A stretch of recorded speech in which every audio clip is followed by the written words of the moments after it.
I'm going to give IT and our media room the time to turn us on here in terms of the video. As they do that, we're going to ask the record to reflect that all members of the board will be present today, with Supervisor Alejo and Supervisor Church joining us shortly. At this time, I'm going to turn to our county council to see if there's any additions or corrections to closed session. Yes, Chair. On Saturday, this past Saturday, both CAO and County Council were approached about joining an amicus brief in the matter of Newsom versus Trump, case number 253727. We would like to add that to closed session, and in order to do that, under Government Code 54954.2, the board must vote either unanimously, because there's only 3 people here, or by 4/5 if there were 5 people here, to make the finding that immediate action is needed on this item. And I will say that we have until Wednesday, tomorrow, to make a decision on joining the amicus brief, and that it came to the attention of the county after the agenda was posted. The agenda was posted either Thursday or Friday, and it did not come to our attention until Saturday. So with that, I would see if there would be a motion to add this to closed session for consideration. I've got a motion. Is there a second? I've got a motion and a second. We'll go out and see if there's any public input on adding this to the calendar for today. Seeing no one in room, I do see 2 hands up via Zoom on this item. We'll go to Christian Schneider. Mr. Schneider. Hi, can you hear me? Again, this Hello? is the agenda. Yeah, can you hear me? Yes. Okay, great. Yeah, so Monterey County has a really bad history of elections. Your county council still doesn't recognize that they're actually an election official. Mr. Schneider, is this on adding the item to our closed session agenda? I'm sorry, are you interrupting my public comment? I'll give you more time. I'm just asking if that is the item we're on. Are you going to be holding public comment after this point as well? Yes. Okay, so you're going to pause after this and then go right back to public comment. I'm going to open public comment on the closed session agenda after this. At this time, we're only having the conversation on the addition. So I'm trying to explain to you that your county council is an election official. You can ask your chief administrative officer if they understand in which capacity they are an election official. Given this county's interference with elections, its inability to hold itself accountable, I would stay away from putting its name on anything. And I mean that. You guys have been a disgrace in the way that you've misused public funds, in the ways you've interfered in elections, and the way you've not been accountable to the public without any explanation whatsoever on your actions. So for you to go sit in a back room in secret and decide whether or not you want to be part of a political charade, that's great. I'm going to warn you, though, that by putting your name on there, you're causing harm to the state of California, because it means people can look at how you, and particularly you, Mr. Lopez, look at things like quasi-judicial processes and elections. How you believe that you can vote on things that support your political allies in their elections. How you can vote on issues where you've endorsed a candidate and are releasing public funds for their political purposes. It's an embarrassment. So, no, I would hope that you guys would stay away from elections, because I think you've screwed up enough. And I would like it on the record that your cow explains that your county council is an election official. If you want me to send you the government code because none of you know that, I will. But I'm hoping you put it out there so the public understands who they're allowed to communicate with. Thank you. Thank you. We'll go to Bill Light. Mr. Light, the floor is yours.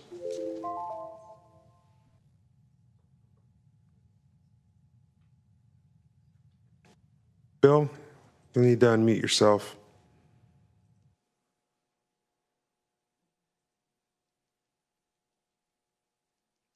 Bill, last call here on the addition to the agenda. Yes, hello, can you hear me? We've got you now. Thank you, yeah, thanks for that, Chair. Yeah, good morning. I really think this desire to want to get wrapped up in all these lawsuits with Trump, you have one supervisor up there that ceaselessly and endlessly posts on Twitter about Trump and his dislike of Trump. And, you know, it just seems ridiculous to me for us to be getting involved in these lawsuits. I still see a flag up there flying for a foreign country, which I don't agree with either. But I think you should stay out of it.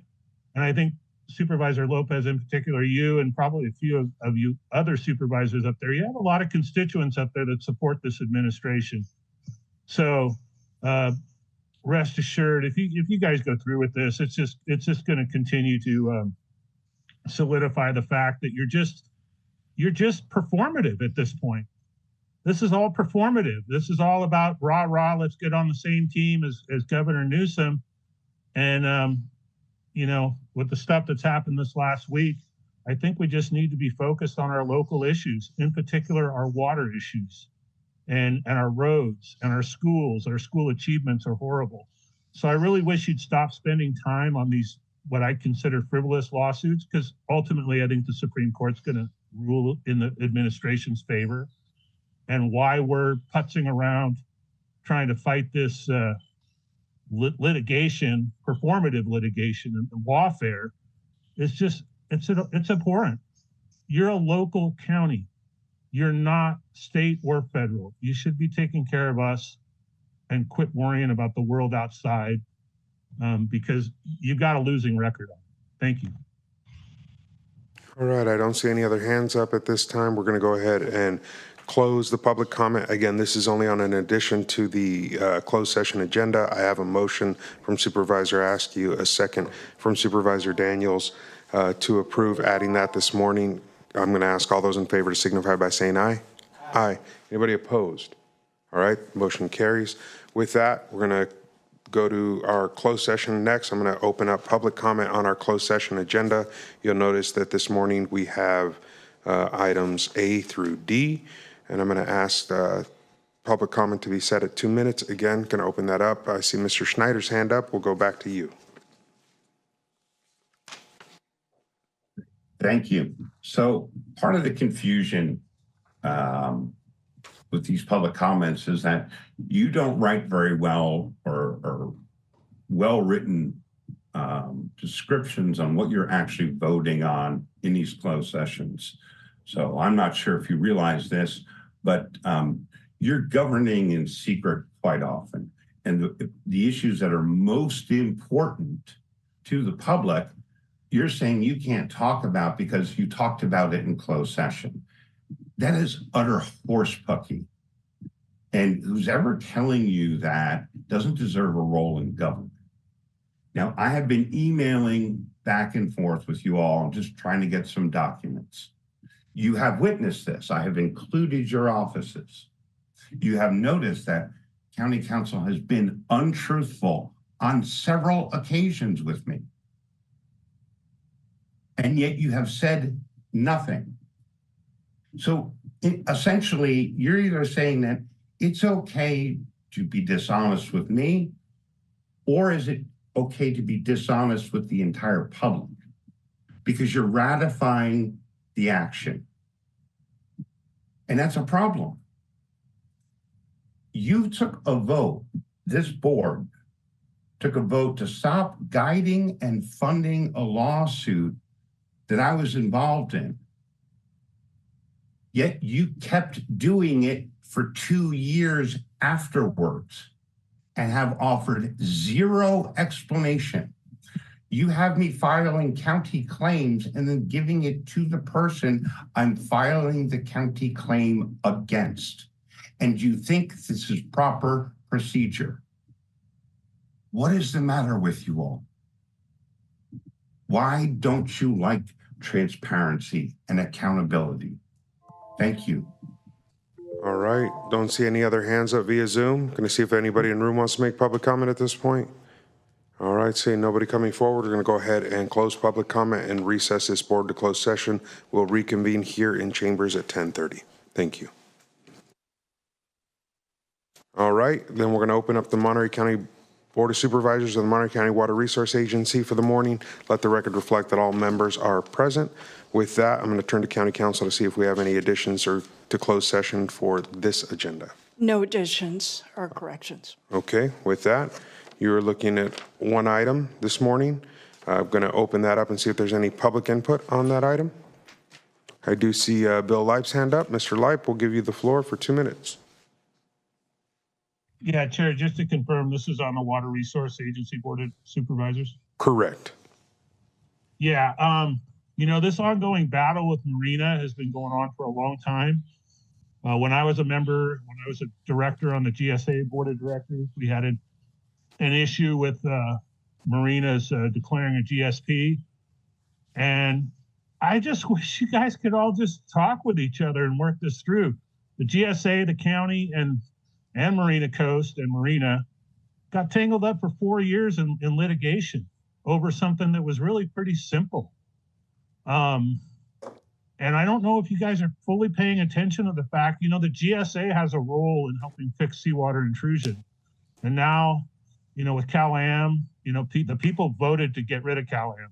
And some of you blocked that on LAFCO and really made a mockery of the whole process. And it's just really sad.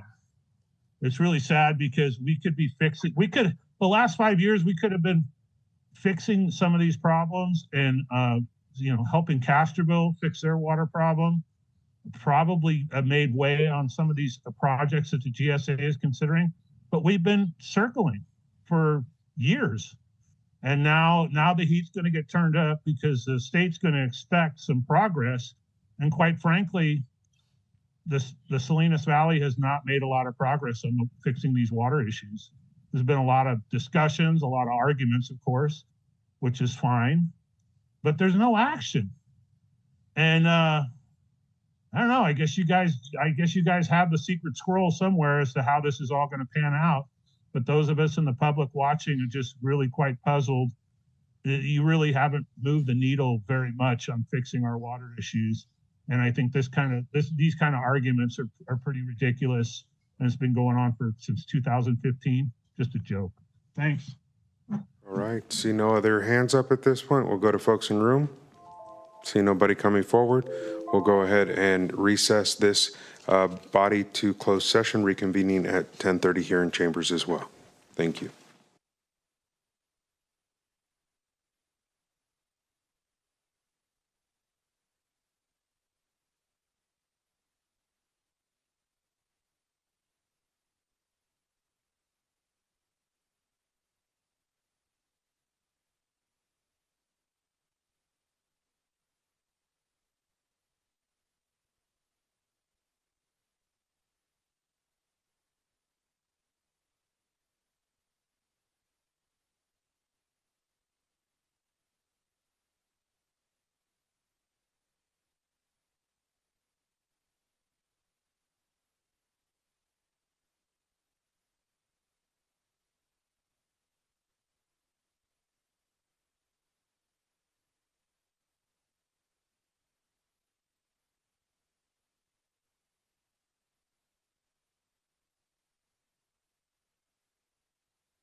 Thank you all for joining us this morning. I'm going to give IT a second here in our media room to get us set up. It is just after 10:30 this morning, so we're going to go ahead and reconvene this meeting of the Board of Supervisors. Let the record reflect that all members of the board are present today, with Supervisor Askey joining us shortly. At this point, I'm going to ask Diego Celis to give us the announcement of the interpreter via his remote position. Diego? Muy buenos días a todos. Mi nombre es Diego Celis y seré su intérprete español-inglés para la reunión de hoy. Si usted está planeando hacer un comentario público y necesita servicio de intérprete, por favor hablar lenta y suficientemente fuerte para que yo lo escuche. Favor de hacer una pausa al final de su oración para asegurarse de que tengo la oportunidad de interpretarle. Muchas gracias. Mil gracias, Diego. With that, I'm going to see if our county council doesn't mind leading us in the pledge this morning.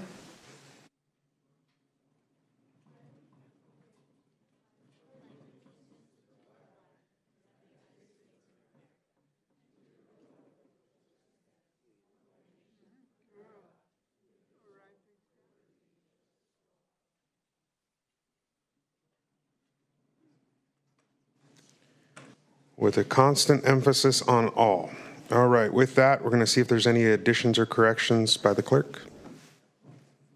There is one, and that is to adjourn in memory of Josh Hostetter. Josh Hostetter. Thank you. All right, with that, we're going to jump in. Our next item is our ceremonial resolutions. We have quite a few on this morning's agenda. They are items 2 through 15. I'm going to go ahead and see if there's any member of the public who wishes to pull an item from our resolutions for comment this morning. All right. So this isn't to like come up and speak about it. This is if you're not being presented this, but wish to make an opinion about one of these at this time. Okay, and go ahead and come up. Give you 2 minutes at the microphone there. Okay, good morning. My name is Leslie Noble. Use the microphone there on this side here. I have pictures that need to be shown. This one is? Are you able to hear me now? We can. Okay. My name is Leslie Noble. I'm a 43-year resident of Monterey County. I also sit on the LUAC committee for the last at least 12 years. I'm going to segue into the issue that addresses one of the agenda or resolution items, but this is, I have my picture shown. Can we get the overhead going? I'm going to pause your time here while we figure that out. Thank you. Okay. This is my neighbor's well tank, and for 2 years it's been leaking a river, formed a lake. I have tried everything in the book to try to get some resolution to this. Here's a show. I spoke with them, and their resolution was to put tape on it across the bottom. It's metal, it's rusting, it's deteriorating. 2 years this has been going on, and I have talked to every agency in Monterey County, and no one seemed to be able to do one thing about it. Either they claimed they had no authority. This is a water company, a small water company as defined by the health department, and we have no way to stop this kind of behavior. So for 2 years, our precious water has been just wasted beyond compare. It's still this way. These pictures were taken last week. I have others from 2 years ago. No resolution at all. And as I said, I've tried everything. They've tried, I finally got to someone in the health department that was willing to, step up to this issue. They started with phone calls. He never returned them. They sent letters. He never responded. They sent citations. He ignored those as well. The fine is up to $7,000. But this is a property owner that has had a 12-year code violation that was, decided at a hearing back in 2011 that never remediated this stuff. And finally, they stipulated to him. Thank you. We're at time. Thank you. Well, this was segueing into the groundwater study. So that's not on the resolutions today, so Okay. yeah, this isn't the right time to be addressing this. Thank Well, you. You know what? This requires a lot more than 2 minutes. All right, so at this point, seeing no other public comment, I'm going to go ahead and bring it back. Is there a motion to approve our resolutions? I've got a motion from Alejo. Is there a second? I've got a second from Church. All those in favor signify by saying aye. Aye. Anybody opposed? All right, the motion carries. With that, I'm going to come down and present the first one this morning, which is National Voter Registration Day, being recognized every third Tuesday of September. See you down below.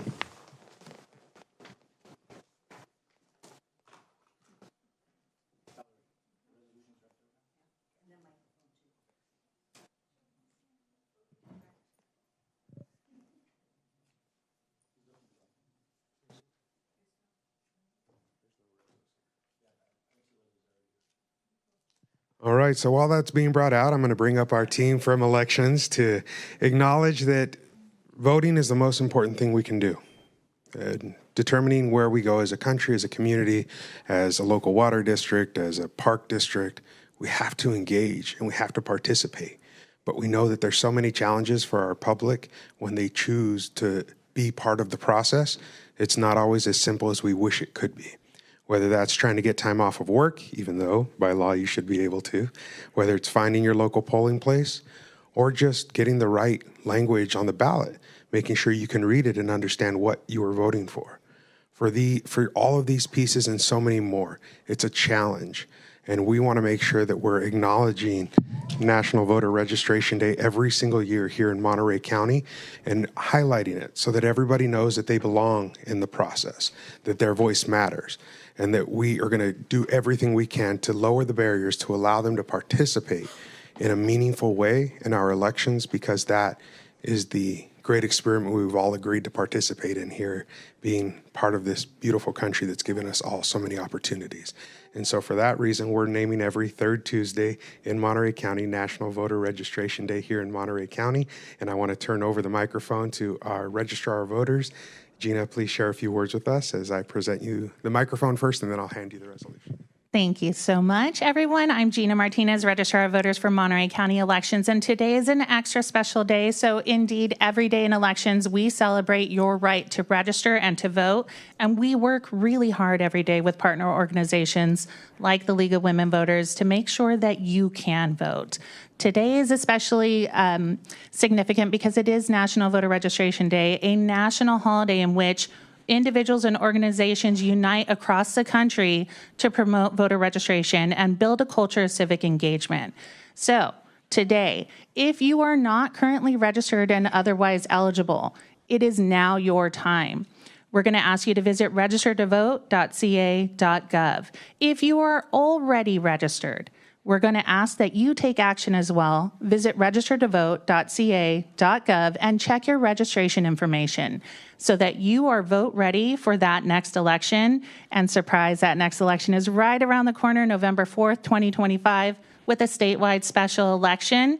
And to that end, as we ask for action from you as a voter, we're going to ask for action from you and the rest of our community as volunteers. We need poll workers for that election. So if you are eligible and want to join the Monterey County Elections team, all you have to do is visit the Monterey County Elections website or reach out to us, and we'll sign you up for our team. But I would like to introduce an important partner in democracy that elections has, and that's Marilyn Maxner with the League of Women Voters for Monterey County, and she'll be sharing a few words as well. The League of Women Voters was formed after the passing of the 19th Amendment, which actually gave women time to vote, allowed them to vote. We now accept men, too, but we don't change the names because we don't want anybody else to take that name and do something with it. But voting is a very important part of why we exist, and it's something that we do every time there's an election. We staff a couple of polling places, and we've been doing that for 30 or 40 years. It's a great experience. You meet a lot of people, and it's just fun to know that you're doing something that helps democracy in our country. So I think that's all I want to say. Thank you. So I'll hand you the resolution. Wonderful. Share with Marilyn, and we'll grab a photo together.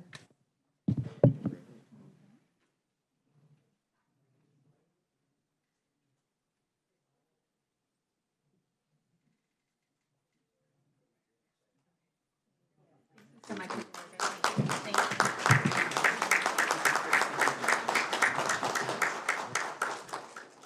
you going to do first?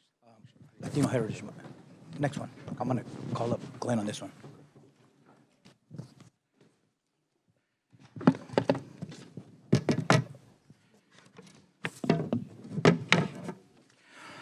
All right. Good morning, everyone. Buenos dias.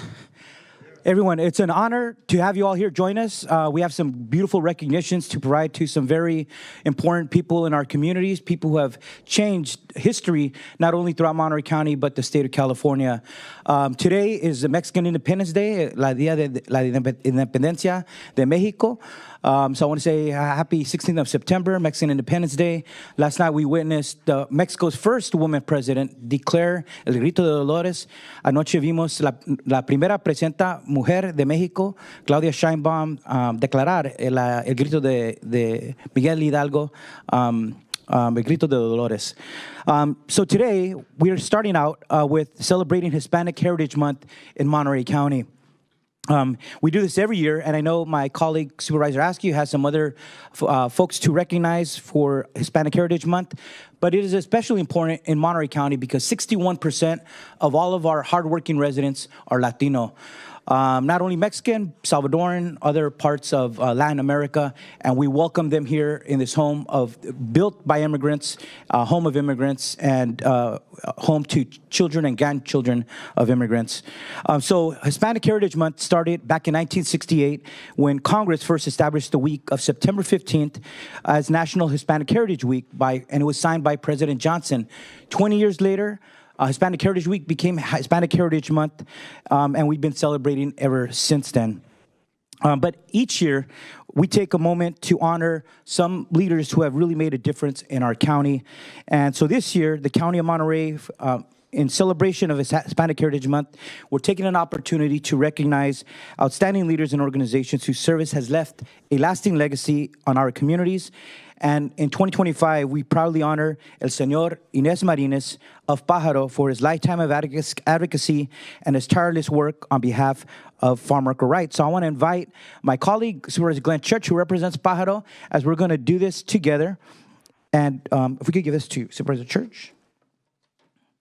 We're going to present two resolutions, one for Hispanic Heritage Month and one for Señor Inés Marínez.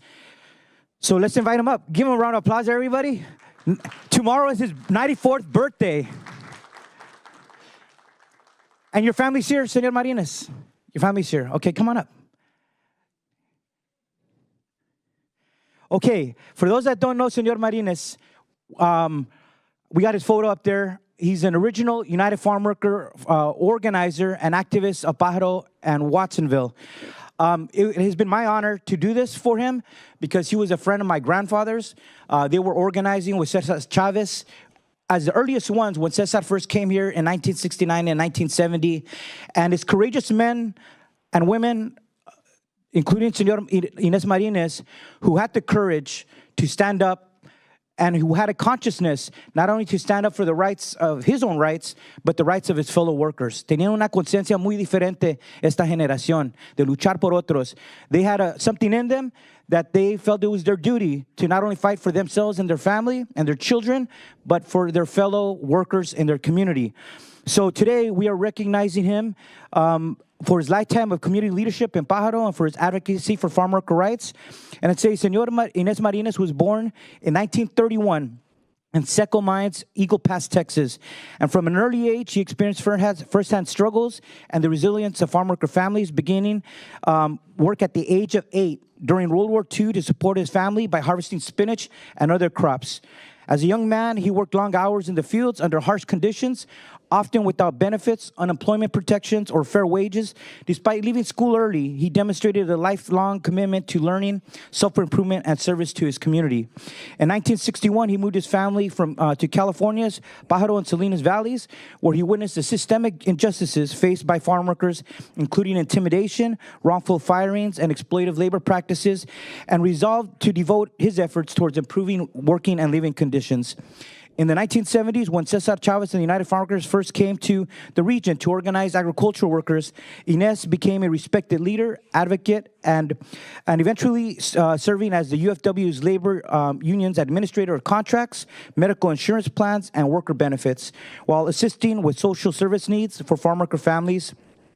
He served as vice president of the Watsonville United Farm Workers Organizing Committee in 1974. If we could put up that other slide, please. Do we have Valerie?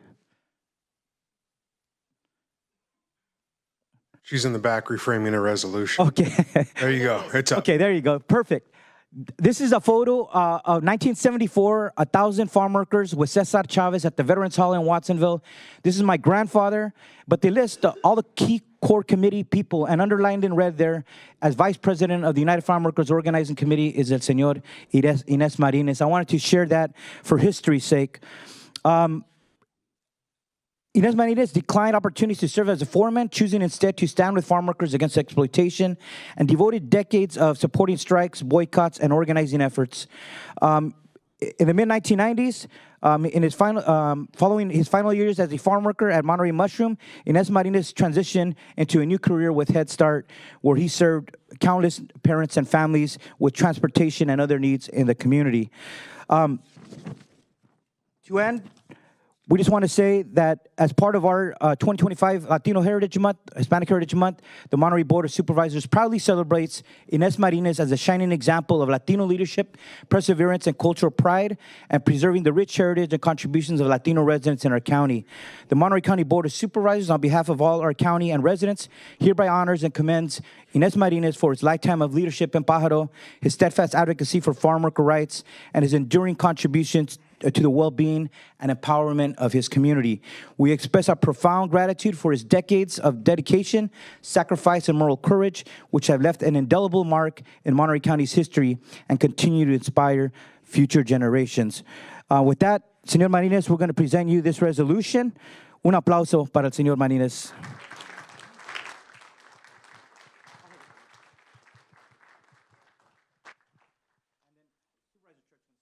Yeah, I'm going to just cover a couple of things. I mean, we've heard about his great work with the UFW and as a leader and to there in the formation and for farm workers' rights. But as Supervisor Alejo started to allude to, after he retired, he started to do work in Head Start. And it helped with counseling of adults and children and transportation, as was mentioned. People get their doctor's appointments. But after that, it's still even more. And he's, he's there to, and has been there all his life to help friends and neighbors when they need to do translations, when they just have challenges just with everyday questions in life, and many people in a new society on buying a car, dealing with the IRS. I mean, this is a man that you want as your neighbor. I mean, he's there for you. He's there to help you, to guide you, to solve problems and answer questions. And he is a definite, a great example of what all of us should really be in life. And I just want to express my appreciation. You're a leader in all aspects. You want to say some words? Yeah, thank you. In Spanish, all right. Lo que sea. No, pues agradezco mucho haber conocido a César Chávez y trabajar con él y aprender de él. Y pues mis hijos más o menos, todos agarraron degree en la universidad. Y eso vino de él, de César. Y en el campo conocí mucha gente y ayudé a mejorar sus condiciones de vida. Y pues siempre estuve en contra de las drogas y la tomada. Lo hice yo también, pero no en mucho vicio. Supe controlarlo, a pesar de que me crié en un pueblo fronterizo, donde había mucha diversión y mucha manera de divertirse uno. Pero yo siempre traté de ayudar a la gente. Y sí, gracias a Dios que pude ayudar a mucha gente. Y todavía a veces salimos a hacer campaña a los políticos. All right.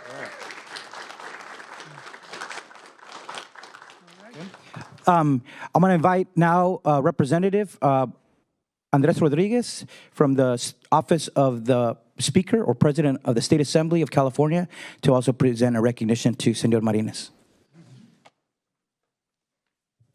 Thank you, Supervisor. Buenos días. Good morning, everyone. Hay mucho gusto estar aquí con usted, señor Inés Marínez, por todo el trabajo que has hecho. I'll just, say everything in Spanish here as we have some, translators. On behalf of the Speaker, Robert Rivas, quería nomás presentarle un certificado de reconocimiento por todo el trabajo que has hecho. Nomás siempre estamos pensando de todos los trabajadores agrícolas en nuestra oficina, ¿verdad? Siempre vienen y son personas como usted de que han ayudado, que los dan poder para seguir adelante con las generaciones que siguen. Entonces, en parte de la oficina del presidente de la Asamblea, Roberto Rivas, y nuestro asamblista aquí localmente, aquí le presento un certificado de reconocimiento.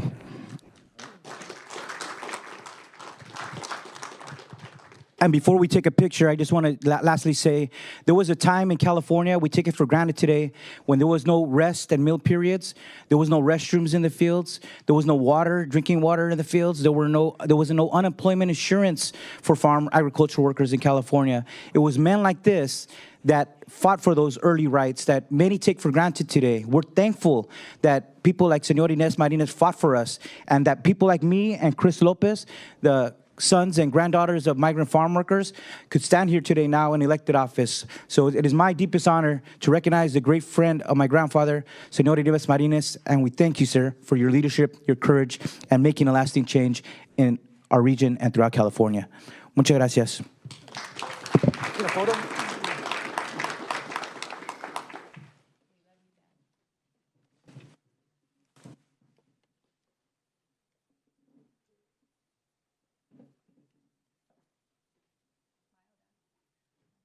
We have his family that's here to take a photo, please. Yeah, join us.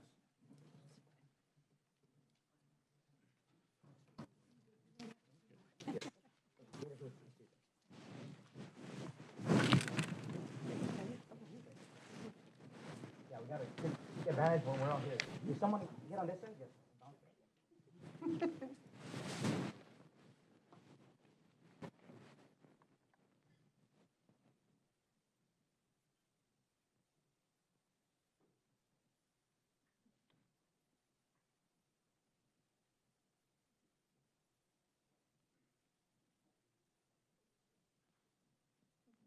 All right. Thank you very much.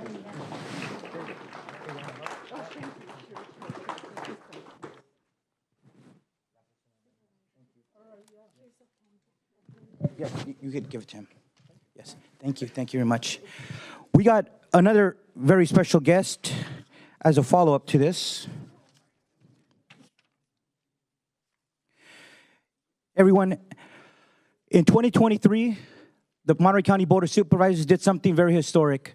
For the first time in California, a local government of any level, city, county, school board, we had a beautiful packed room here to give recognition to dozens of bracero workers who worked in the Salinas Valley and throughout California. For the first time, we also began recognizing every year as Bracero Worker History Recognition Week in the county of Monterey, the first to do that. As you all know, Bracero workers came between 1942 and 1964. It was an agreement with the United States government, with Mexico, to bring in millions of Mexican workers to provide labor, not only in agriculture, but also in the railroad industry. My grandfather was among them. But here in the Salinas Valley, we had one of the worst transportation labor tragedies in the history of the United States that took place 62 years ago tomorrow on September 17th, 1963 in Chular, California. After a 10-hour shift harvesting lettuce and other crops, a crew of 57 Bracero farm workers boarded a makeshift bus to return to the Earl Myers Company labor camp in Salinas, California, where they lived. I'm going to invite Supervisor Chris Lopez to join me as well, and Dr. Ignacio Ornelas of Stanford University with the Bracero History Project. This one's going to be yours.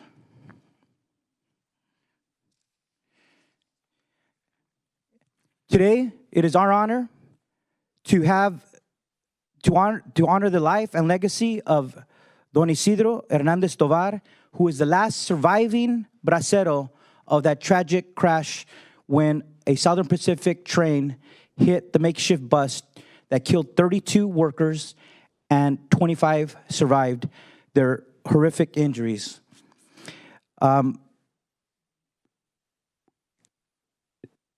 Let's invite Señor Don Isidro Ramírez before I read the rest of this. Pásale aquí enfrente. Un aplauso. And if his family wants to join him, he could join and stand with him as well to help your father out. He came all the way from Los Angeles to join us here today. Okay, this resolution, we were not able to honor Don Isidro Hernandez Tovar in 2023, but it is our honor to do it today, and he is the only one being honored today because he deserves it. Isidro Hernandez Tovar was born on May 15, 1944, in the town of Zapotlanejo, Jalisco, Mexico, where he grew up in a community with limited economic opportunity, but yet with a strong ambition to create a better future for himself and his family.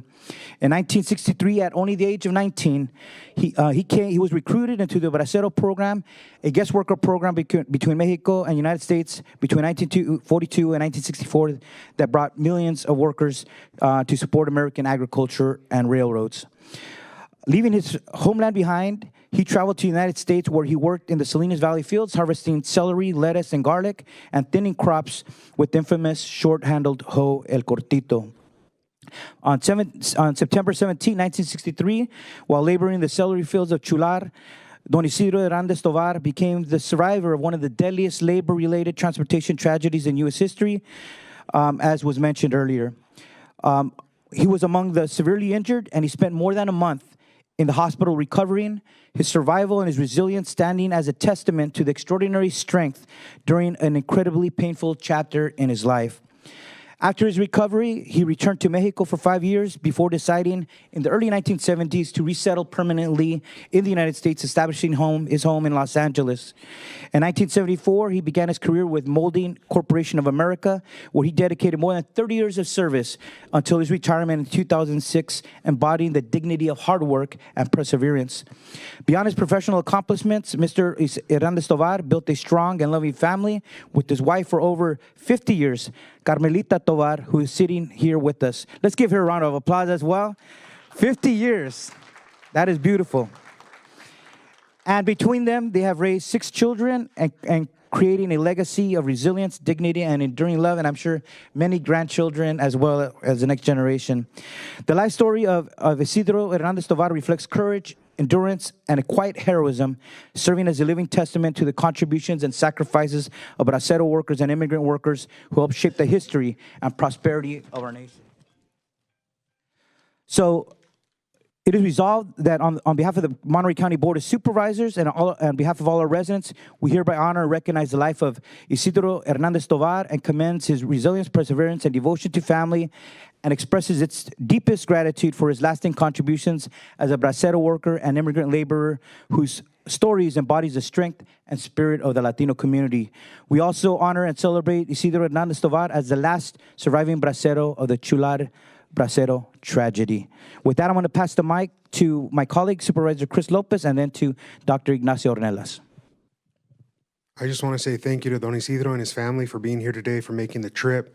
It's an honor as the grandson of a bracero to acknowledge the work put in by men who came from Mexico to give so much to our nation in a time of need, in terms of labor, but in terms of hope.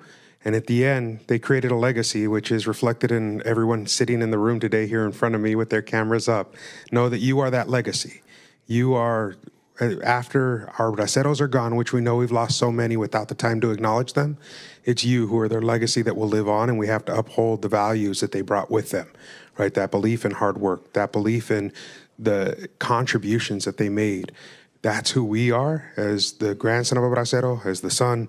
We know that now it's up to us to hold up their legacies, their memories, and to have a survivor here of one of the most tragic accidents. We've put up markers and a mural to mark the place, but what really matters is everyone who came after and continues to give. And so thank you a Don Isidro. Gracias por todo que has hecho por nosotros, por sus hijos, por nuestra comunidad. Es un honor estar aquí hoy presentando un certificado de parte del supervisor Alejo y yo como el nieto de un bracero. Es un honor presentarle este certificado, pero más para celebrar tu historia y todas sus contribuciones a nuestro país. Gracias.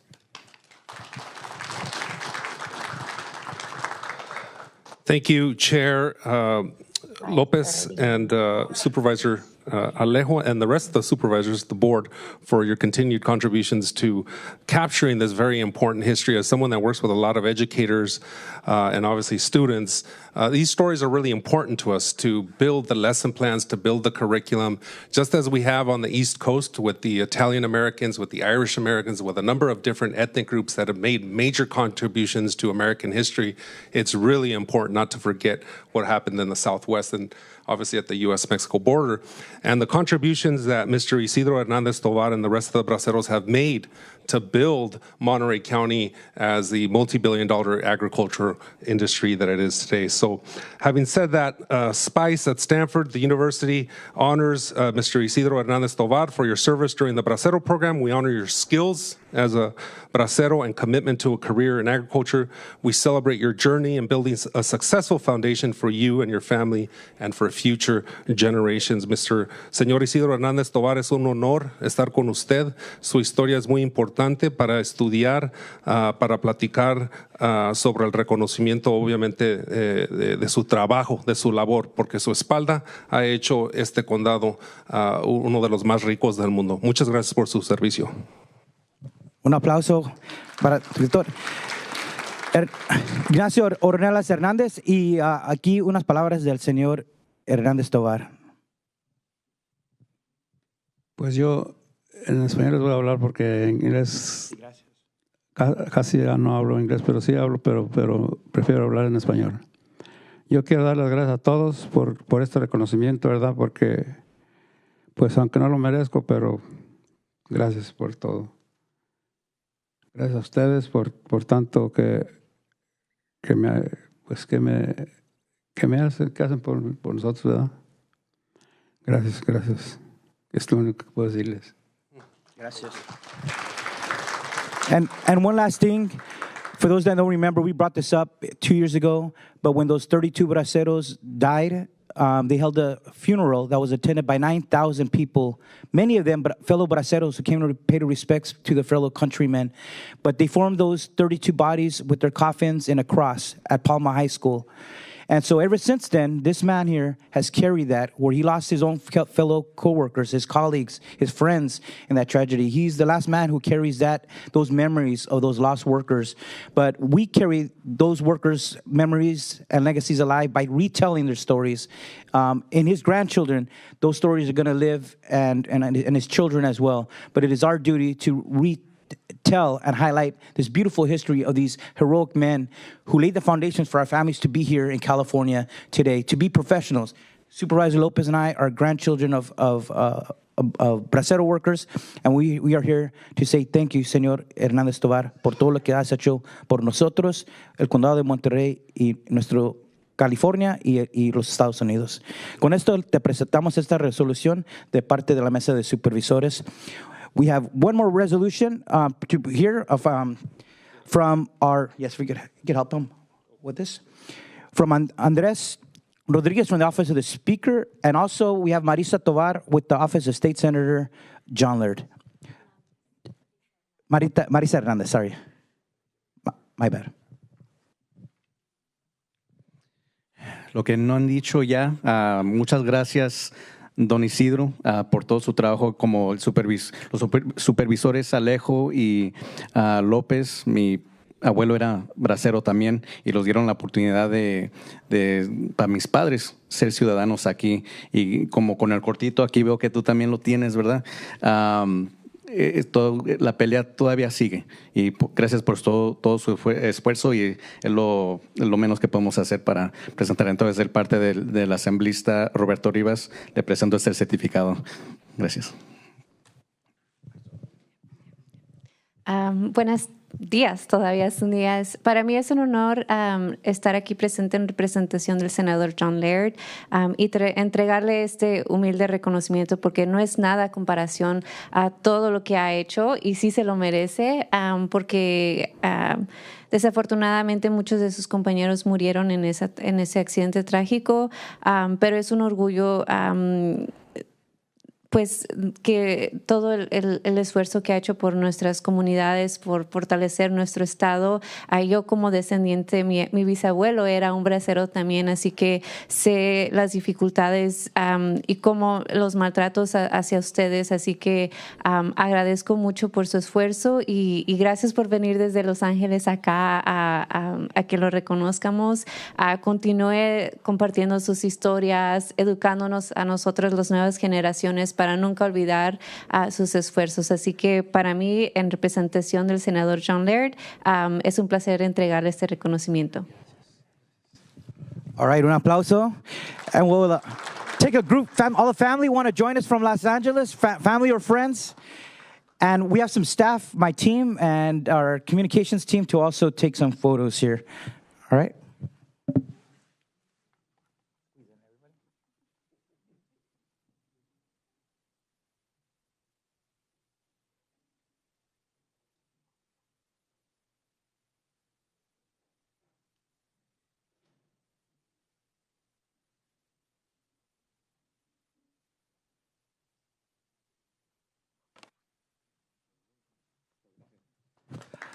Last round of applause for the last bracero of Chular, Don Isidro Hernández Tovar. Muchas gracias.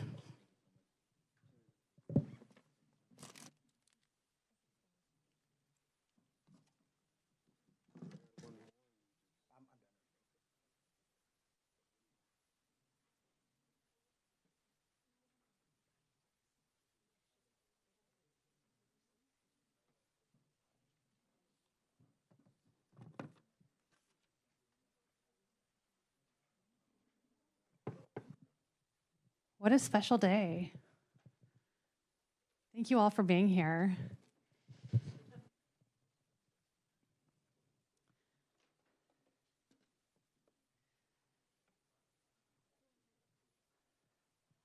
All right, so in the spirit of celebrating in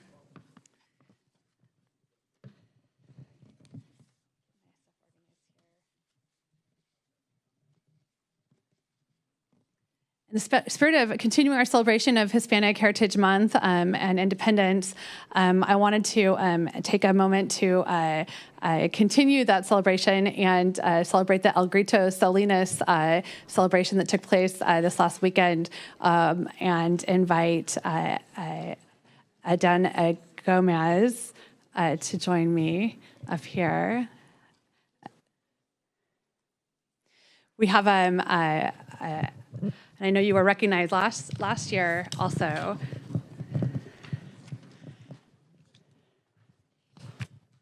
If you've got folks with you. Yeah, definitely. Thank you.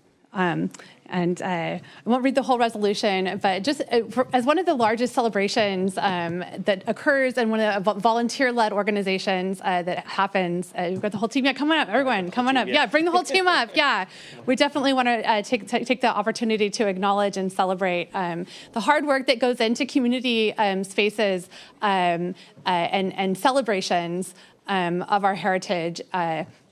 And so in that spirit, El Grito is honored each year by millions across Mexico and throughout the world, serving as a reminder of the enduring pursuit of justice and self-determination and cultural pride.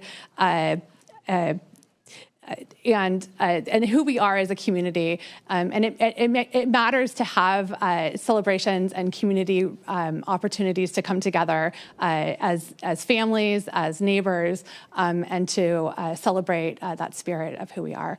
So just wanted to acknowledge again, have you here in front of our board and in front of the community and the county, and to say thank you for the work that you do to make these celebrations possible. And we know that these things don't happen by chance. So if you'd like to make a couple comments as well. Yeah, thank you.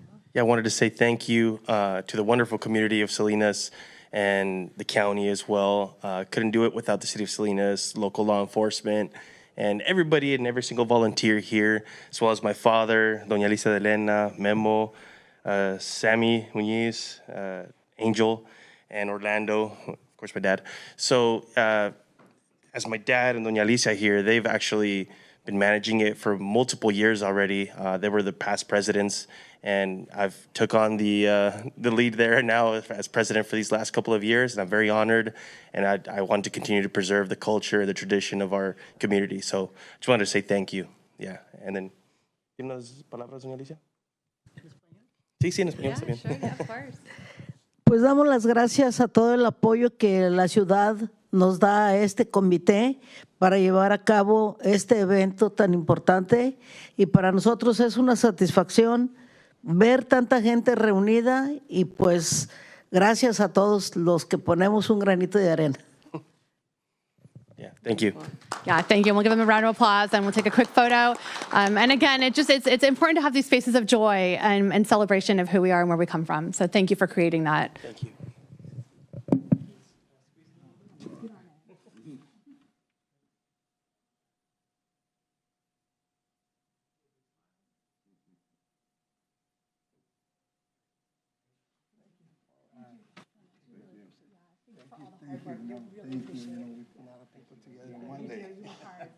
Thank you.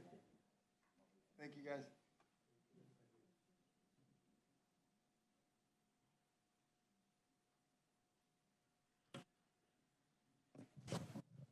Okay.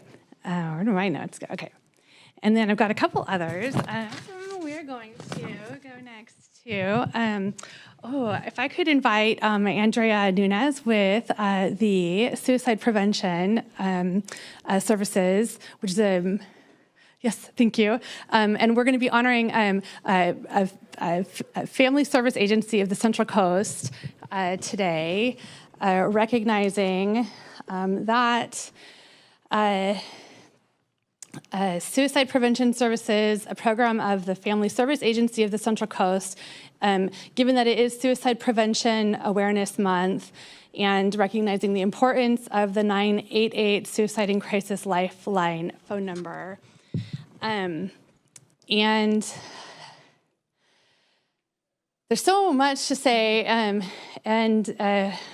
a little bit at a loss for words. I had some comments written and they just don't seem like they're the right words to say in this moment right now.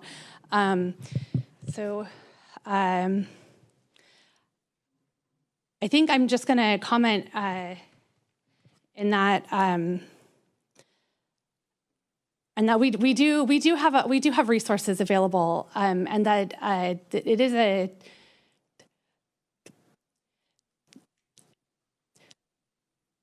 Sometimes life can feel really heavy, and for so many reasons, and those reasons can be very real, and they can be very real, and the realities that we face, we don't have to face them alone.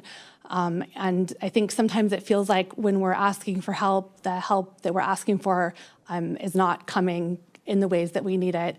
And I guess I just want to say that encourage those, if you feel like you need help or if you're alone, to keep asking, because there are resources out there. The county's working really hard to make sure that we have support for you in whatever ways it is that's going to connect with you and what you need. 988 is a phone number that you can call to help be there when you need it and to help provide you with the support that you need in those moments. And it may not always be the answer in that exact moment, but I guess the comment would just be to like keep asking until you get the support that you need, because there are a lot of people out here that want to provide that help. So I'll give you the comment. Thank you very much, and good morning, supervisors, community members. On behalf of Suicide Prevention Service and Family Service Agency of the Central Coast, we would like to thank you for this recognition. My name is Andrea Nunez. I'm here with my colleague, Elena Jolene. We both are outreach coordinators, so we have the honor to go out in the communities and connect with youth and family members and partners. And every call answered through 988, every conversation, every training about suicide prevention is a conversation, a training, a call that really matters. And this recognition really shines light on that message that there is hope and there is help out there. So thank you very much for standing with us and standing with suicide prevention here in Monterey County. So thank you. Yeah, thank you. And so again, that phone number 988, it's available on any phone. You can dial it from any phone number. There's someone, a real person, who's going to answer the phone, who is going to be able to just chat with you and or connect you with services and resources. Monterey County Behavioral Health has 24/7 resources to connect you with as well. And if you are struggling, you are not alone, and keep asking until you get the support and resources that you need. So thank you. Thank you guys so much for the work that you do. We'll take a quick photograph. Yeah.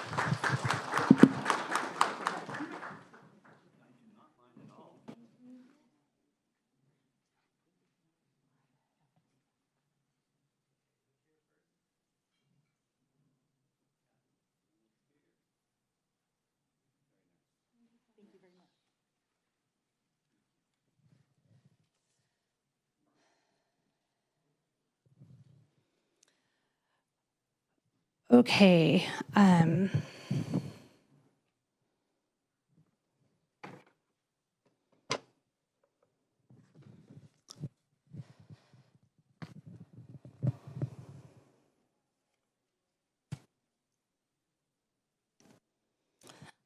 Speaking of support in the community and resources that are doing great work to build connections, I'd like to invite Arnold Westfall and the Breakthrough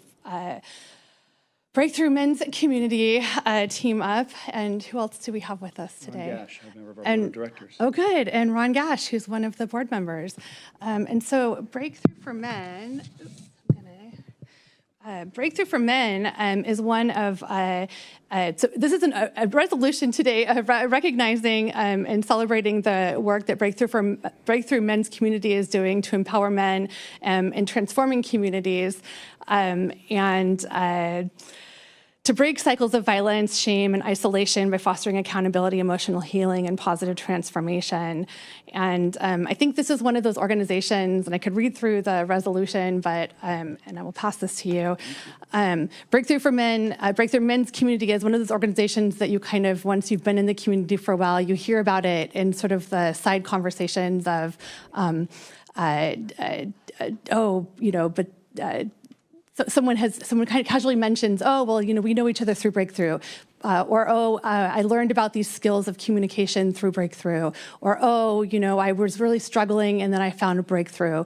And I found these connections, or I was able to learn more about how to navigate these difficult life situations through Breakthrough. It was the relationships that I was able to gain through Breakthrough that helped me navigate a difficult life situation. And the community that Breakthrough Men's community has created throughout Monterey County, I think has really truly not just transformed the relationships for the people who've been in it, but has helped transform the larger community. And so as we think about Suicide Awareness Month, and as we think about how we create community and how we find spaces for connection, it is through these types of intentional relationship building spaces. And so wanted to take the opportunity to celebrate the work that you've done for so many years here and the ripple effect that it's had to create healing and to create true connection that allows for safety and healing among the larger community. So thank you for the work that you're doing, and it's an honor to be able to honor you here in front of the Board of Supervisors in the County of Monterey. And if you'd like to make any comments. Sure. Thank you. Thanks, Ron. Thank you, Supervisor Rudasky, for recognizing Breakthrough. It has been 37 years that this organization's been in the community, and it's coincidental and appropriate that it's Suicide Prevention Month. Middle-aged men in America are one of the highest at-risk groups. And the reason is because what we learn as our role as men is inherently toxic to ourselves, because it cuts us off from those deeper parts of ourselves that allow us that connection. Specifically, it isolates us from other men. And we find that when men get in community and they can operate from their heart, they bring that home to their families, they bring that to their communities, they bring that to their places of work, and life is better. It's more peaceful, it's more loving, it's more kind, and there's a mentorship that happens for fathers and children that we're really proud that we fostered that. So I'm so honored to be receiving this award, and thank you again for the recognition. Thank you for the work that you're doing, and we'll take a quick photograph here. Thank you. And for folks that are interested in learning more about Breakthrough, just want to provide a little information about how they can learn more. Breakthroughformen.org. Easy peasy. Easy peasy. Thank you.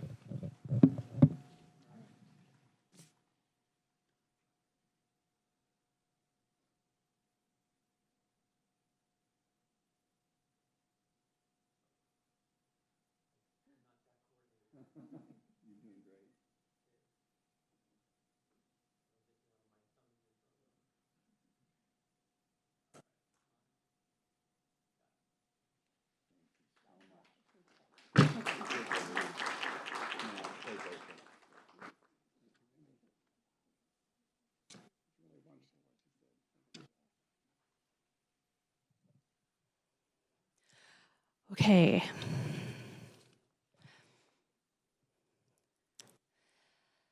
All right, and then circling back to the beginning of our resolutions with democracy and voting, we have two more resolutions that we're presenting today for International Day of Democracy. And we wanted to take a moment to celebrate and recognize the work that our local universities are doing with student student affairs work. And so we do have some representatives here from, let's see here, CSU Monterey Bay. Do we have Jasmine Torres, Thorn Perez, and I think I also have, bear with me, from Hartnell College, Ben Granger and Gladys Cabrera. Come on up. Can you come join us? And then not with us today, but we do have a resolution also for Monterey Peninsula College, which are three of our outstanding universities, and we wanted to recognize our student affairs teams. So let's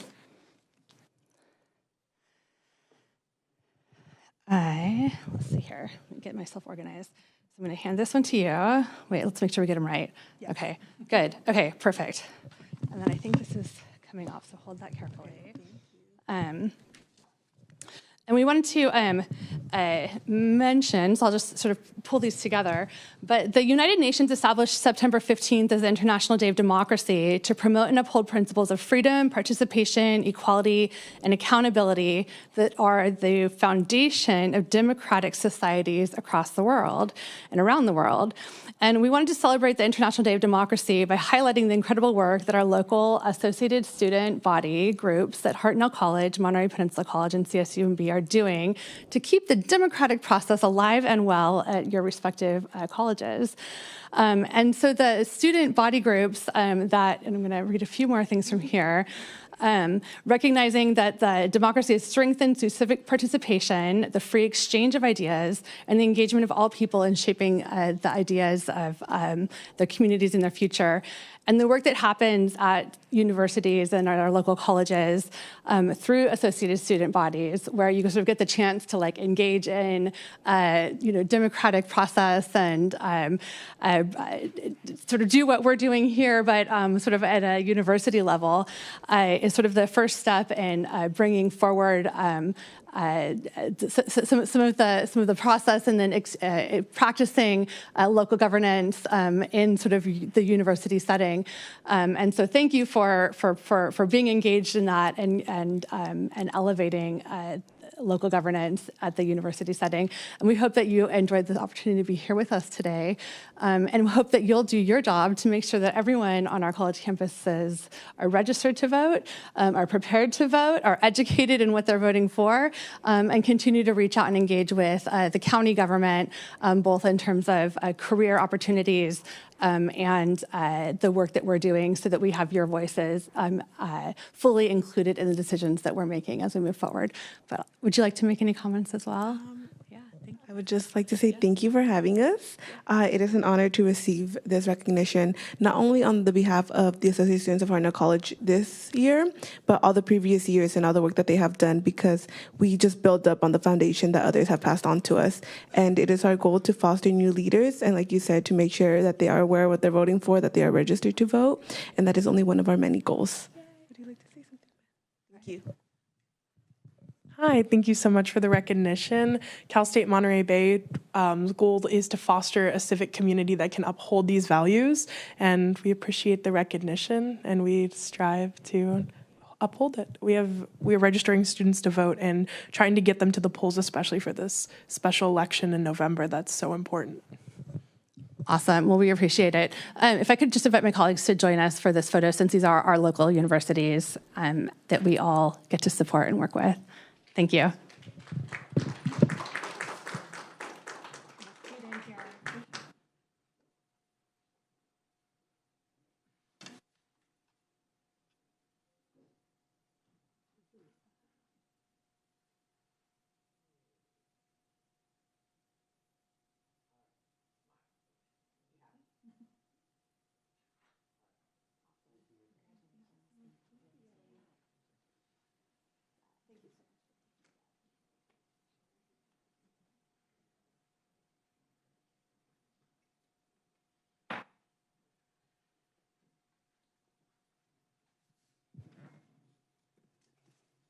All right, next up on our agenda is appointments. So let's jump into those. We have 16 through 20 this morning. Is there anybody who wishes to pull an item from our appointments for comment, questions, or alternative action? Seeing none, I'll go to the public. See no one coming forward in the room, no hands up. I'll close public comment on appointments, bring it back to the board. Got a motion from Church. Is there a second? Second from Daniels. I'll ask all those in favor to signify by saying aye. Aye. Anybody opposed? Abstentions? Motion carries. Now we're at a special presentation from Friends of Laguna Seca. I'm going to go ahead and ask Brian Flores to give us an introduction this morning.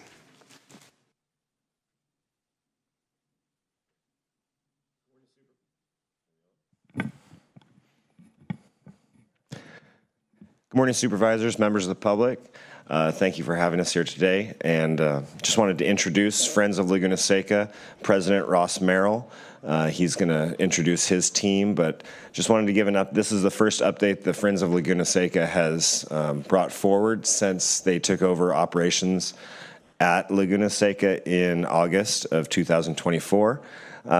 There have been some challenges, but it's been a great team to work with. We're still working through things, and it's just been a really great partnership so far, and we're enjoying our work with them. They're doing a great job, and events this year have been phenomenal, and lots of great comments coming back to us. And so without any further ado, Ross Merrill, President of Friends of Laguna Seca.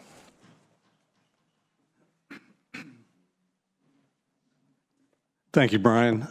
Chair Lopez, supervisors, good morning. We promised to keep things moving.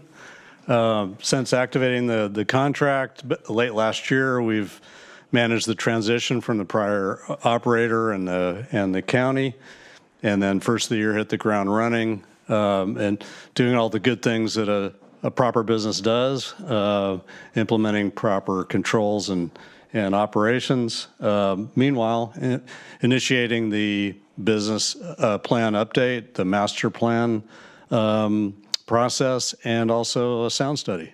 So to add color to that, We've prepared a presentation, actually 2 presentations. We'll run through those. We have 2 presenters that'll come up. I'd like to introduce Mel Harder for the first presentation, the President General Manager of WeatherTech Laguna Seca Raceway, and also Jim Barath, who's a principal at Sonex ESD, to go over the sound study. So with that, I'll turn it over to Mel. Thank you, Ross. Thank you, Brian. Appreciate all the support for the supervisors and all that you do for the county. As Ross mentioned, the Friends of Laguna Seca, their mission is to restore, revitalize, and reinvent the Laguna Seca recreation area. And today we'll show you the progress that's been made in the past 12 months to do that. I'll start with the highlights of, while we've been doing these restoration projects, it's a discovery and evaluation. We've also been operating the track on a daily basis. So it's a big project to do both at the same time. A big thank you to the credit that goes to our WeatherTech Raceway Laguna Seca team, made up of our full-time and part-time staff, our volunteers, our service clubs, and Brian's been a big supporter of that. As with the track is run on a daily basis, as long as, and with our major events from IndyCar to IMSA to Sea Otter Classic, numerous events featured on NBC and Fox this year. We also run the campgrounds. It's 24/7. But in addition to that, there are many special events that the public can be a part of, including cycling on a daily basis, weddings, business events, car shows, numerous local activities that people can engage in. So part of this year, we've been able to have partnerships with Porsche, which is a major brand that will be here next year over many days in a very fine guest experience, activating on track and within the community. We've also done a partnership with Tire Rack, which just allows us partnerships with other manufacturers, tire manufacturers, and we had a race entitlement with Java House Grand Prix, and Java House was a new partner that unveiled here. In addition, we've had over $3.2 million in renovations. They've been mainly about drainage, fencing, restrooms, suites and garages, the Trilon asphalt areas, and landscaping, and we'll show you those. Our first mission was to protect the racetrack. As you can see here, there is a lot of asphalt. We've added asphalt to protect the racetrack, the drainage at turns 2 and 8, and at pit end. We've repainted the entire circuit to give it a better presence. We've restored barriers at turn 5. They're safety barriers, but they were buried underground and were not actually usable. So we brought those up. We've also restored our tire barriers and belt and added belting for better protection for these cars that are traveling at over 200 miles an hour for an IndyCar race. We've also added perimeter fence on the backside of turn 6 to turn 8. This was a hole that we found in the property that people who were coming off Fort Ord could actually get onto the racetrack without any permanent fencing. We've also done the same with the photo access gates, which have been not easy to close in the past, and we've used an opportunity to secure those. General facility cleanups, here's at Highway 68. The sign looks really nice. You see the landscaping. This is an area next to the track. There's lots of attention paid to the details of mowing and trimming. Continue on. In addition to the facility cleanup, the restrooms have received paint and just really clean, and it's not only how they look, but it's how they're serviced during an event so that we can establish the evaluation. Do we have enough restrooms? Are they serving us the right way? You can see more facility cleanup. The rock there was an area that was destroyed by asphalt, and we've changed that. We've fixed all the irrigation, continued to trim up the trees to make it look nice and really have a great presence. Here's another photo of the dark asphalt areas where we protected the turn 8 corkscrew, the most famous turn arguably in motorsports, and it's really helped us with the drainage to understand. The suites, we have a before and after picture here. A lot of paint, furniture, some finishes with the carpet, well received and much needed update. The Trilon was over $1 million project. It was really 160 LED panels that we have installed. It's more user-friendly now with video capabilities that go down the center column. It will show video coverage, plus we can put about anything on it, including scoring information for the cars. So there you can see it this past weekend, and it's Ferrari livery with the Italian flag. So here we are to not only restore, but also reinvent. This really goes a lot into the guest experience, and what we've done to improve that also improves other things. So by improving the guest experience, we've improved traffic flow. So into the property, we've taken we've made improvements to how the guests get in, the admissions process. Part of that is, I'll show you, is down the road here is paving an area, but it makes it like going to the mall with a toll booth instead. It gets us from any wait. There are just normal expectations that you can come out now, and it's a good experience. We have a tram system. These trams will haul about 30 people apiece. They make loops, so now people can get in quickly, and we can give them rides to where they need to go, creating that fan experience, that elevated guest experience with simple, basic things. Here's the admissions area. It's much easier to flow traffic through here. It's worked really well. We were able to be really successful with this throughout the summer to fine-tune it and make that guest experience really nice. This is from our IndyCar race, and a quote from the series champion and winner at this year's event, Alex Palou, just saying how great the venue is and how we've done a great job to elevate it. So we look forward. In fact, today there was just an announcement that IndyCar will be back for multiple years, which is great. We have date equity being the Labor Day weekend, so we're excited about that partnership. Strategic business planning. We've worked with agencies outside to perfect and really evaluate where our business is going and how they can help us move forward so that we can scale it. We've partnered with sports agencies, Arise Sports and Entertainment, Con Media, Hunter Blue. They can help us in things like sales, communications, some media planning. So it's been a wonderful relationship. We're also strengthening our community relationships. See Monterey, they were a great partnership, and I mentioned with the IndyCar and bringing them back, so thanks to Rob and his team. But we've also been out in the community with welcome receptions, show car tours, street parties for all of our events. And we look to continue that on, and we appreciate the support in the community. The investments in master planning really has been to protect the track, to maximize the revenue streams. We do have an artist rendering look and feel that we'll show you, and a sound study as well. So I'm going to turn it over to Jim, who can talk more about our sound. Jim.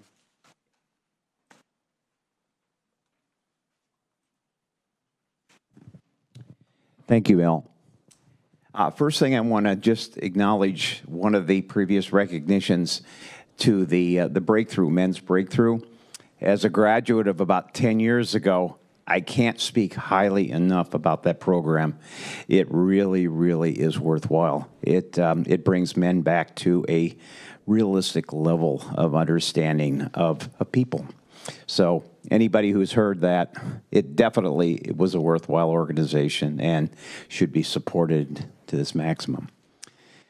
Good morning. Thank you, Chair Lopez, and the Board of Supervisors.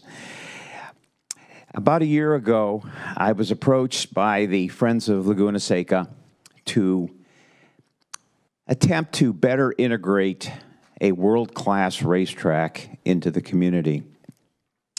Because by nature, motorsports is noisy, makes sound, it's going to have supporters and it's going to have advocates. So what we did is we took the original program that was instituted about a year ago, and this program was set up to record levels of the track operations during different events. What we developed was a program that will basically started this season, and this is some of the track activities that we've had. We've had over 100 track days, and we've had major events. We are out there recording the sound levels of these events in great detail. It'll become a little more apparent here shortly. And taking this information and analyzing it to the point where we can come up with various means and methods to mitigate, to reduce some of this energy. We want this to be a well-integrated, supportive asset to the community. And in doing that, we have to look at the entire community holistically. We can't just look at one event. We've got to look at how we're received by the community and by the residents that are around the community as well, or around the track. These are the events that so far we've done this year. We still have a few more to do. When we are done with these, we will do a very extensive analysis, and we will come up with a number of recommendations to actually reduce some of these levels, and again, to better make it really maintain as good neighbors of the community. Okay, these are some of the goals that were set up for us initially. I'm not going to go through all of these, but basically there was an initial recording that was done on the track, and these have been basically accumulated over the last probably year and a half, and we took this a little bit step further. And this was the original program. It was a single sound booth that was recording noise levels, sound levels at the track itself.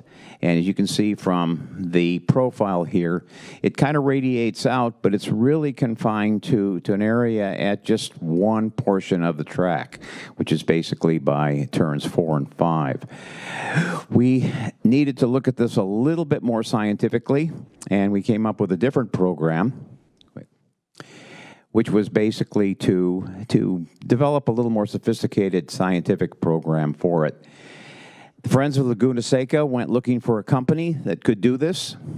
Fortunately, we're local. We've been here for a number of years and had good knowledge of not only the track, but also of sound operations.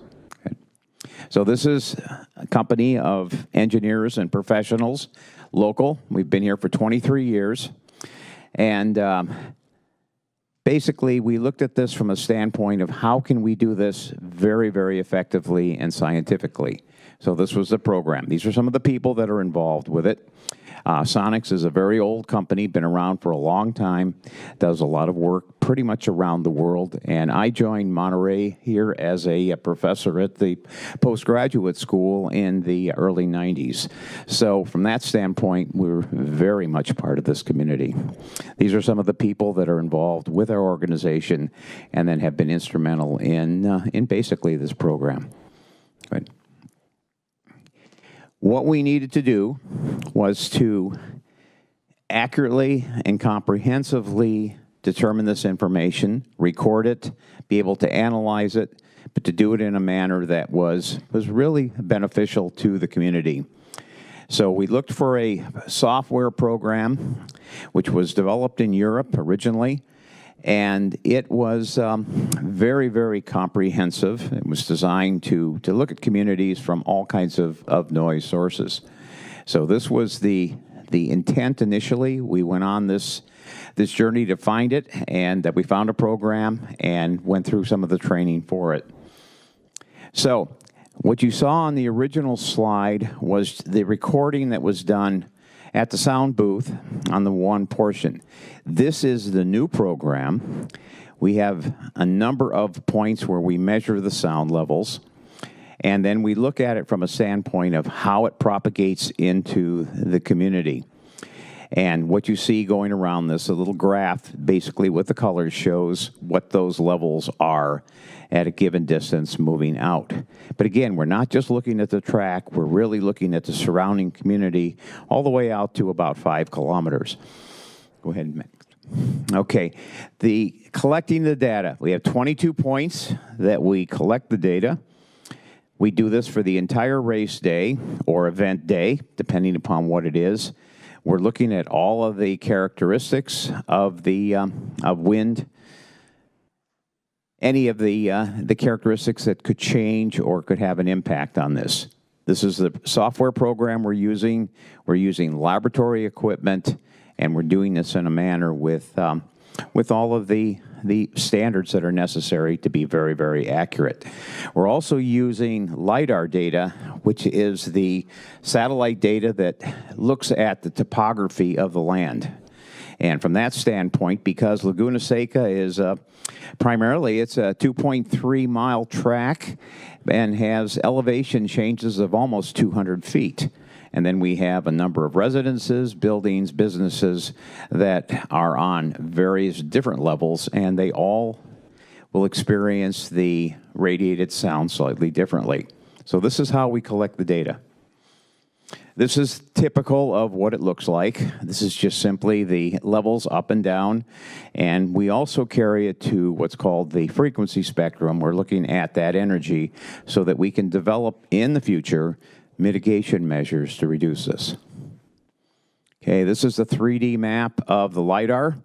Looking at the elevation, this is very accurate. It's accurate within a few inches, and it's the data that just shows the elevation. You can see the track there, some of the levels, and then you can see the surrounding area. All those little magenta squares are buildings or residences. So we're looking at all of those and what the impact of the track is on those. Okay, this is one of the events, the IMSA event. These are the levels that were encountered at the track, all the way around the track for the entire day, and the levels then that are being propagated out to all of the surrounding areas. And we look at this critically from a standpoint of how is it impacting anything within an area. All those little boxes are basically the levels that are encountered from the profile from the track being generated.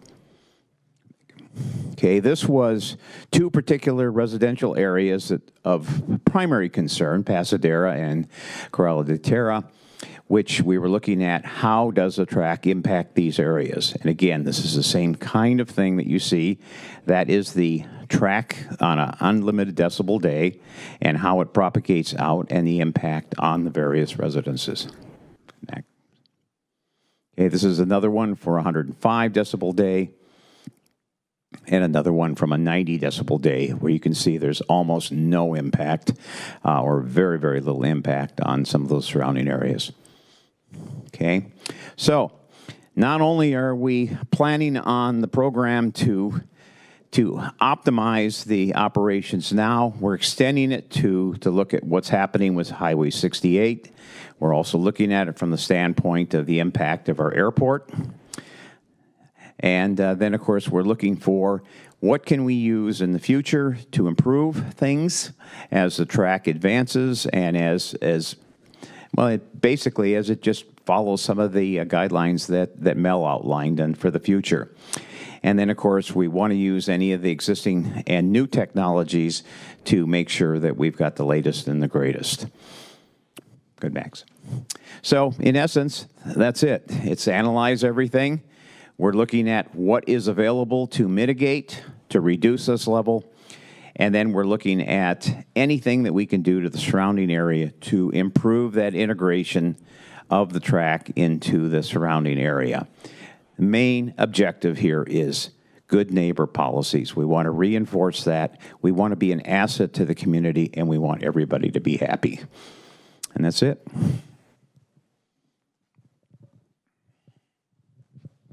Thank you, Jim. We'll go back to show you a little bit of the look and feel of what we've been working on, kind of the next steps. Go one more. So we've kind of had a first draft of how things could look as part of this master plan. It's just really artist rendering, trying to get us a feel for what we can do with the facility. So we're excited about that. But moving forward, the master plan, we're really managing the day-to-day activities with a focus on substantial and urgent facility repair. We're refining our business plan moving forward, and we define certain opportunities, and we'll continue to work on those for the master plan. And we're considering the long-term infrastructure needs. So we also are, as you see here, developing that branding and aesthetic that will reflect the part of the forward business plan. So from that, we would ask for your cooperation in extending the completion of this master plan to fourth quarter of 2026. Randy? Thank you. Thank you very much, Mel. Again, good morning, Chair, members of the board. Randy Ishii, Director of Public Works, Facilities and Parks. In closing the presentation of our concessionaire, the Friends of Laguna Seca, our concessionaire remains committed to fulfilling the terms of the concession agreement as seen by their presentation and over the course of these very successful events that have occurred over this past year. They have invested their own funds into the facility and they have kept Laguna Seca going as a world-class motorsport raceway for our public as well as patrons who come to the facility. And as noted by our Chief of Parks, Brian Flores, we continue to have a good working relationship with our concessionaire. And thus, in closing, staff recommends that the board receive this verbal update and presentation from the Friends of Laguna Seca regarding the required business and facility master plans as outlined in the concession agreement for the operation and management of the Laguna Seca Recreation Area and the agreed upon sound study. And secondly, to consider granting them the extension of which they've asked to the Friends of Laguna Seca for the completion of the facility master plan. And that concludes the presentation. We are available for any questions and comments. And thank you very much. Thank you, Director Ishii. I'm going to bring it back to the board here and see, do we want to go to public comment first? All right, I'm seeing nods for that, so we'll go to public comment. I'll offer it to folks in the room first. Please come forward. We'll allow 2 minutes per speaker. So Mr. Lipe coming forward. For folks on Zoom, *9 or raise hand function at the bottom of your screen is what'll let me know you wish to be recognized to speak. Mr. Lipe, the floor is yours. Thank you. Bill Lipe, resident of Monterey County. And I just want to say I really love the track. I think it's a great asset for the county. I was sad to see MotoGP get lost. I've been watching those races all season, and it would have been nice to see them be here. The board at the time didn't see fit to spend the money to keep it, which is unfortunate. I also really don't like how this whole process came about.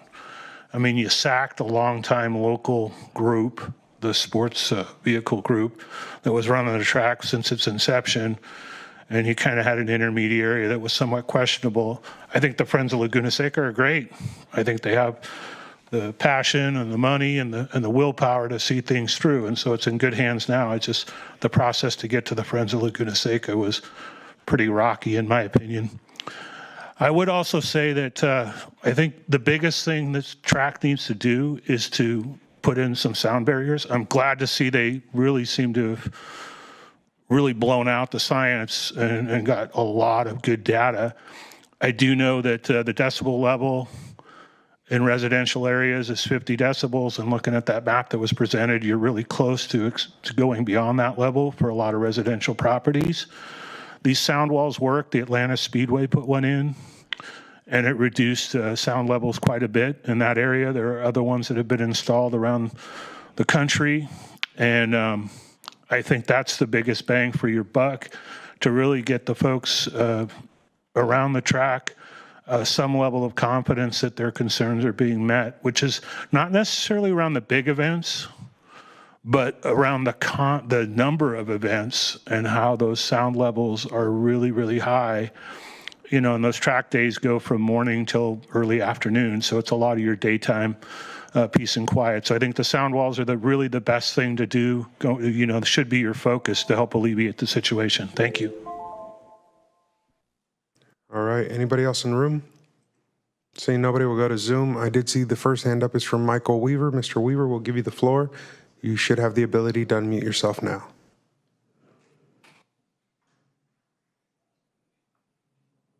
See, you're unmuted, but we can't hear you, Mr. Weaver. We can hear you now. No. Oh. Unmute. Got you now. Doing my... Go ahead. Hello? We can hear you. Oh, you can? Okay, thank you. About the 1st of September, I sent a request to the county for the attendance records at Laguna Seca since Friends of Laguna Seca took over. Wondering what are the attendance records. And on September 9th, I got an email back that the records request had been exhausted. No records found. Nobody in this county knows the attendance that's been going on since Friends of Laguna Seca took over. And I'm not throwing stones at Friends of Laguna Seca, but the oversight just isn't there, and the communication breakdown, a year has gone by, and now we want an extension. So I hope I'm expressing my frustration at this. Thank you. Thank you, Mr. Weaver. I see the next hand up. It looks like Brian Rosen to me. Mr. Rosen, we'll give you the ability to unmute yourself. Hello, supervisors. While the sound walls may be an excellent idea for reducing noise, may I please suggest planting a bunch of trees? I live near a freeway, and there are some big trees, and they do mitigate the noise. They just, when there are big trunks and there are big trees, it makes a big difference. And it would really help the aesthetics to have a lot of trees around there. And so it would help the environment. It would reduce climate change. It will just do so much good for the whole beauty of the area. So I just wanted to suggest adding a lot of trees, thick trees around it. Thank you very much. Thank you, Mr. Rosen. Next, I see a Patricia Velarde. Ms. Velarde, we'll go ahead and give you the floor. You should have the ability to unmute yourself now.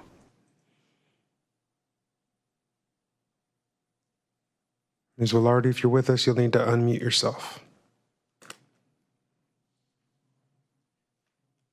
One more call, Ms. Velarde. All right, not seeing movement. We'll try you back here in a second. I see a phone number next. It looks like a 509 area code ending in 004.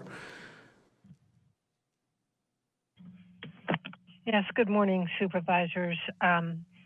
I second that there should be planting lots of trees, and there was no mention of the pollution that these cars are going to bring, both in audiences as well as traffic congestion, the heating up of the bay, which is being very compromised right now with all the traffic and climate change. I just think having a racetrack is not a good idea for Monterey. We have probably one of the most valuable ecosystems in the world, and we shouldn't be glorifying the speed of cars. But it's sort of the mentality nowadays. So please plant a lot of trees and try to mitigate as much as possible the pollution. Thank you. Thank you. We're going to go to Chris, and I can't make out that last name. It looks like a Otteweiler. Yes, thank you. My name is Chris Ottmuller. I'm with the Pasadena Homeowners Association. I'm the chair of our Laguna Seca committee. We submitted written comments, but I'd like to take just a few minutes to summarize them. As I'm sure the board knows, Pasadena is directly adjacent to the raceway and probably of the planned communities in the neighborhood is most affected by the noise generating activities at the track. We have met with Mel and his staff to express our concerns and particularly our interest in the sound study and mitigation. And I will say that he and his staff have been very gracious and understanding in listening to our concerns. We are particularly interested in having a role in defining and developing the mitigation steps. I've expressed that to Mel. I'd like to also express that to the board and hope that the board will agree that Pasadena, being the largest neighborhood, should have some role in which it can comment and influence the mitigation steps. We would be happy to meet with the representatives of Sonics to learn how the measurements affecting Pasadena have been made and to understand what mitigation will be proposed. As I'm sure the board appreciates, mitigation to be effective will have to be significant and will have to be properly funded. And we hope that the board and friends are serious in adopting effective mitigation steps because it would greatly. Thank you. We're over time, Mr. Ottawa. Thank you very much. All right. We're going to try Patricia again. Patricia Velarde. Ms. Velarde, we'll give you the floor. You'll need to unmute yourself on your end. Patricia Velarde, final call. All right. Seeing no other hands up, is there one more on the other side? Tina Nieto. Sheriff Nieto, we'll go ahead and give you the floor. Thank you, Supervisor, and to the rest of the Board of Supervisors. I just wanted to call in to say that since Mel has taken over and his staff, it has been a pleasure working with Laguna Seca. I spent a lot of weekends out there because obviously it's a county facility and we're doing the law enforcement piece. But I just wanted to give kudos because they've been easy to work with. And also to the board, they've also been very easy to work with. So I just wanted to make that known to the board because they may not get out as often as my folks do. Thank you. Thank you, Sheriff. All right, I see no other hands up at this point. I'll try one more time. Patricia, if you're with us, you have the ability to unmute yourself. Go ahead and do that now. All right. We'll go ahead and close public comment at this time, bring it back to the board. I'll start with Supervisor Daniels to my left. Thank you, Chair Lopez, and thank you to Friends for this presentation. I had the opportunity to go visit Laguna Seca last week during the Ferrari Challenge, and it was really wonderful to see. In particular, I know there's been a lot of renovations, but the landscaping to me is the part that really, it's so obvious when you drive by or you drive up the hill to see that Laguna Seca is being loved, and that's really wonderful for the visitors. It's wonderful for the environment. It's wonderful for the campgrounds that are also being taken care of and loved. And so I just really want to express my appreciation for that attention that's being paid to the park itself. In regards to my questions, I'll start with the sound study, and I'm curious to the expert who was speaking on sound, what sort of recommendations a sound study like this might produce. And I say that with in mind the two things that were brought up at this meeting in public comment. There was someone who mentioned a sound wall. Another mention was strategic planting of trees. Are there more options? What kinds of things do you think this study might produce in terms of recommendations? Supervisor Daniels, yes, there are a number of options that are going to be available. And first off, with the local communities, we very much will include them as part of this study. The study is to determine just what we have to work with. From that point on, we then will look at the various options available to us to reduce and mitigate sound. And that does definitely require the involvement of the communities that are adjacent to the facility and to a certain extent affected by it. Sound barriers are only one option. Buildings, treatment to buildings on the track, topography changes, berms. There's all kinds of mitigating elements that can be put in. Certainly anything that is more natural, like berms, landscaping, trees, is always going to be a first choice. It's not only cost effective, but it adds an aesthetic component to it as well. So we're really looking holistically at the whole program. What can we best implement to serve the needs? So it's really a combination of all those things. One of the things that the study will do, and because the analysis is so extensive, and I'll mention that this is a program that was developed in Europe. And it was developed for that very specific purpose to make it more palatable for local residents around any kind of event, whether it be trains, airplanes, whatever. So from that standpoint, having all of the data collected, having all of the analysis produces, really gives us the opportunity to look at, say, what are the options available? And all those options will be presented to the board and to the community, and obviously what the financial impact is as well. But first and foremost, as always, look at everything, not just one element. And if I understand correctly, what's the request for an extension is to continue to collect data and then to produce these recommendations. And you believe that you need until the last quarter of 2026 to do all of that. We wanted to be complete with all events that take place at the at Laguna Seca, and really look at it from a standpoint of not only just track events, or not just races, but track events and any other. And from that standpoint, to look at it very completely. The more data we collect, the longer period of time that we collect it, the more accurate the results. Okay, thank you. And then I have questions for Friends of Laguna Seca. Same, I guess just along the same lines is the facilities master plan that was presented, well, it has not been presented yet, but the plans that we saw on the presentation, how far out are you? It looks very complete to me in terms of there's been drawings done, there's an idea, a concept of where you want to go. What's holding you back from completing that project?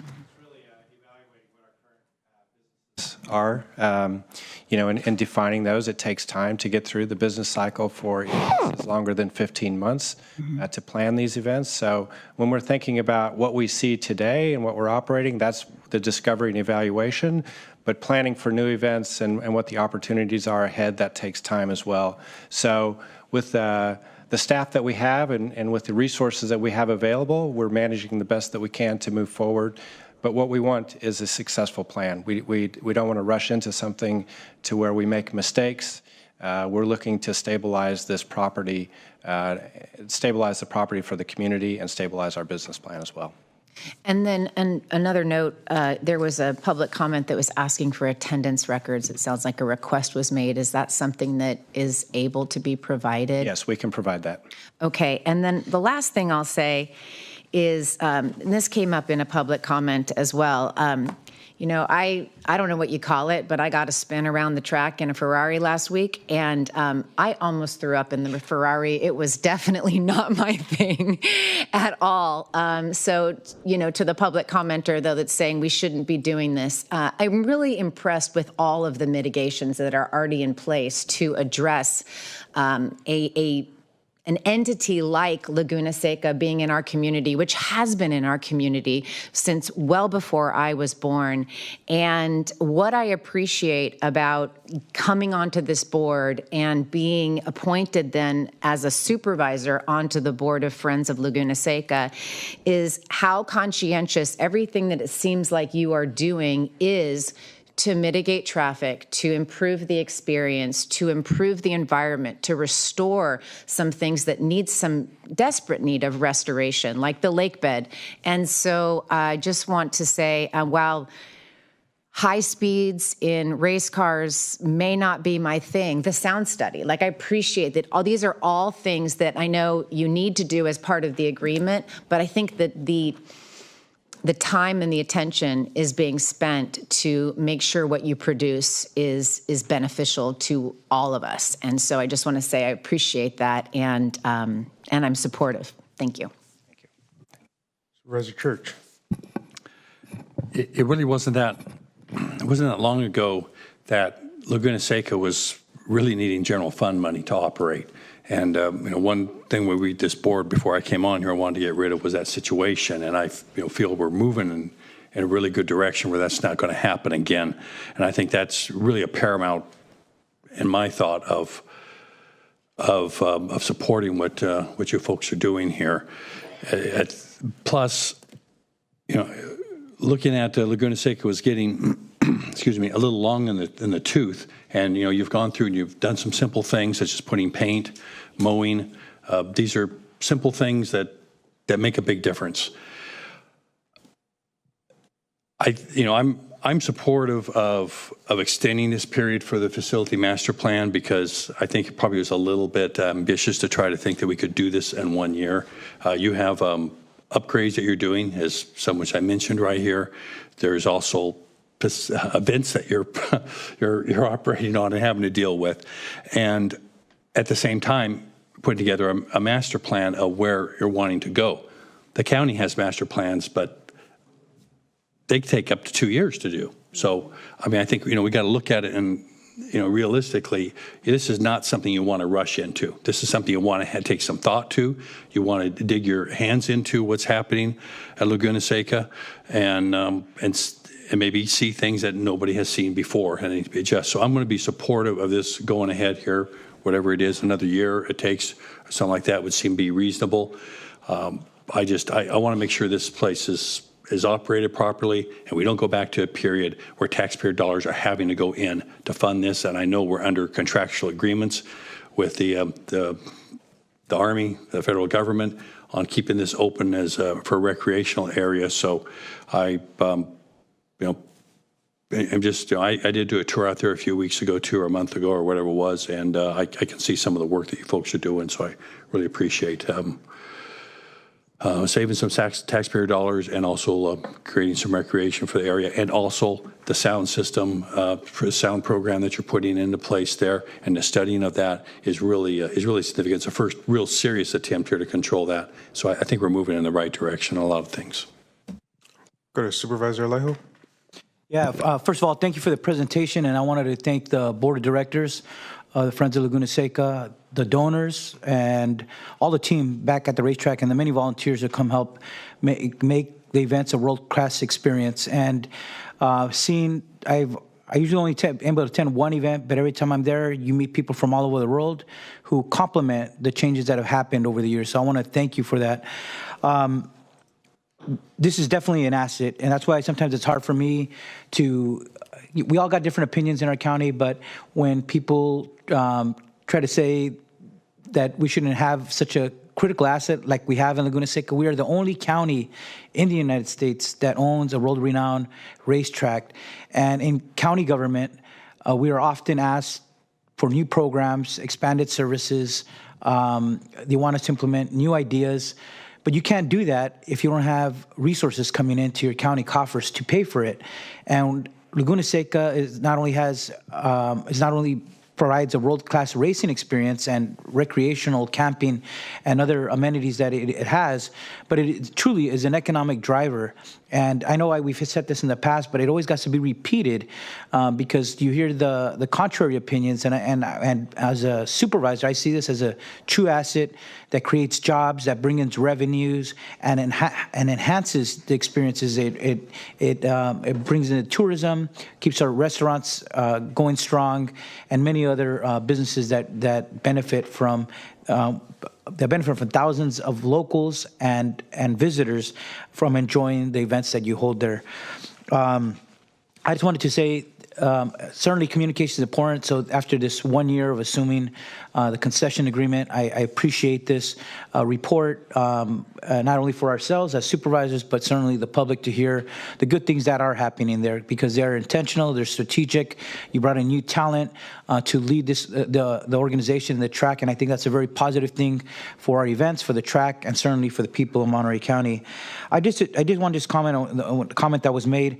Scramp provided a great service for many years. Eventually, as many organizations do, they got into some troubled times and had difficulty managing the track. We had one of our county employees play a critical role in transition before John Narigi came in. His work was not questionable. He did a good job. But we transitioned to this model, and this track has had different chapters ever since it was started back in 1957. This is that next chapter in Laguna Seca's history, and I think it's a positive one. But I would just say, I was always, as an attorney myself, I was always reluctant. I know Friends of Laguna Seca agreed to do the sound study. It's been asked for, but you always got to be careful what you ask for, because there's opponents that want to use it in ways to restrict the events that take place there. And I just want us to be honest about that. I said, be careful what you ask for. And if there is things that could mitigate the sound, as other tracks have, and that's cost feasible, let's explore that together with the community, with the neighbors.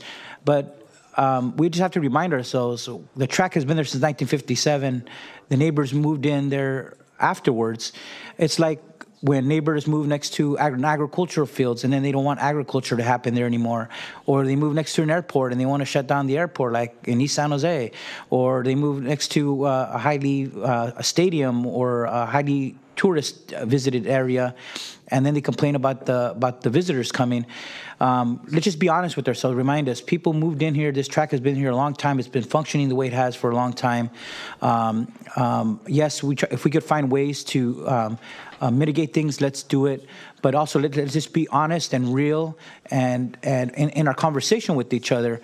That I know people don't like mentioning that too often, but it's worth mentioning here because I hope that this track will continue for many more decades into the future. I think our children and grandchildren would appreciate having this track as an asset so that they can enjoy as well. With that, thank you very much, Mr. Chair. Thank you. We'll go to Supervisor Askew. Yeah, thank you. Thank you for the presentation. Thank you for the work. I'll echo, I think, some of the comments and have some differences of opinion with some of my colleagues on some of these points, but I want to thank you for the transparent communication that's been in place since the new team has been in place. I really, really appreciate being able to reach out with questions and feedback. I had a great opportunity to take a tour of the facility, and I spent, I think it was a couple hours. I had all my questions answered, and I brought a lot of them with me. We drove around, and I think I was pretty transparent with all of the thoughts that I had to share, and I think fairly consistent with the types of questions and feedback that I've been sharing here from this dais over the course of the time that I've been on the board, and overall. The big message is, I think it's in all of our interest to have this concessionaires agreement be successful. The county, for our residents, for the county budget, like we are in no position to have the county subsidize the operations of this facility into the future, and so our shared need for the success of this partnership is significant, and so as we move forward, I think we're all in agreement on that point. We talked about a number of things, and since you're here in front of us today, I think that the improvements that have occurred were clear. Getting people into and out of the facility are appreciated. Keeping traffic off of Highway 68, I think we can all appreciate that. The visible improvements, just to be able to see the facility and just the way that it looks, the way that it feels when you drive up. It's the type of thing you just feel when you approach the gates. The opportunities for continued investment, small things that can continue to make the facility more available for not just those from out of the area, but the residents who live and work here in the community. I'd commented that during COVID, before I joined this board, when I was still on the school board, and we had our student graduations occur at Laguna Seca, how for the majority, everyone I spoke to at those graduations for Marina, Seaside, and Monterey high schools, those were students and families who had literally never been on the property before, who grew up here. Those are families and children and adults who are from this community, who didn't know that this was a park that belonged to the county and belonged to them. And so for me to find ways that we can continue to think about operational planning that includes our community and includes the children and the families who live here. I know there is a population who has grown up loving and visiting Laguna Seca, but there's a much larger population of local residents who have not had that opportunity, but who do spend a lot of time adjacent, visiting the Fort Ord National Monument. And so some of the conversations that we had thinking about how we can, what opportunities might exist to build on that and to provide some shared benefit. So I'm hopeful that as we continue this relationship, there can be some continued conversation and shared thinking about how to bring those thought partners to the table in real meaningful ways. In regards to the noise study, it's all fascinating and new to me. I always tell my son and his friends, I'm like, there's lots of problems and we need really brilliant people to figure out how to find solutions. So I spent some time reading more about how all these noise things, it does feel sometimes like you can be farther away from a source of noise and yet it sounds louder. I don't know how that's possible, but it does feel that way to me sometimes, even in my own experience. So I'm curious to look more closely at those maps and to continue to understand that. I had a couple other notes here. And then so some of the questions, I went back to the original concessionaires agreement. And as we think, I think it does make sense, given everything that I saw on site and the conversations that we had, that it, and wanting to make sure that as we think about a master plan for the property, that master plan aligns with a very thoughtful operations plan. That we take, that we collectively take the time to make sure that operations plan is thoughtfully developed and that it then aligns with a facilities master plan. And so taking the time to get that right sounds like the right decision for us to delay or to push back the timeline on that. But I was wanting to make sure that we thoughtfully looked at the concessionaires agreement to identify any other changes that might be triggered by moving those timelines around. And I also wanted to make sure that we were looking closely at the concessionaires agreement with an eye to there's the dollar amounts that we've identified for, let me get this right. So so there was an initial set of facility needs that had been identified prior to, at the beginning of the signing of the concessionaires agreement, and a number of dollar figures where we'd identified needing to have capital funding commitments made based on agreements that this board was signing on to. So this board would agree to what those capital, how much was going to be made, but also what those monies were being put into. And so that, with the idea being that the master plan would come to us, we would sign off on it, and then those funds would then be invested into the items in that master plan that this board has, signed off on.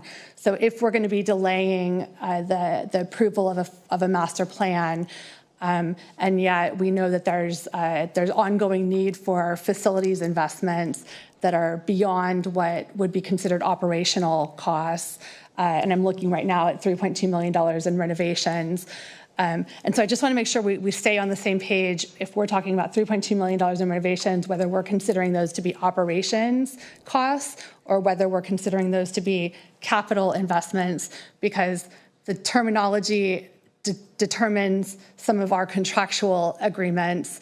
And until the board, and as I read our contractual agreements within our concessionaires agreement, the board hasn't yet approved what those capital what our capital planning agreements are. And so anything up to this point, I'm assuming would be operational investments.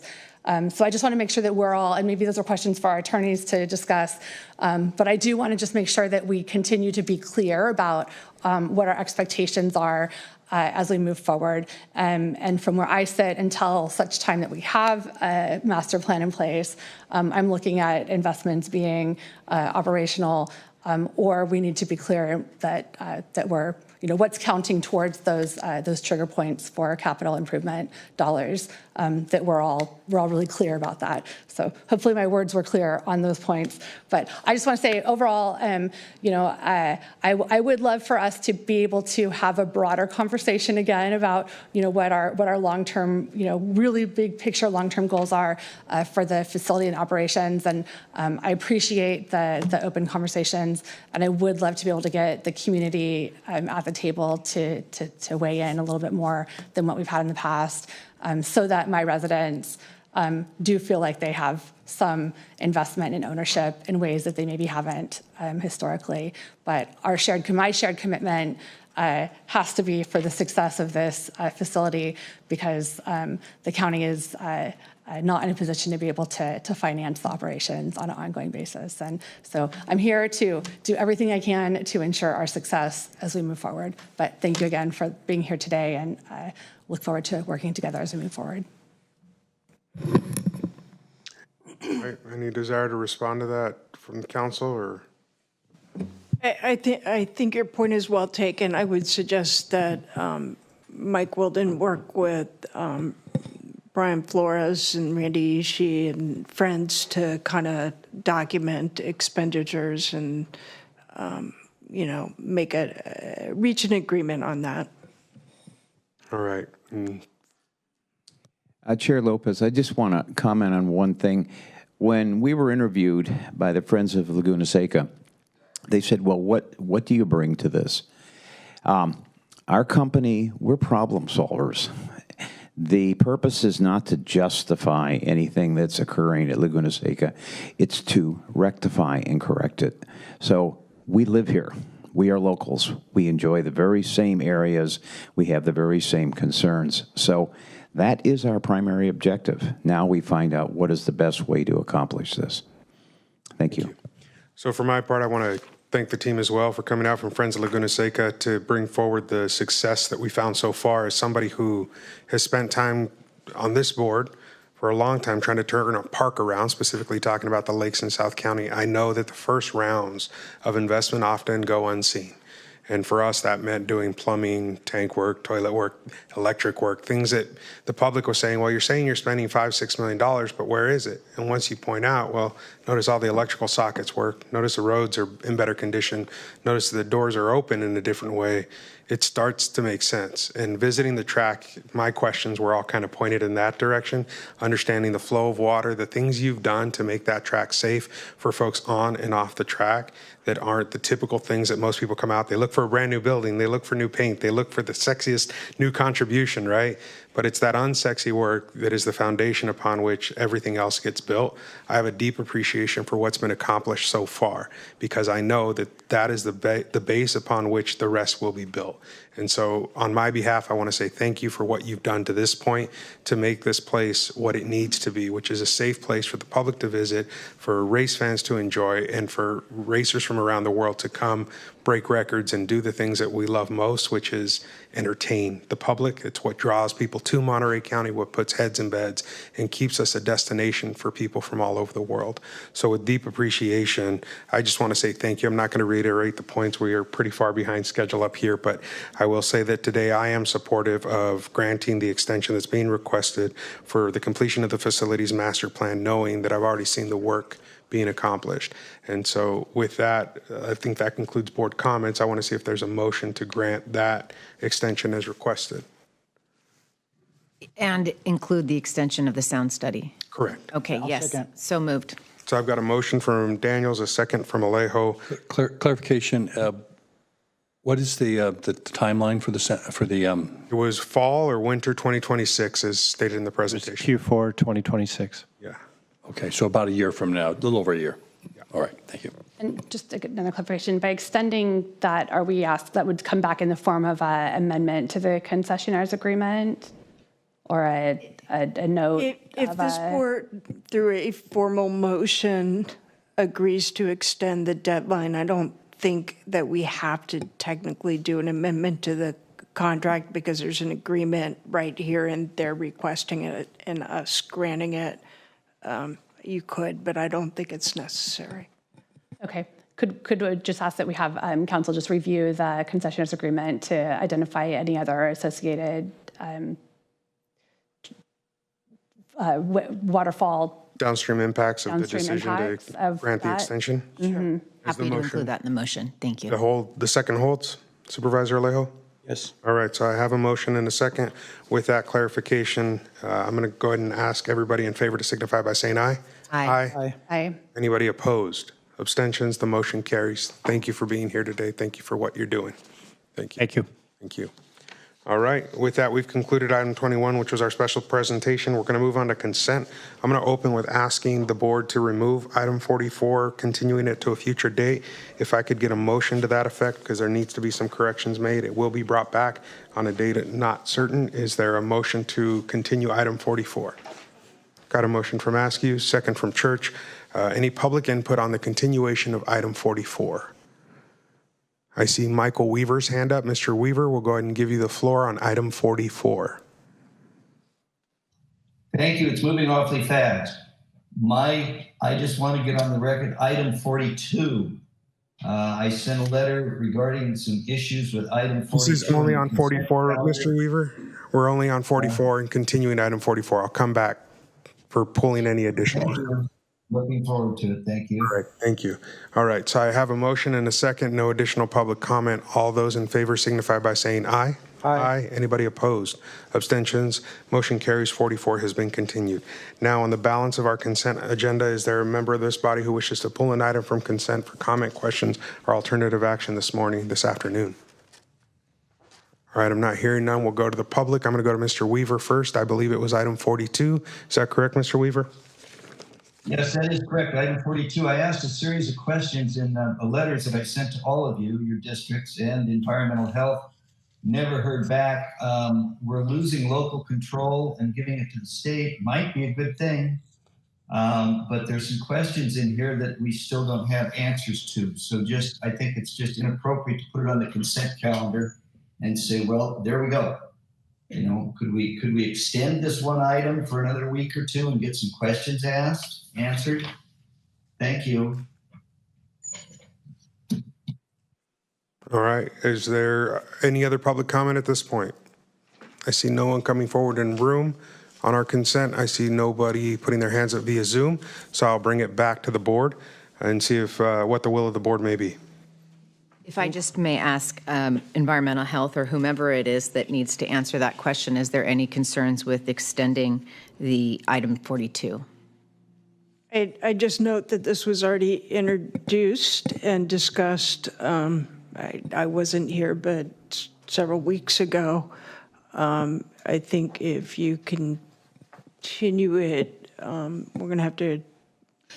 Was it a consent item or was it an item that was? It was a scheduled item. Scheduled item. Okay, then I'm just not familiar with which one it was. Yeah, I had a lot of questions and challenges as a supervisor Church, and I think in the end, after staff clarifying the reasons why, I think we've all kind of ended up here.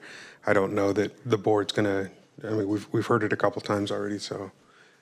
I'll move approval of consent. I've got a motion for approval of consent. Is there a second? I've got a second from Askew.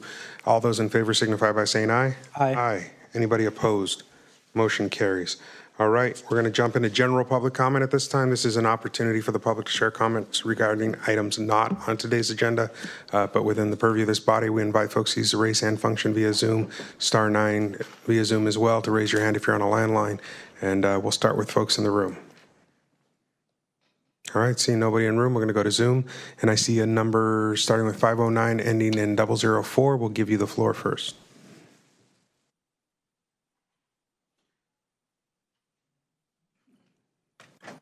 Phone number ending in 004. This is your time. Yes, thank you, supervisors.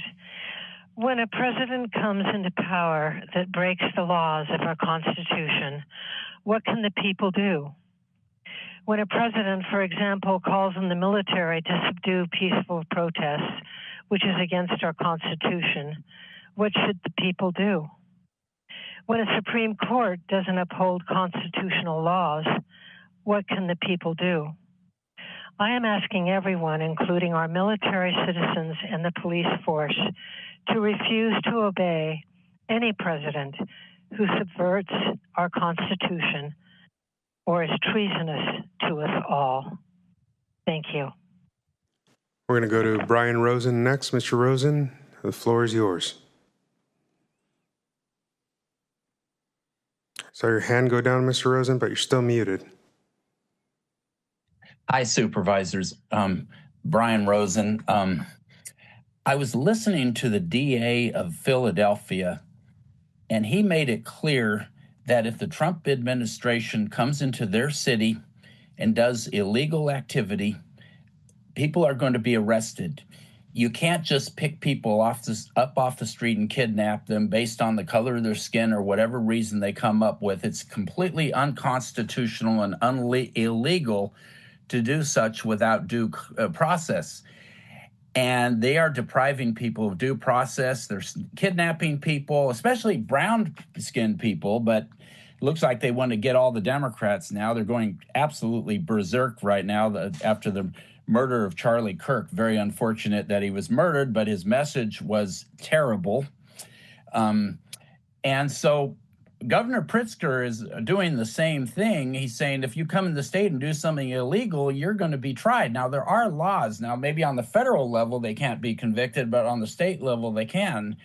And I think it's very important we stand up to this administration very bravely, like Governor Pritzker has, and like the leadership of Philadelphia is, and really don't let them get away with anything. There has to be a lot of pushback. It's just a terrible thing that's happening.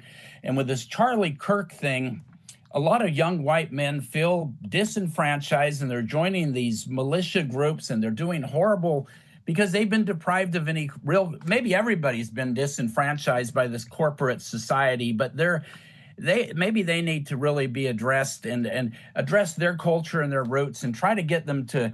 There's more to culture than the Ku Klux Klan and the American Nazis and Charlie Kirk and all of that. So we need positive messages for the young people of all genders and races, and to reinforce that. All right, we're going to go to Thermal Runaway next. Thermal Runaway.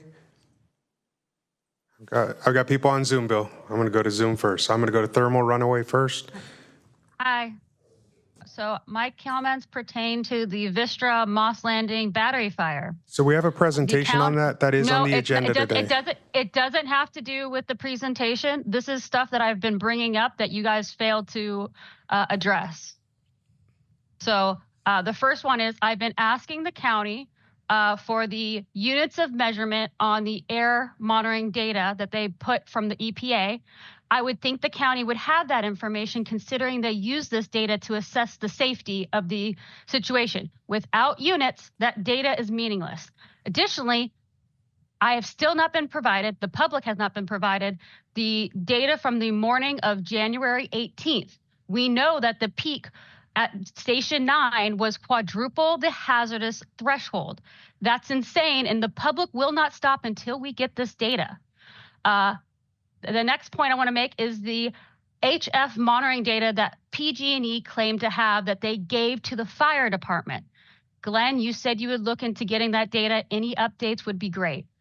The next thing I'd like to mention is the air monitoring data from February. I noticed that there is some data on the website for the county. They only have HF and not particulate matter data. The county claimed on their website that they post the data without independent verification or modification from county staff. But I would like to confirm with the Board of Supervisors, the county emergency command was using that data to assess the safety of the community, right?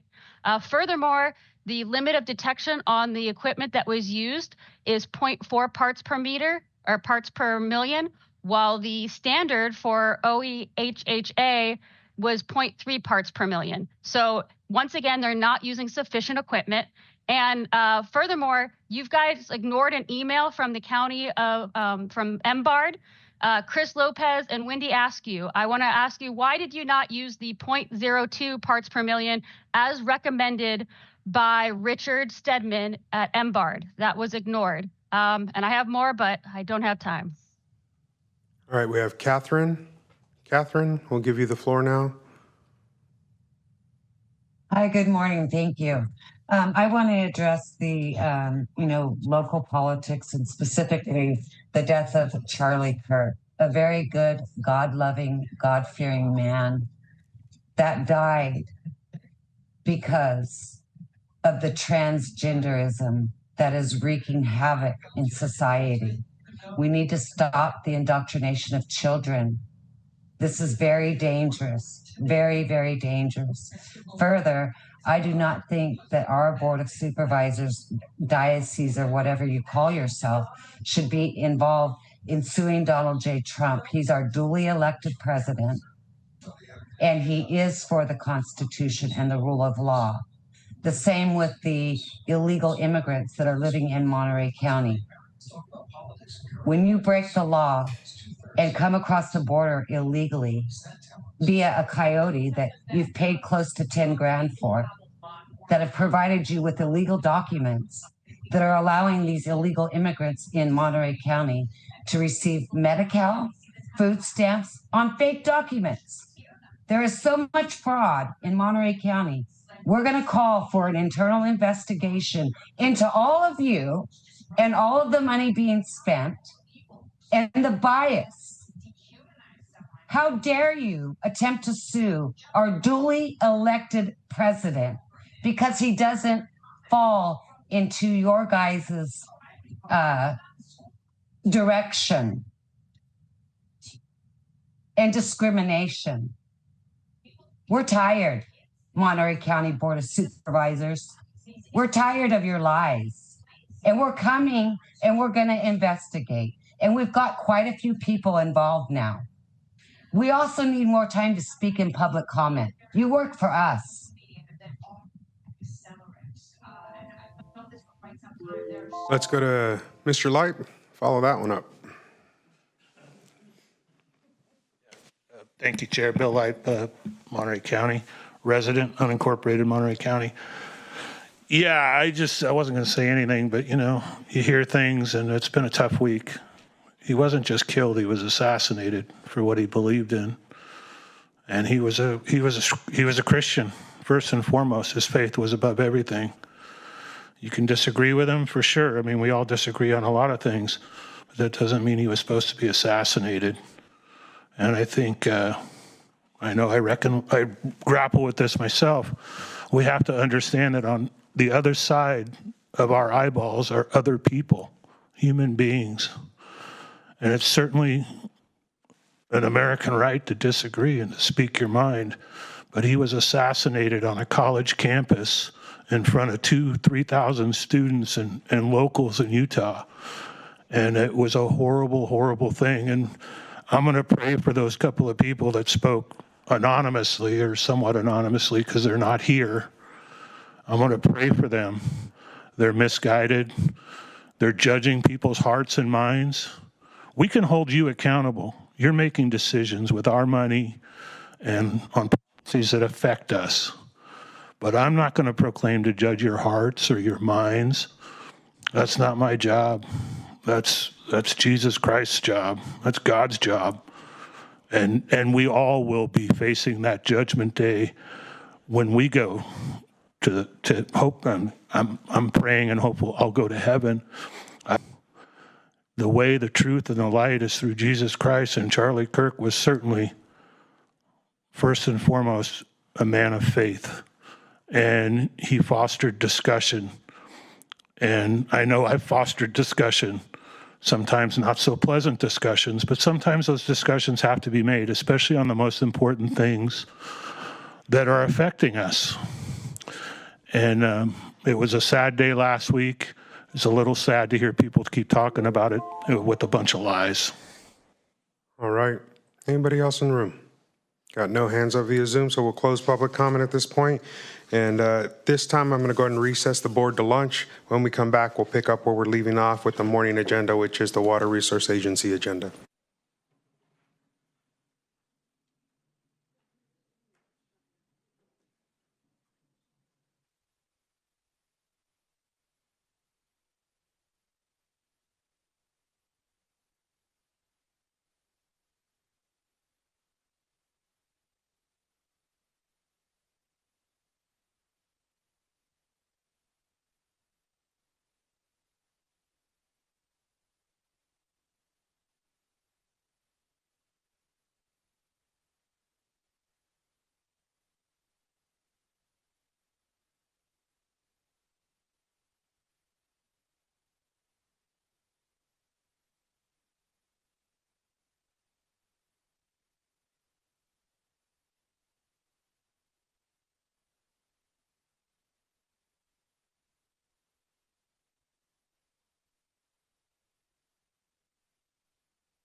I'm going to look to the clerk and to our folks in the IT room to get us launched here via all the online options for folks. So as they do that, I want to acknowledge that I shared before we went to lunch that we would be opening with the Water Resource Agency agenda, but due to a time constraint issue for some of the guest speakers for our next item, we are going to jump to the item for item 25, which I know is what we have a lot of folks here for. So as part of that, just want to share, we're going to do item 25.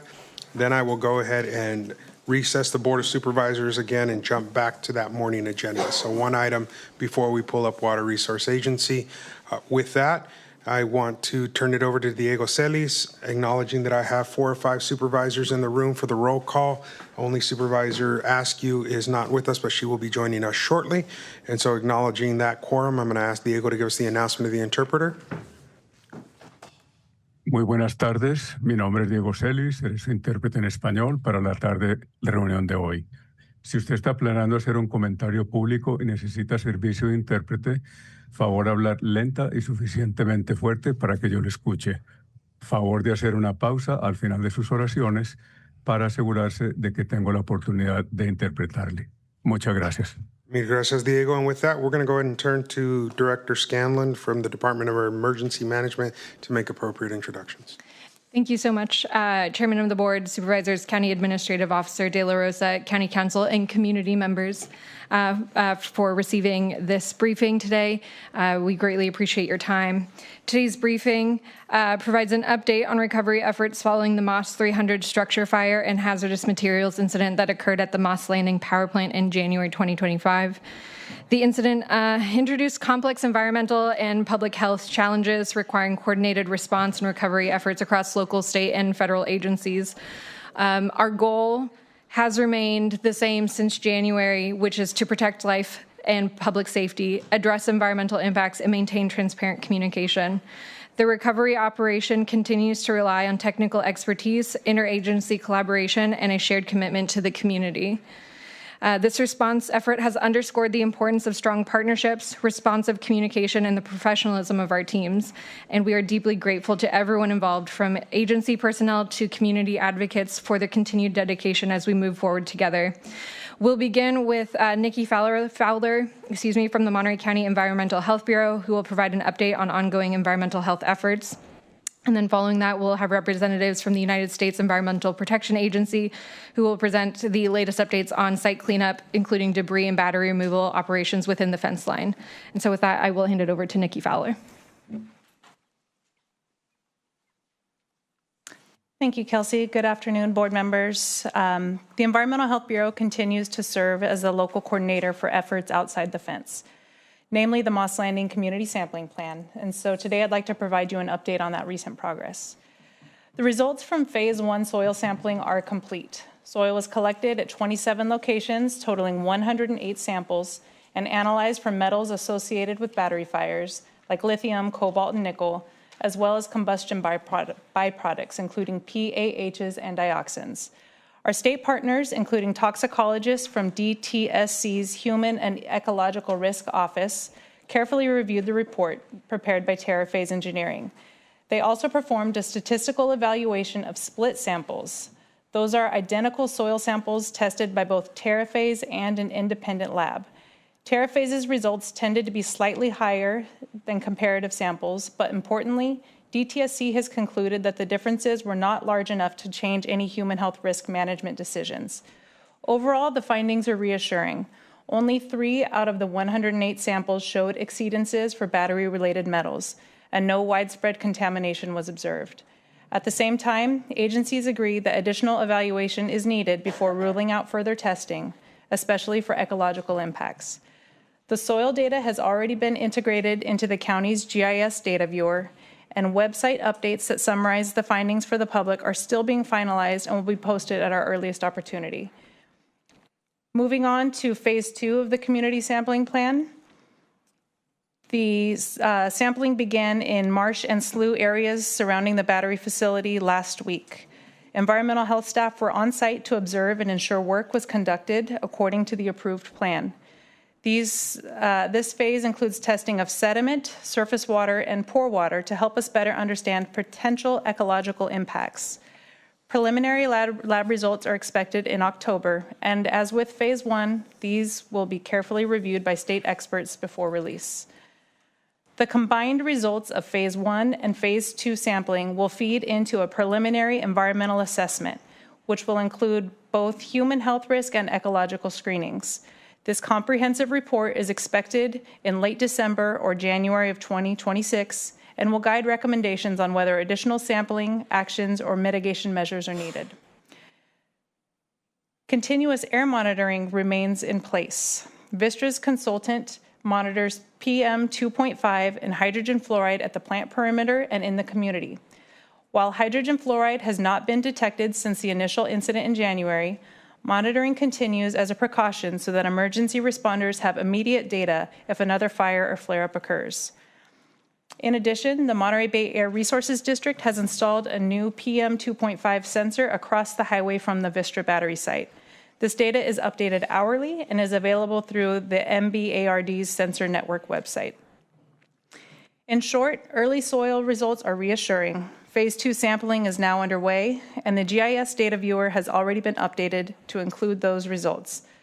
The viewer will remain the central tool for analytical data, such as soil and water sampling results. However, air monitoring data will not be posted there, given the large volume it generates. Instead, daily summaries of continuous PM 2.5 and hydrogen fluoride monitoring are available as visual plots on the county website. Environmental Health Bureau and our state partners remain committed to a thorough science-based process and to keep the public informed every step of the way. Thank you, and I'll be available for questions. All right, next up, I'd like to introduce our partners at the United States Environmental Protection Agency. You guys can come on up. A quick housekeeping item. Some US EPA staff do have a hard stop in about an hour. They may quietly excuse themselves. County staff and some other US EPA staff will remain in the room to document action items and questions for follow-up. So with us today, we have Mike Montgomery, Director of the Superfund Emergency Management Division with US EPA Region 9 out of San Francisco. Mike serves as the senior leader at the EPA region, guiding the work of the Emergency Response Branch, as well as the remedial side, which manages over 100 national priority list Superfund sites in California, Nevada, and Arizona, and Pacific Islands and territories, and 148 federally recognized tribes in the Southwest. We also have today with us Lynn Keller, who is Acting Assistant Director of the Superfund Emergency Response Planning and Preparedness Branch with US EPA Region 9 out of San Francisco. Lynn is the branch manager for the EPA Federal On-Scene Coordinators at Region 9. Her staff respond 24/7 to environmental emergencies and conduct time-critical cleanups and disaster responses. Truly, it has been an honor to work with the US EPA. Over the last several months, Lynn and Mike's team is comprised of a group of truly dedicated subject matter experts who have brought not only their technical acumen, but also their deep sense of advocacy for the community. Their continued leadership is instrumental in advancing recovery while maintaining the highest standards for environmental protection. And so with that, I will hand it over to the US EPA. Thank you very much. Good afternoon, Chair Lopez, members of the board. It's a pleasure to be here. As I was introduced, I'm Mike Montgomery, the Director for Superfund and Emergency Management for US EPA in Region 9. We do have some experience working in the county here. One of our national parties list sites involves the oversight of the Army and the forest cleanup out at Fort Ord. So we're familiar with the county.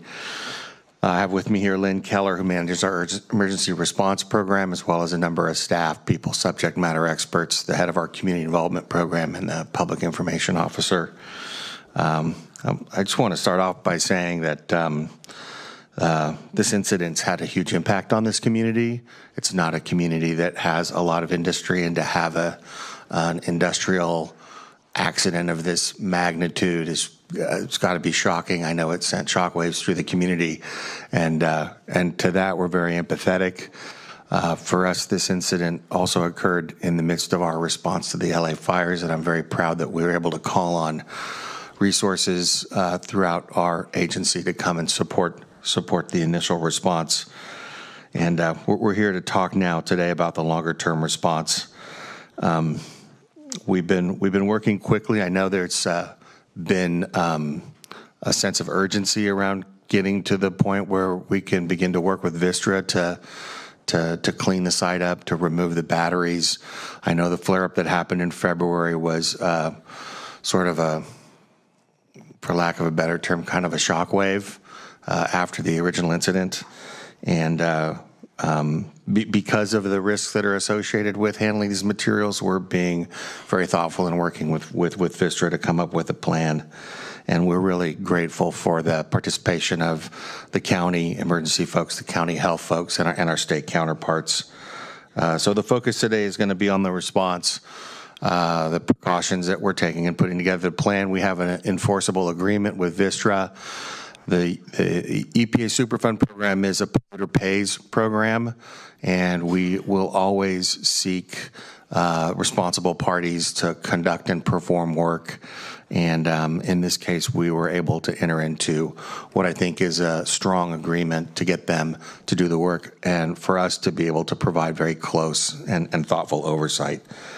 So with that, I'm going to hand it over to Lynn. One other thing before I want to take a minute again to also to applaud the county and the state for the progress they're making on the efforts outside of the facility boundaries. I think that today was an important milestone, or this recent milestone is being able to share that data is really important also, and I want to recognize their efforts. We're not going to talk to the efforts beyond the facility boundary here today because, our roles and responsibilities are such that we've kind of divided that up and are going to maintain kind of a focus here today on the work that we're leading and getting the facility cleaned up. So with that, I'm going to hand it over to Lynn. Thanks, Mike, and good afternoon, everyone. I have several slides here, about 20 to be specific, and we'll go a little quickly through them if I can figure out how to advance. There we go. But let me know if there are questions. Mike and I are happy to answer any questions you might have afterwards. I know it'll go a little quickly. First off, for the emergency response and removal program, so the types of activities we do are on the screen here. We do a lot of time-critical removal actions, which is what the fire at Moss Landing, the cleanup, has turned into. It's a time-critical action that you're doing. It's not an emergency response that ended when the fire ended. So just to capture that. Mike also deals with a lot of Superfund sites, which, as you're well aware, take years and sometimes decades to clean up due to level.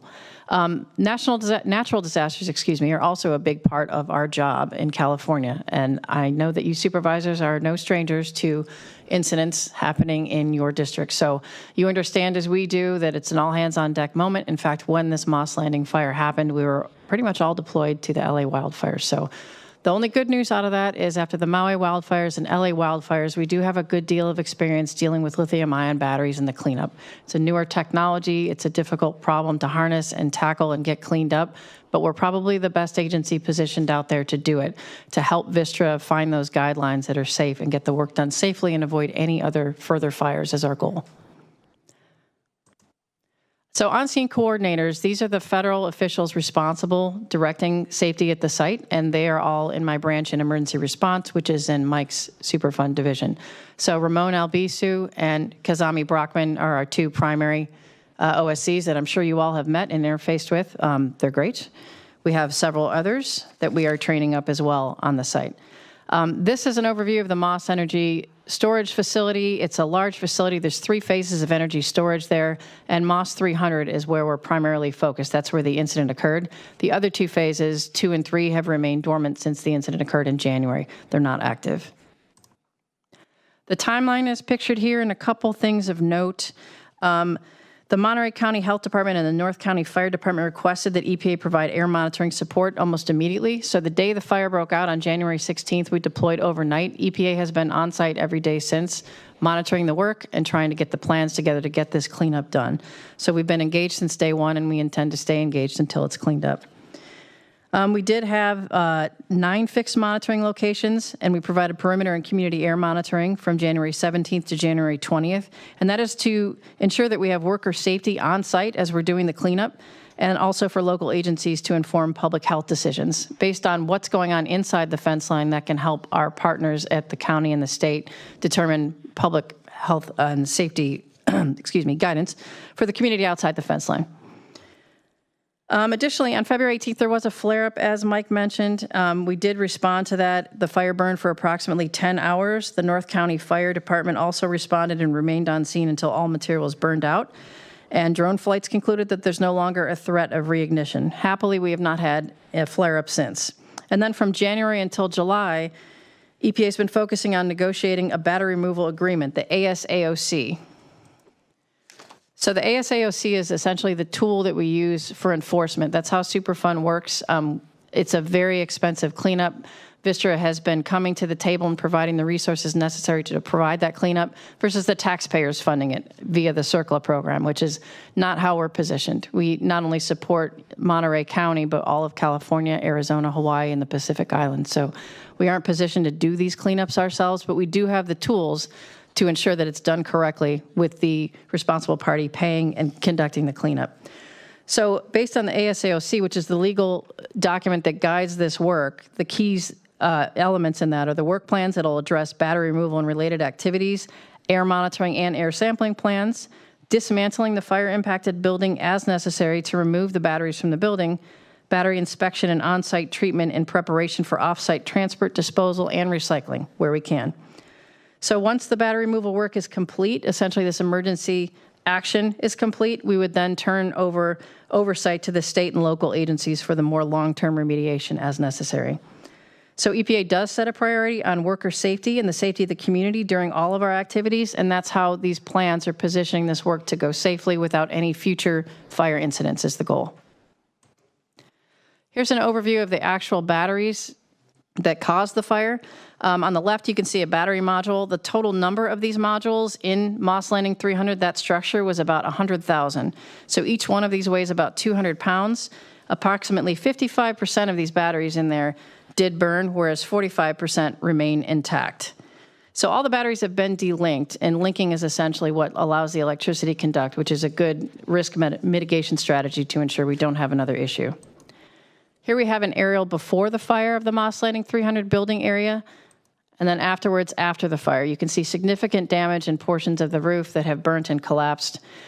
All of this triggers a very surgical demolition effort, so we know that we need to get the batteries out. We know that the batteries are in various states of damage, but also we know there's a very structurally unstable building that's enclosing these batteries, and the last thing we want to do is either put someone in harm's way because a building is unstable and they're inside of it, or have debris fall on batteries that are unstable and ignitable and cause another fire. So that is the reason for the surgical demolition and the reason for the time investment in the plans to ensure this is done correctly and safely.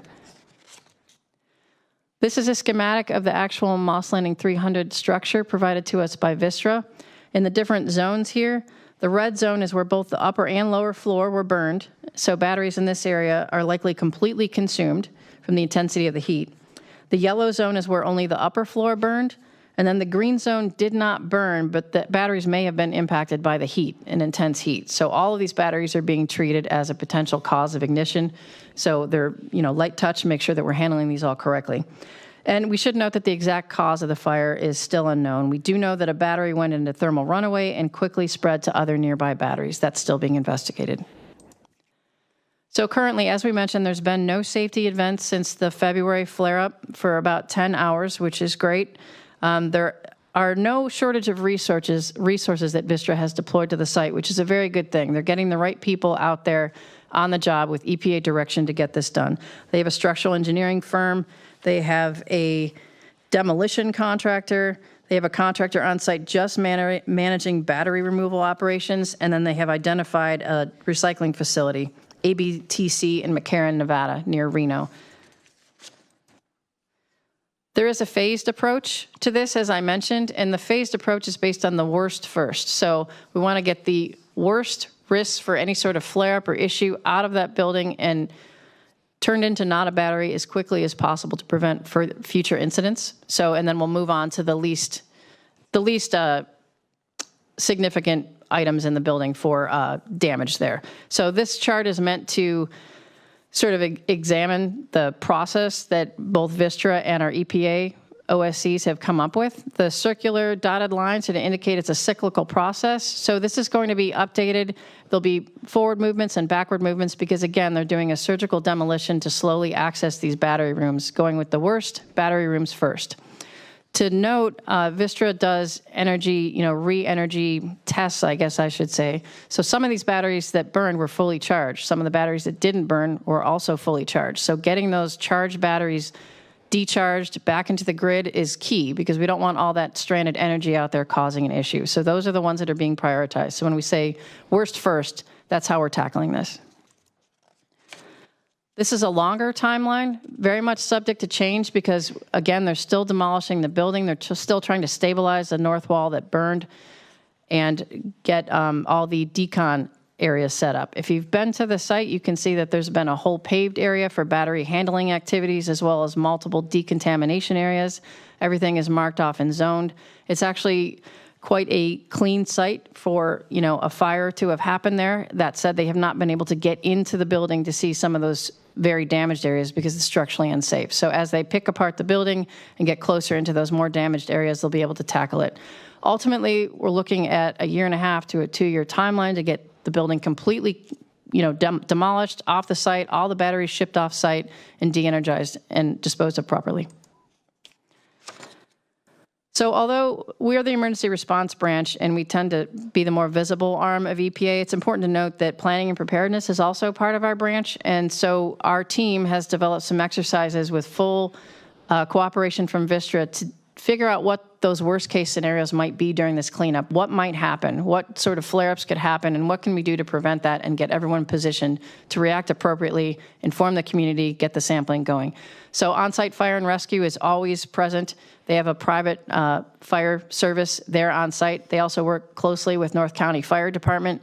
They conducted an exercise in August to actually model some of these scenarios, figure out the response strategies, and work with the county emergency management division to ensure that there's communication widespread throughout the community. Preventing offsite impacts from our work, we know, is very crucial to the community. We should note that batteries are cleaned. They're HEPA vacuumed and wiped down during the initial inspection before they leave the building for processing. Workers do wear full body suits, Tyvek, for protection in the building. Dust suppression measures are employed throughout the site. So during demolition, as well as any related activities, work is shut down when winds kick up, above 20 miles an hour sustained. And there are plans to document wetting techniques to make sure that that dust doesn't get out of control. In this picture here is a dust cannon, which is able to throw a fine water mist over long distances that very effectively suppresses dust. They have water trucks supplying water. They street sweep, I think, twice daily to work clean around the environment. And all the equipment has an attachable water nozzle on excavator arms to ensure that they're spraying down what they're working on and minimizing the dust hazard. Additionally, this site used to be a fossil fuel burning facility, so there is actually a closed loop system that captures all of the rainwater, runoff water, and stormwater. So all of the water that falls on the work area is captured by the already in-ground stormwater system, and it's held on site for sampling and proper disposal. There's nothing going off site.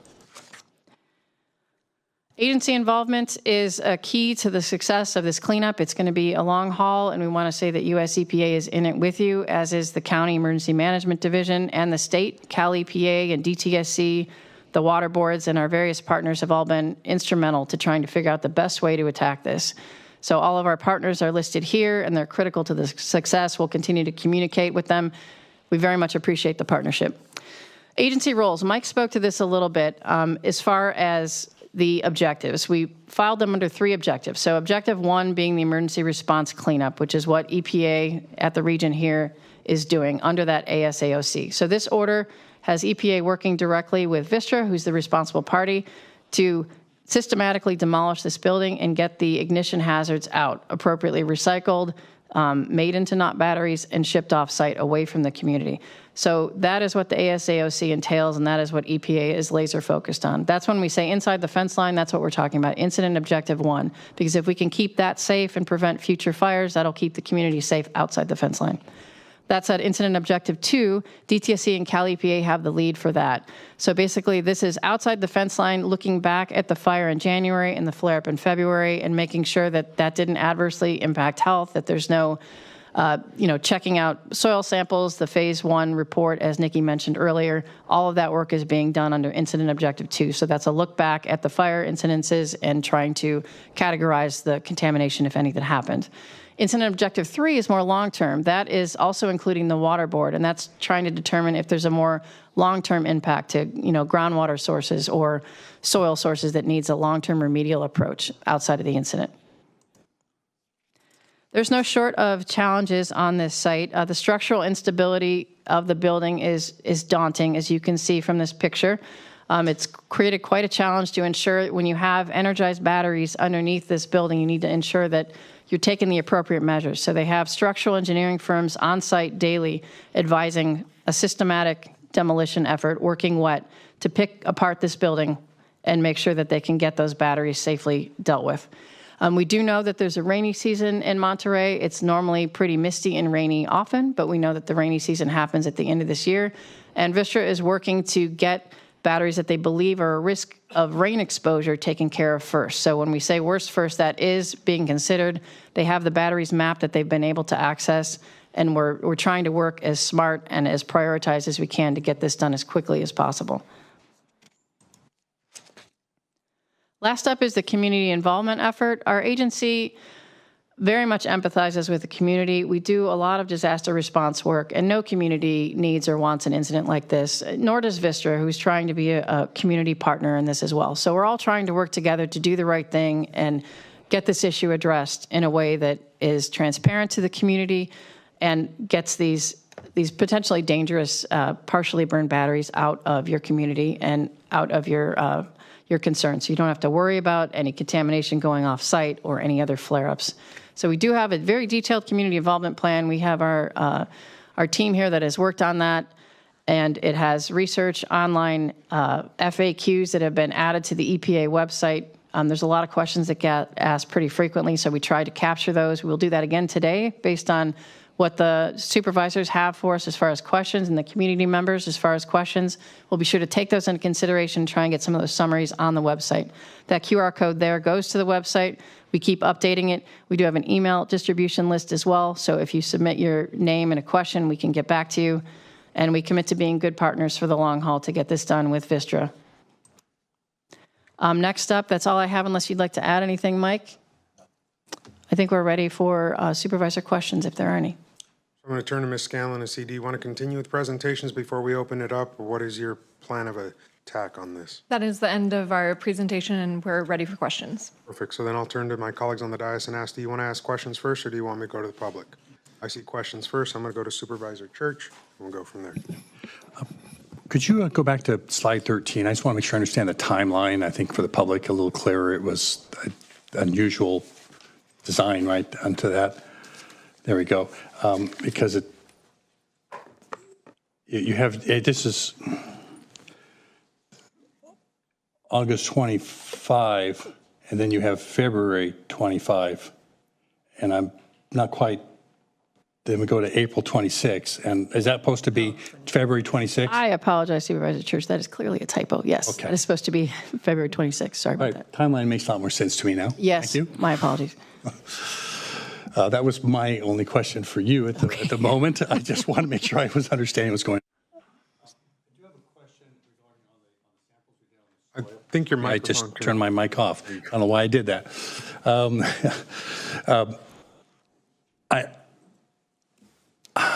A lot of time has passed, obviously, and so there's been a lot of weathering from wind and from rain, and so the particles we're looking at could very well have drifted about into different locations. They could have concentrated. There was an incident we know early on where mosquito population in the area was affected negatively, and not that anybody loves mosquitoes, but this isn't the way to control them. And so I'm concerned on two things here in terms of if we're going to be doing any more soil testing in the community. One, to look for possible areas where there could be concentrations that could have fallen into from rain or weathering into areas. And second, it's a little more difficult to determine is what happened to these mosquitoes and whether this is slowly working its way up a food chain and for the environmental impact on the Elkhorn Slough. And I realize that we may really not know the impact of all of this for some time, if there is an impact.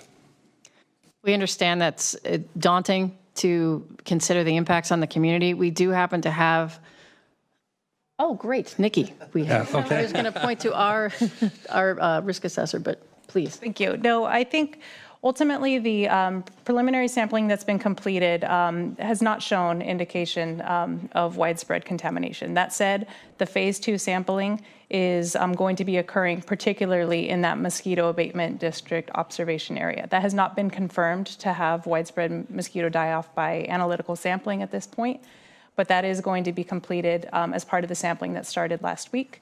And then ultimately, those questions that you raised are exactly what we're expecting to be evaluated and presented in the preliminary environmental assessment. That will come as a comprehensive evaluation of all the data that's been collected.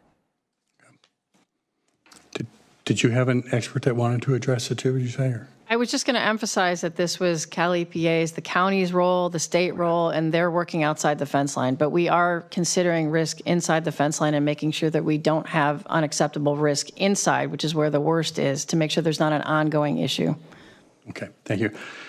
I do have one question. It's a little bit out of the ordinary here because this is somebody who's, it wasn't part of the presentation here, but there was a quote in the Monterey Herald today that I found a little bit bothersome. It was Mr. Yeager, who I know who's here, a representative from Vistra, and I would just like to get some clarification on that if I could. The quote was, Vistra Representative David Yeager confirmed that there are no plans for restart of the Moss Landing 300 facility on cleanup investigation are complete. And I, of course, would assume that because it's a cleanup. It's a Superfund cleanup, basically.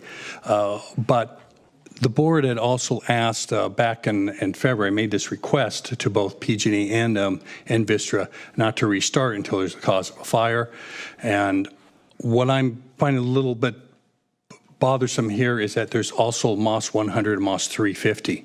And I know all those are on hold, but I'm particularly concerned with Moss 300 every time I meet with a representative from Vistra, and I do appreciate you folks do meet with me fairly regularly, and the EPA has been really good in reaching out as well. But I think we can look at Moss 100. It's the same kind of building, the same kind of design as 300. And we know that's a flawed design because of what's happened. So I'm really, really concerned about that ever opening back up again. So your comments were a little narrow onto that, and I don't know, not going to have, I feel like I need to raise them if you want to have an opportunity to address them and maybe explain, because I also understand that, and no offense intended towards the media, but sometimes things get misreported too. Supervisor Church, no, thank you for raising that. I will clarify the Moss 300 quote. That wasn't a specific question about Moss 300, so the question was kind of narrow, so the response was narrow. But to zoom out and discuss Moss 100, that is, there's no decision period on that at all. The investigation does need to go forward. We really need to learn more. We need to understand these findings, and all that will inform any decision going forward. Moss 350, as you know, is a container. It's a little bit different. Moss 100, to your point, is a similar design to the 300 building, about the third of the size and a single level. So minor differences, but very similar. So with that, there's no restart plans at this point for the 100 building. The 350 building or the 350 project is under evaluation. We're still working through that. The findings are important to understand before any decision is made, though. Okay, well, thank you very much. I appreciate you addressing that. As I pointed out, sometimes things get... I can see how that was a little narrow, so... It gets misinterpreted, so I feel a little more comfortable with that at that point. Thank you. Supervisor. So if I could just follow up on that question, I don't know that I need Vistra, but understanding from what the EPA just presented, how would 100 or 350 start up with you in there until the end of 2026 if we stay on this timeline doing the work that you need to do? Do you think it's even possible that you could have business operations restart while you're still completing the process that you just outlined? I would need to check with my on-scene coordinators on that. We haven't talked about that issue specifically, but of course, if it would pose any sort of safety issue, that would not be allowed. So that would be investigated thoroughly. Thank you so much for that. So I have a few questions. I just want to ask them all now if possible so I can, just in case we lose some of you. I really appreciate the agency roles and that slide because I didn't quite understand that before. So understanding that you are in the fence line and that you are responsible and engaged until cleanup is done for everything that's inside the fence line. I also appreciate learning that you got there on January 17th, it sounds like. And so my first question is, there have been a lot of requests for sampling. We got one in public comment for, we want to know what the hydrogen fluoride level was on January 18th. Is that information that can be made available or that is available from inside the fence line from your monitoring apparatus at this point in time? Yes, it is available. It is made available. And I would like to turn to our air subject matter expert. Mike Hopp is here from New Jersey. He's with the ERT team. Mike, if you could come up to the microphone. That would be great. Thank you. Mike's our nationwide expert in air monitoring, air sampling, equipment, and data. Yes, so the data was collected. We have a lot of the data goes to through our telemetry systems and it's archived. And there was daily summaries where that information is available. Within those, early in the response, there were periods of 6 hours that were reported out. So summaries were collected. The data was analyzed and then reported out through our chain on 6-hour intervals. And most of those are available on the county website right now as summary documents. Some of the raw data is not presented in the same way, but that data is available on the county website for the most part, yeah. Okay, thank you. We'll get some clarity from Kelsey, maybe if folks still needed exactly how to find that information. So in this role that you described in your presentation, what role do you play in the next year that you'll be working on this year and a half, ensuring that what happened never happens again, if that makes sense? Like you're working with Vistra, they're the polluter, we make the polluters pay, yes, so I'm glad they're footing the bill for all the cleanup, but what role do you play to work with them or to ensure that something like this doesn't happen again? The structured approach that we've been following through the ASAOC is exactly that, Supervisor Daniels. We want to make sure that we're making a thoughtful, structured, slow, and prioritized approach to doing this so that we don't cause another issue while we're trying to, fix the first issue that we had. So that's the reason for the surgical demolition, for all of the mitigation measures we have in place, the fire department, the thermal imaging, the nonstop air monitoring that's been going on since day one, the air sampling, the posting of the results so the community can see that on the county's website. The ASAOC is sort of the framework for that cleanup, and the many plans and documents we have worked on with Vistra structure that cleanup in a way that's safe and responsible and meets the EPA's guidelines for it. So the last thing we want is a safety incident or an incident within an incident to occur. So we're trying to be very thoughtful about it. We know the community's been through enough and you do not need another incident. So we're trying to be very careful and slow and methodical with the cleanup so that we can do it the right way. So something was triggered in my mind during the presentation, and that is the rainy season is coming. So the batteries have been delinked, but some are not de-energized. Are de-energized just as susceptible to fire when there's water? There is a potential for sparking, and the Vistra experts and our OSCs have actually worked on a mapping of the batteries that they can evaluate, that they can access, that are subject to water intrusion from rains, when the rainy season comes, to ensure that those worst pockets of batteries get addressed first. And those are first up to get moved out of the rain, to get in a protected area, to get addressed, to made into not batteries and rendered safe so that is not an issue. But yeah, that's a very real concern. We are all thinking about that and trying to work on any mitigation measure we can to reduce that risk. You were going to say something, Mike? No, I just wanted to make sure that we answered the original question. It was more about how we're conducting the cleanup work, not about operational safety for facilities of this nature. No, it's actually more, I'm thinking about the role you're playing. You are one entity that is holding Vistra to task, right? They have created a mess, and you're there to ensure they clean up that mess and that they cover the cost. I'm sorry, I'm paraphrasing. I'm sure it's a lot more detailed.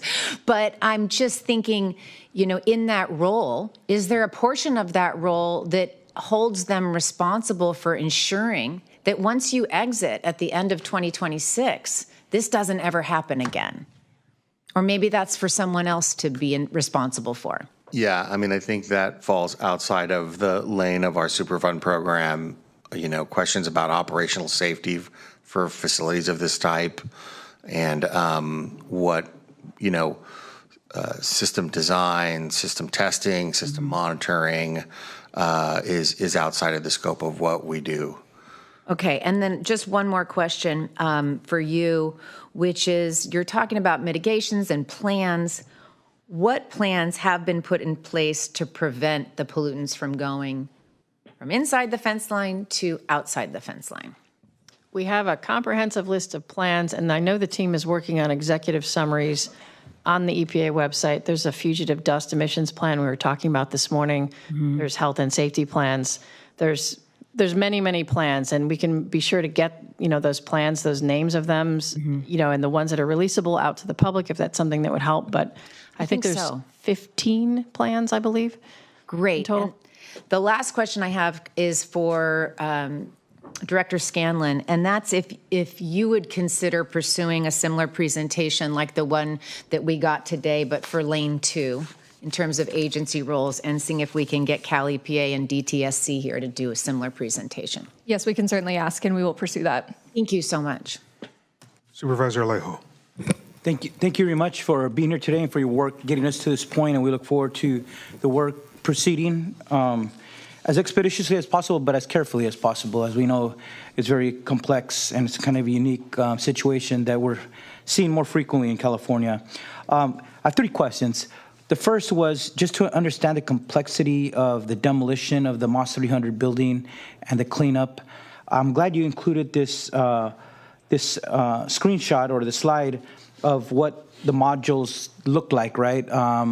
The battery modules, there's 100,000. It was one of the early questions I asked because I had done a tour prior to the fire happening. I wasn't allowed to take pictures, but this picture kind of shows what it looked like from its width of the building. But you had rows like this from its length. It was a really long building, and it was a very high building. The ceiling was pretty high, but the public could see what my concern when I first raised concerns about the design, which is now makes the cleanup more complex. You have all these containers with many modules in each going across the building from width to length, but this picture doesn't show the height of the building. Were there additional of these containers with modules on top of what's shown here in this picture where there's... Yes. So you should know the structure. You probably likely know this from the community. It's a repurposed turbine hall with 2 floors with a middle sort of empty floor. So yes, there are 2 levels of batteries that actually some burned, some didn't. That's correct. Thank you for that, because I was asking previously and I couldn't get a clear answer on it. But when we're talking about the flawed design, not only in this building, but also in the Moss 100, that makes, when a fire starts, it's really hard to stop it when they're right next to each other and then stacked multiple layers on top of each other. So it just confirms what I raised early on in this process. So thank you for clarifying that, which makes now this process of going into the building and removing things more difficult. So going to the demolition then, this question came up before. Where do the batteries go? And I know the battery recycling plant in McCarran, Nevada is mentioned, but then batteries go somewhere, and where do the rest of the debris go? That's a good question, Supervisor Alejo. So the team basically worked with Vistra and decided that there should be about 5 categories of batteries based on the level of fire damage that was incurred. And if you recall, about 45% of the batteries weren't damaged in the fire. Presumably the heat may have damaged them, so they have to be treated as such. And then about 55% were damaged, anywhere from they're just ash and you can't tell they were a battery, to singed and maybe the terminals aren't accessible, varying degrees. So depending on the degree of damage for those batteries and the amount of energy stored in it is how they determine what to do with them. So the largely intact batteries that still resemble batteries, can still hold and put a charge, those are actually going to be hooked up to a load bank, de-energized back into the grid, and then shipped off for recycling. Those are going to the McCarran, Nevada facility. Then there's down to the ash, that'll be disposed of in a hazardous waste facility. We will have a plan for that also. We don't yet have all those plans or disposal facilities identified, but that's still in the works, and all the waste characterization for those will be done in accordance with the facility's disposal requirements. But can we answer at least whether any of the debris will go to any landfills in Monterey County, or will all go out of Monterey County or out of state?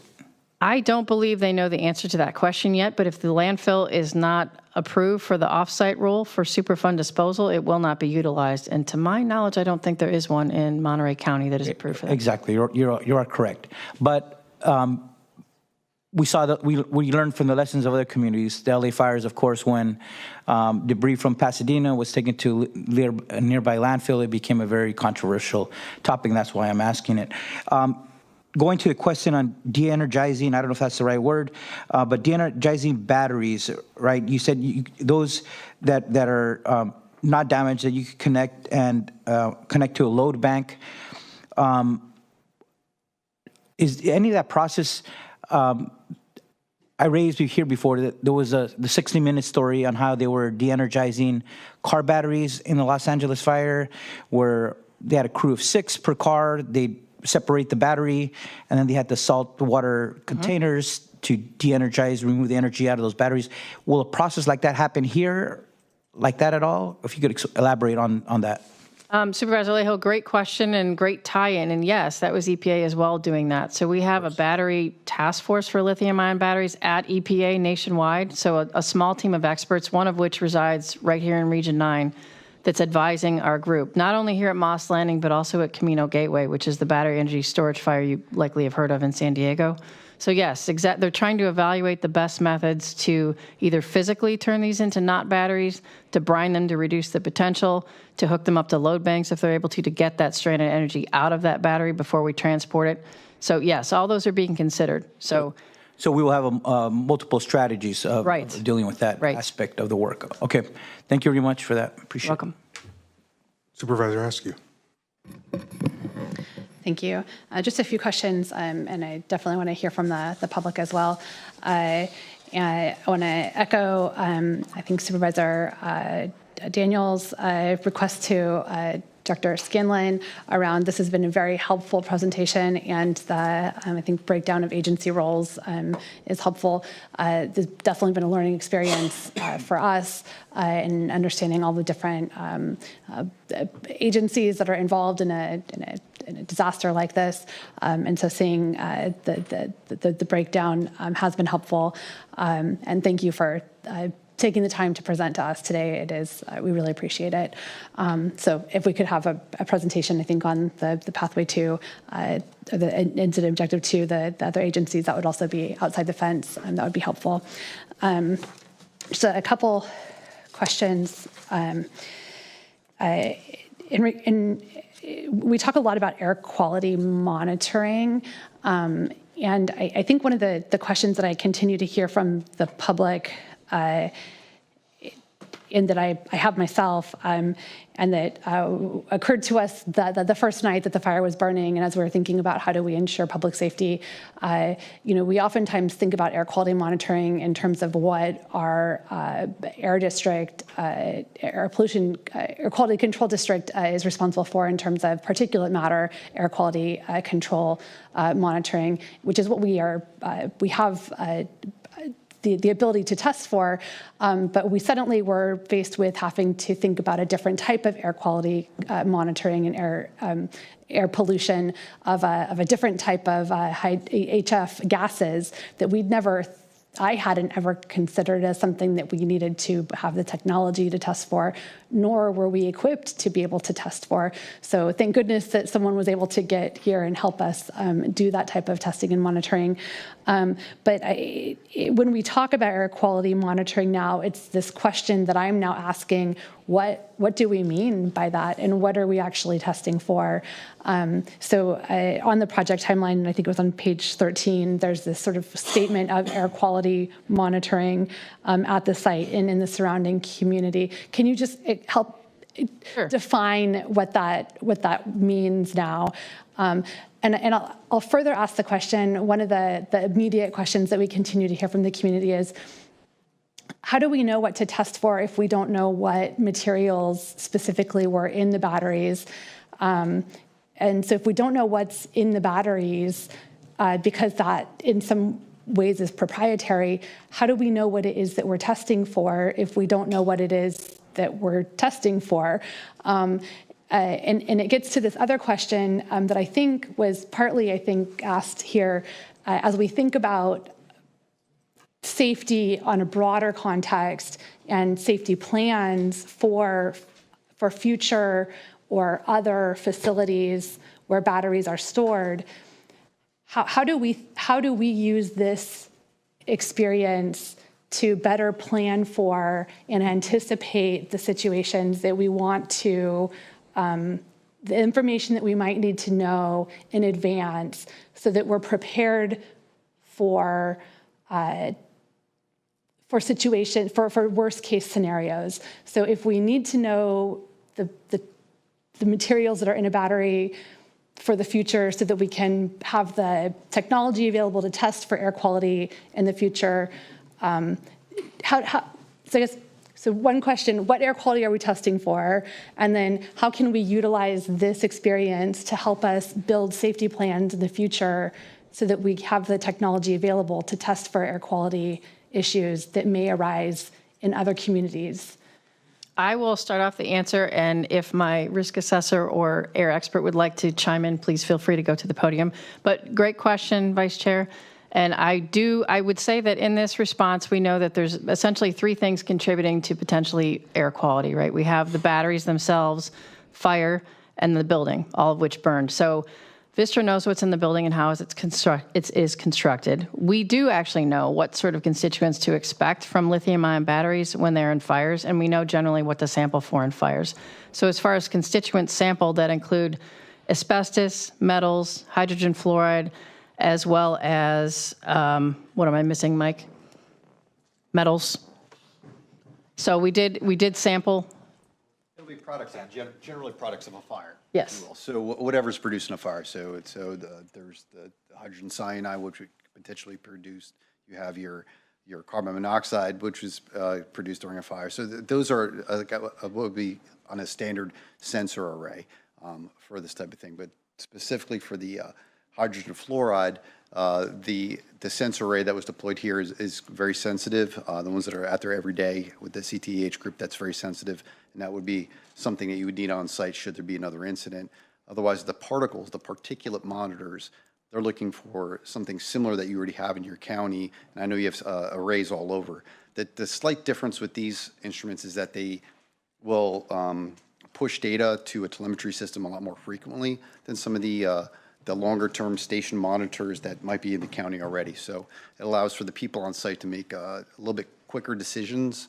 And so when we talk about the on-site monitoring per se, it's so that information can be seen really quickly, and then if anything happens where there's either notification sent to the decision makers on site, which would include the contract support or Vistra personnel, or on their visualization tool, all this data can be used to make countermeasure type of decisions, water trucks or assessing a change of condition on the job site.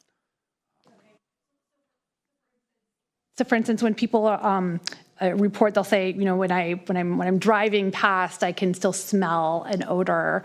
I'm thinking about that as being an air quality issue that is unique to the batteries having burned. Is that something that you would consider an air quality issue? And how would we be monitoring that as unique to this particular incident? I think generally there's some difficulty with that. So folks can generally, not generally, in some instances you can smell things at lower your nose can detect things, if you will, at lower levels than you can monitor for in real time. So potentially some sampling efforts could determine that, but I personally haven't heard or seen these types of reports in my time here, but I'd be more curious to hear more about that so we can potentially address that. Okay.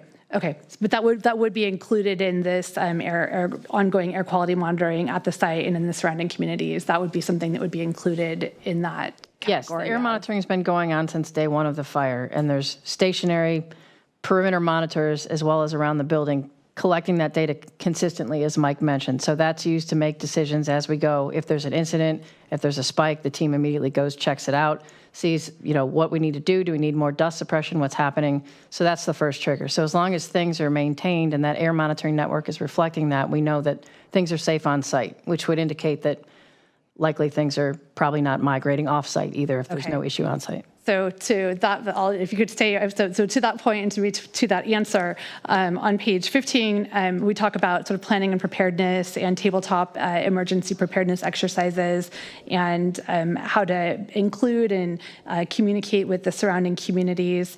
There's a picture of a tabletop exercise, and it looks like we are all working together with the fire district, our Kelsey and our emergency management team, and we do have a number of community members who've been engaged in and active in sharing their concerns with our county team, and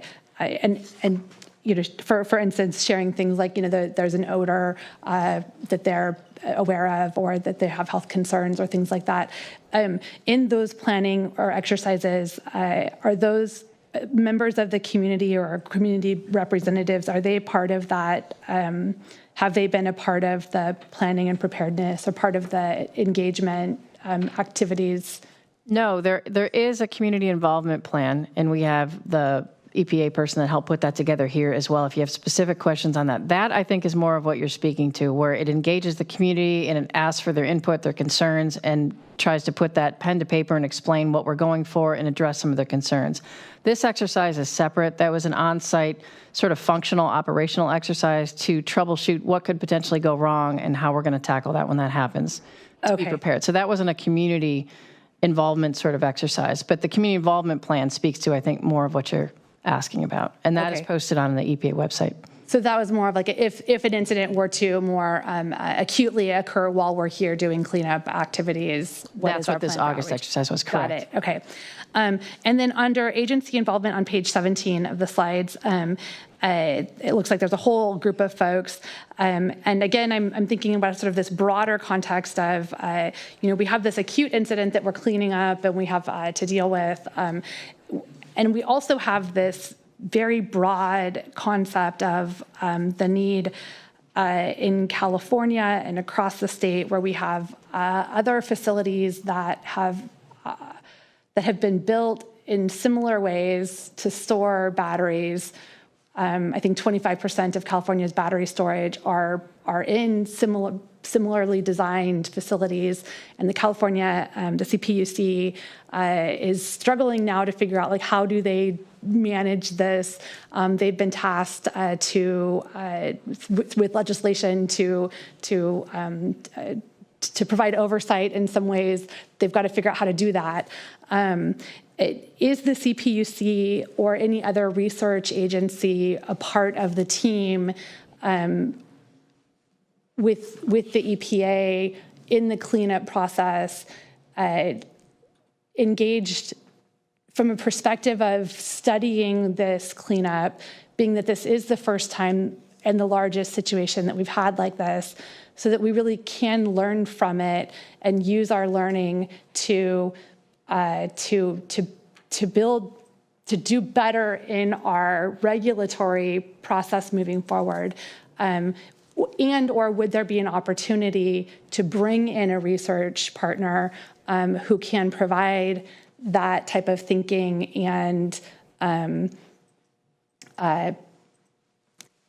accountability piece for us on a legislative basis as we move forward.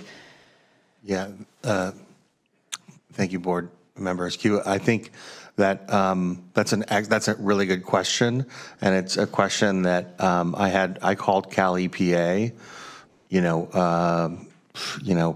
earlier this year as these teams were beginning to form, and we were talking about roles and responsibilities and how can we get short-term and long-term efforts coordinated and enacted. And Cal EPA does have an open channel to the CPUC, and they told me that there was coordination happening in Sacramento between the agencies that the state agencies that we're working with in the CPUC. But I think your point definitely warrants the need for, I think, us to follow up and really kind of make sure that information that we're gathering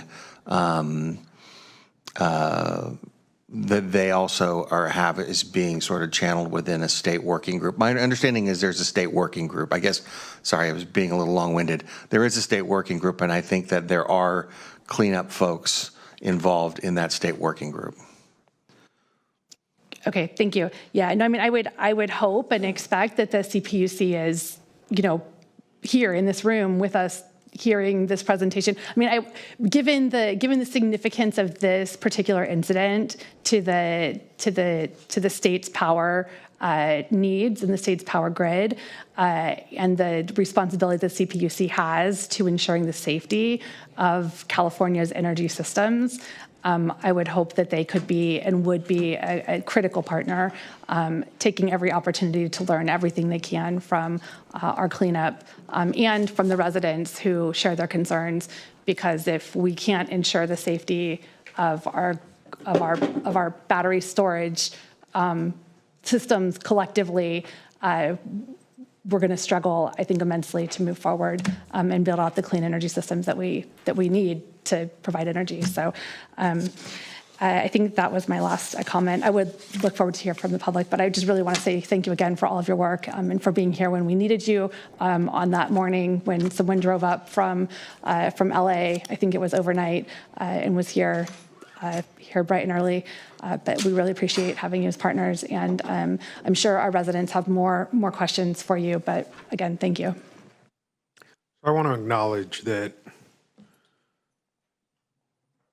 as the system evolves, things are never perfect. And what I appreciate the most about you being here today is the direct communication and conversation. So I don't want to waste my time up here without giving the public a chance to speak to you directly right before I know you have to leave based on the time that's available. I'll just say that this morning we had a beautiful presentation on one of the last braceros who traveled in a makeshift vehicle who, was in a tragic accident, so many passed. That accident, as tragic as it was, changed the world. It changed the way that transportation was done in America. There were congressional hearings. There was a real outcome. And in the end, that's my goal. We have to learn from each other. We have to learn from these incidents. We have to call out what's working and what's not working. And that starts by being open to listening and being willing to engage with the science. And so I think that's a two-way conversation. And so for that reason, I want to give the public an opportunity to come up and share their views with us at this time. And so I'm going to open up the floor. We're going to allow 2 minutes per speaker. We're going to go with folks in the room first, and then we'll go to folks on Zoom. If you're on Zoom and wish to speak, I'm going to ask you to use the raise hand function, which you can activate by either hitting *9 via landline or by finding the raise hand function at the bottom of your screen. So with that, we'll go in room first, and I do see Mr. Mitchell, so we'll welcome you forward to share your perspective. I'm Ed Mitchell. I live in Prunedale. My area was spread with a plume that came across us. I'm a member, co-founder, and Never Again Moss Landing, and the chief investigator for our team over the last 5 months. What wasn't in this report? We've asked twice through the community involvement group and once in writing that we want to know what is the site characterization of the contaminants on the site that you've sampled for and collected since January through these 8 months. We haven't got the answer. I'm asking you directly now, and we're going to send you a letter. Now it has to be free and a federal open information. We have, let me put it this way. By the SARA Act in 1986, the public has the right to know what's going on at this site. You have a process that's listed that starts with a site characterization, and that includes what is the pollutants. We want to know today. Now look, if you only have information about what's over on the cement and that it is a certain type of lead, tell us. Now you talk about your sampling plan. You didn't say anything about soil or residue sampling. Talking about water sampling and air sampling. When, and maybe you can't do it and haven't been able to do it, and if that's the answer, you need a plan for when you break down the walls that you're going to find out what's in the residue.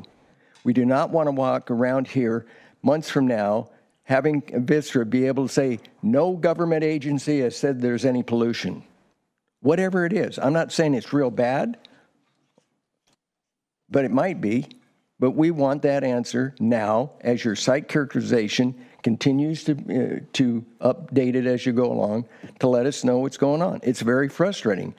Telling us that you have a group of people with company involvement. Thank you, Mr. Mitchell. It's not working. Thank you. Anybody else in the room?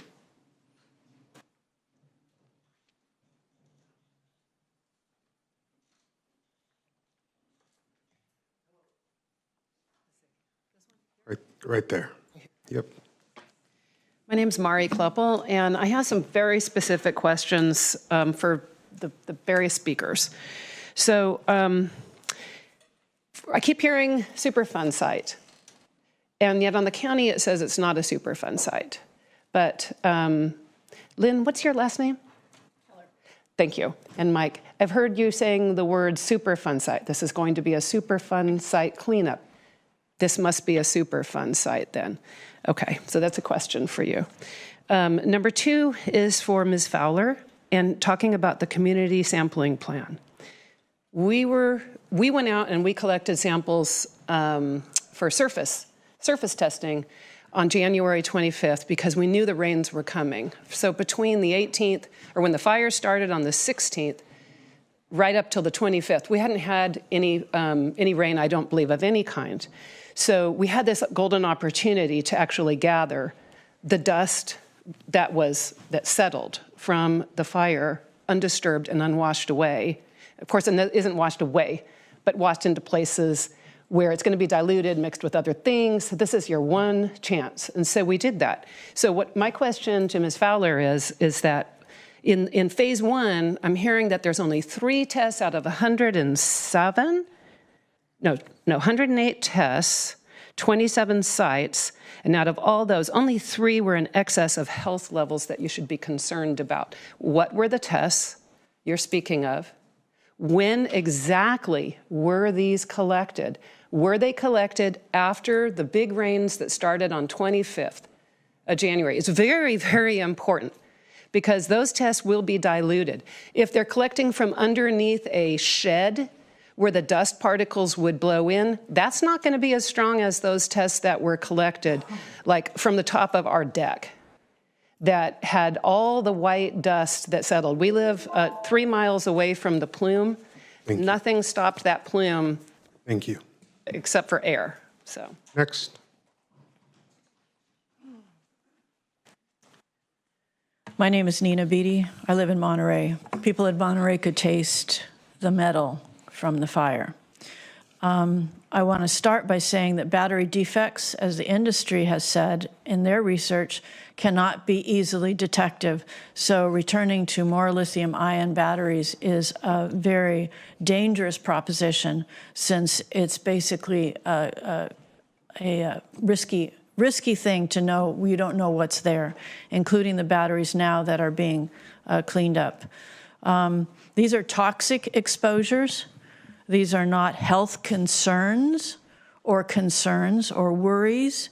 These are exposures that turned into injuries and illness, and I don't hear any language coming from the board, from the county, or from our agencies that give respect to and curiosity about the actual injuries that happened and taking health reports. To include in the debris removal, back in January of 2023, I warned the board and I contacted numerous state and federal agencies that I'd received credible information as an investigative writer that PG&E operated a nuclear breeder reactor unpermitted at Moss Landing. I said, and Vistra was demolishing equipment on site at that point. I said, you need to stop the demolition and investigate if this indeed happened. You need to investigate for radionuclides, including plutonium, a deadly toxin.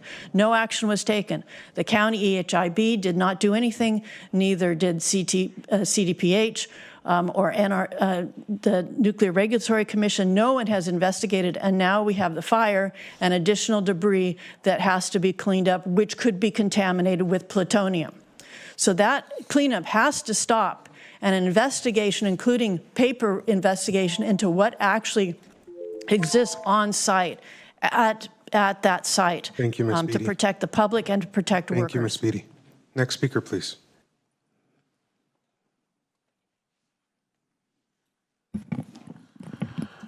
My name is Brian Roeder. I'm from Neverding Moss Landing. I want to thank the work of David Yogi in reaching out to the community. However, in general with the EPA, we've had lots of concerns. It starts with a comment that if you don't search for it, you won't find it. The testing for particulate matter at 2.5 parts per million didn't take into account the fact that the fire burned at temperatures that almost certainly vaporize the material into much smaller particles. If you go to our website, you'll see more information on this. Beyond that, for the board, I just have a series of questions that I'd like to ask you and which I'd like you to consider as you move forward with the EPA and Vistra. Should the EPA and Vistra be allowed to remove the rubble pile without discussing the content, without disclosing the contents to Monterey County? Has the EPA provided Monterey County authorities with the test results of chemical contents in the rubble pile? Has Vistra provided Monterey County authorities with the test results of chemical contents in the rubble pile? Must this information be provided to the county before the rubble is transported on county roads or areas across the county and in its jurisdiction? If the answer is yes, will county authorities make this information public? If the answer is no, can the county require this information from the EPA prior to beginning removal and remediation? Does the county know the routes that are being selected for removal? Will Vistra or the EPA conduct real-time groundwater and air monitoring during the removal and remediation? Will those results be shared? Will the county receive real-time testing data from EPA and Vistra? Will residents living on or near those routes be notified of the removal process dates and times? Will county residents living near the facility be notified of the removal process? Will any accommodation be made by Vistra for the temporary rehousing of residents adjacent to the worksite? Will drones be on hand to test for fire emissions in the real time during the removal of the rubble and damaged batteries? Thank you, sir. Next speaker, please.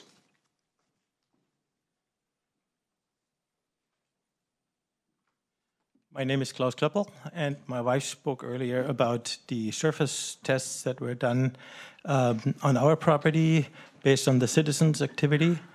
What happened with us is that we also checked inside the house, and we found that we have very high levels of heavy metals inside our house. We have areas that have not been rained on. Those areas still show very high amount of heavy metals. HCF for us was no issue. But the Moss Landing Marine Lab testing from Dr. Aiello identified clearly heavy metals, and we found those on our surfaces.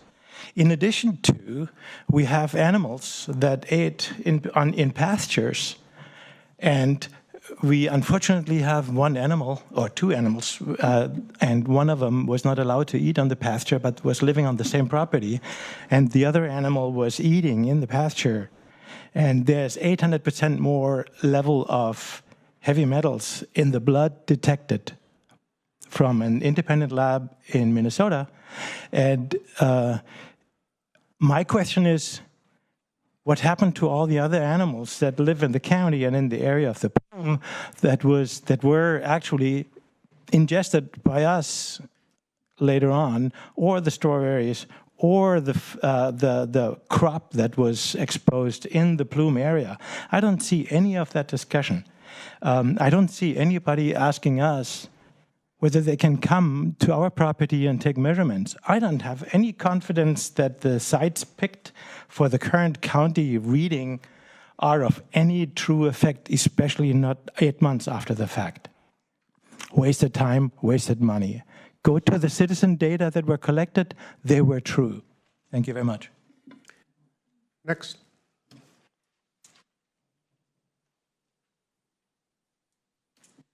Hello, my name is Emily Francis Cohan. I know that you've seen me because I am making a documentary film about the Moss Landing battery fire. I also happen to have a bachelor's degree in public health from Johns Hopkins University, something I'm pretty proud of. I live near the aquarium, 15 miles away from the plant, line of sight. I experienced the day after the fire started on January 17th at 11 p.m. I called my mom because I could taste metal on my tongue and I had burning in the back of my throat and burning in my eyes. And I knew that something was wrong. And I also knew, hey, there's this weird chemical fire happening close to me.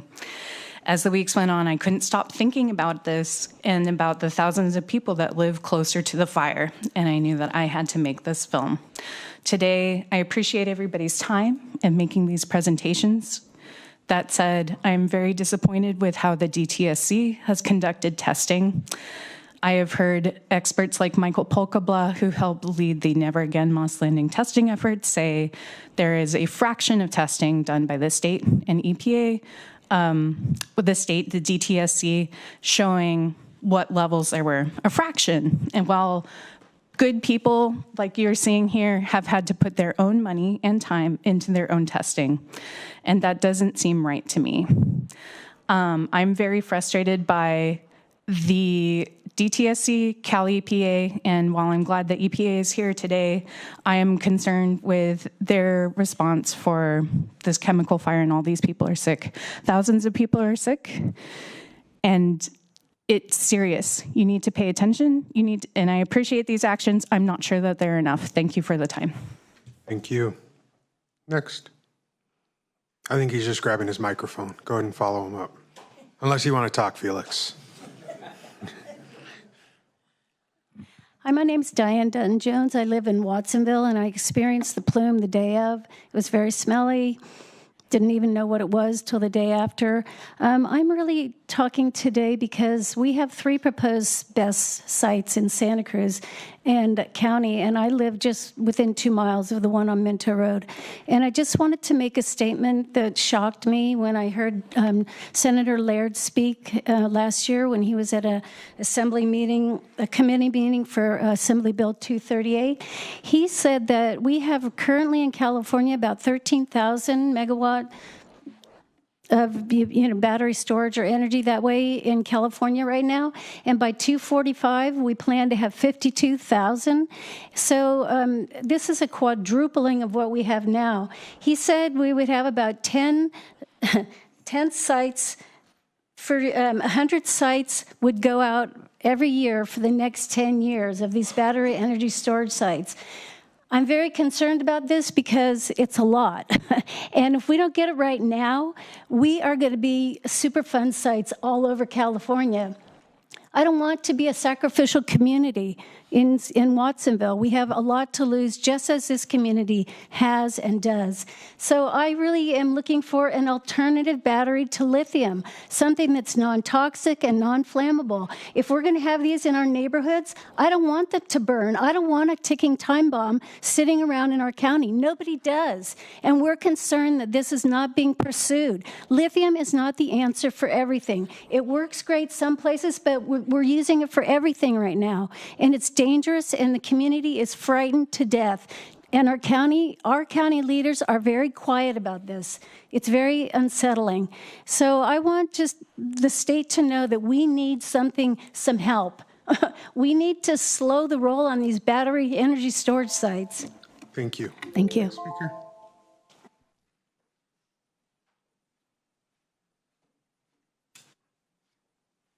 Hello, my name is Kathy. I live in Santa Cruz County, and I received an email, I guess on January 24th from Climate Action Network saying they needed emergency volunteers to do ghost wipe sampling before the rains, And so I was part of that 108 samples that were taken, and I actually have the results still saved. And so, for example, the independent study was for cobalt, lithium, manganese, and nickel. And for example, on Dolan Road, it was 90 cobalt, 17 lithium, 100 and 210. And in other areas, it was like, that was further away, 5, negative 2.5, 6.1, and 12. So the numbers are huge. So Dolan Road, which is right next to it, it's in Moss Landing, had these very high numbers. And further away, the numbers are more normal. So I just think that the results of these 108 initial samples in January are very significant. And I thought right in the beginning I thought I had heard that the findings were not very significant. But I think it is significant. I think that there has been a lot of poison spread, and it's still in the soil, in the water, in our children's playgrounds, the schools. And I don't want any more of this lithium in our county. There's got to be places where it's not near agriculture, schools, neighborhoods. I don't think that they should be using this any longer. I think it's, dangerous, and maybe there's a better solution. And well, I know that there are other solutions that are found, and whether you have a tree with turbines that makes wind energy, I don't know, cleaner energy, not this. Thank you. Next.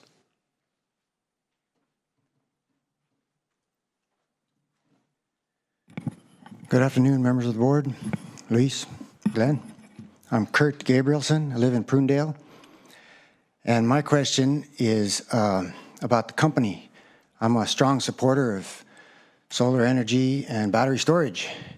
And yet I want to remind everyone that there was a fire in by Vistra in 2021, another fire in 2022, and 2 fires this year. My question is, what are the consequences for this company? And how long can we handle them here in our county?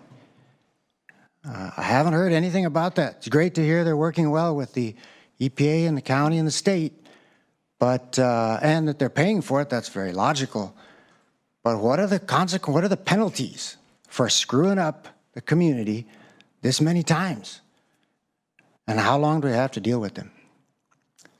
Thank you. Thank you, Mr. Gabrielson. Anyone else in the room? Please.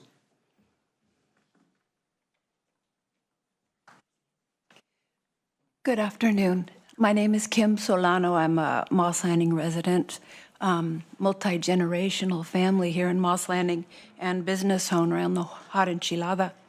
I too agree totally with everybody who has stood up here expressing our concerns and our worries and our fears.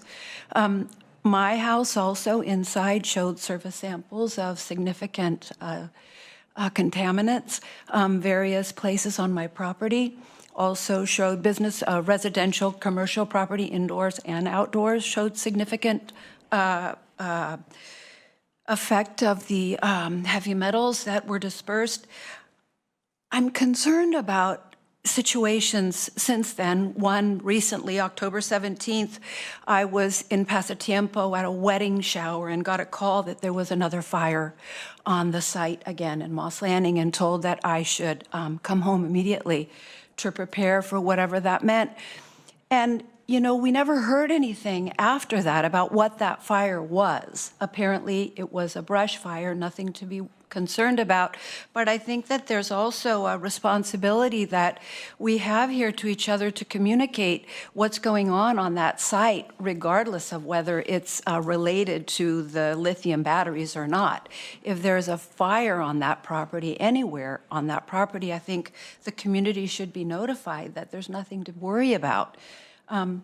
Anyway, I just really, really want to stress how important that you really, really do listen to our concerns, and we all need to work together, because I know it's not going away, but we can pray and hope for a safer way to deal with this. Thank you. Thank you, Ms. Lana. One clarification, you said that was on October 17th, which is, August 17th, excuse me. thank you very much. Just I'm wanted sorry. to, no, just August so we 17th. could find out for you. Thank you. Thank you, thank you. Anyone else in the room? Please, if you intend to speak, make your way forward. My name is Joe Guerrero. I'm a resident in the Elkhorn area.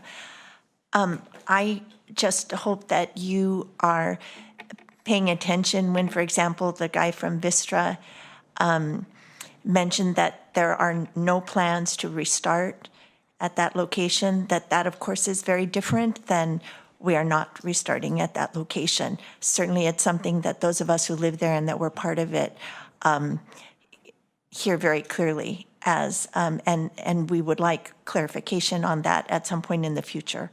Obviously, they haven't gotten to that part. I also took great offense to the gal in the royal blue suit who said that their soil samples were reassuring. No, not reassuring. 3 out of 108 compared to what Dr. Aiello at Moss Landing Marine Labs found as numbers many, many times the allowable limits of several toxins. Not good. People like that in positions of authority should not be reassured, especially if they know the science. And this man, Dr. Aiello, knows the science. So either they did their sampling wrong, they did it many, many months after, they did it at a time when the amount of toxin was diluted. I don't know what it was, but those people really should look to the experts, of which they are clearly not. I would also like a copy of those slides because I did look on the code, and those slides are not available at this time, just so that we can keep track of the timelines that were presented. That gal over there is talking, but maybe she can do that for us. And lastly, I believe she has said several times that on day one, EPA was there. January 16th, were they really there and doing those air quality measurements? Thank you very much. Anyone else in the room? Again, if you intend to speak, please make your way forward.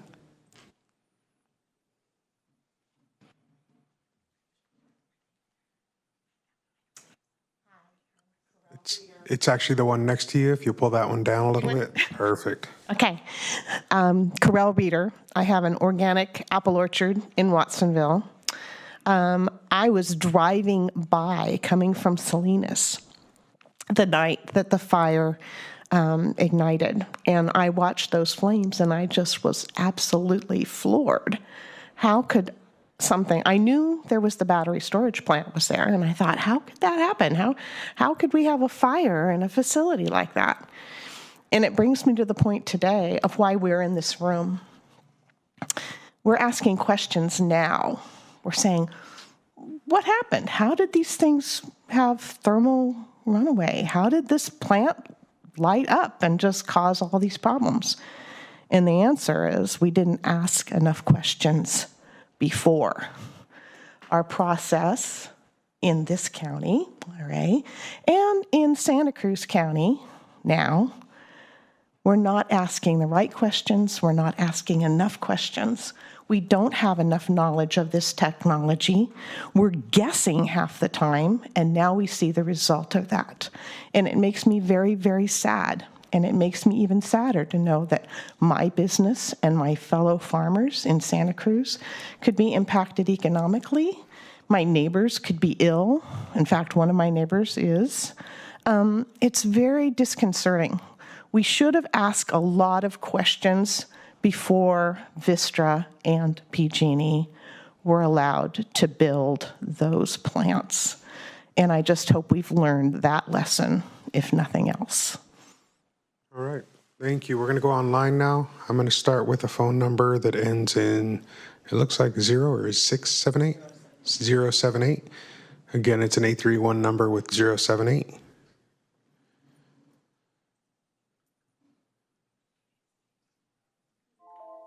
Hello? Hello? Can you hear me? Hello? Hello? No. Hello? Hello? Can you hear me?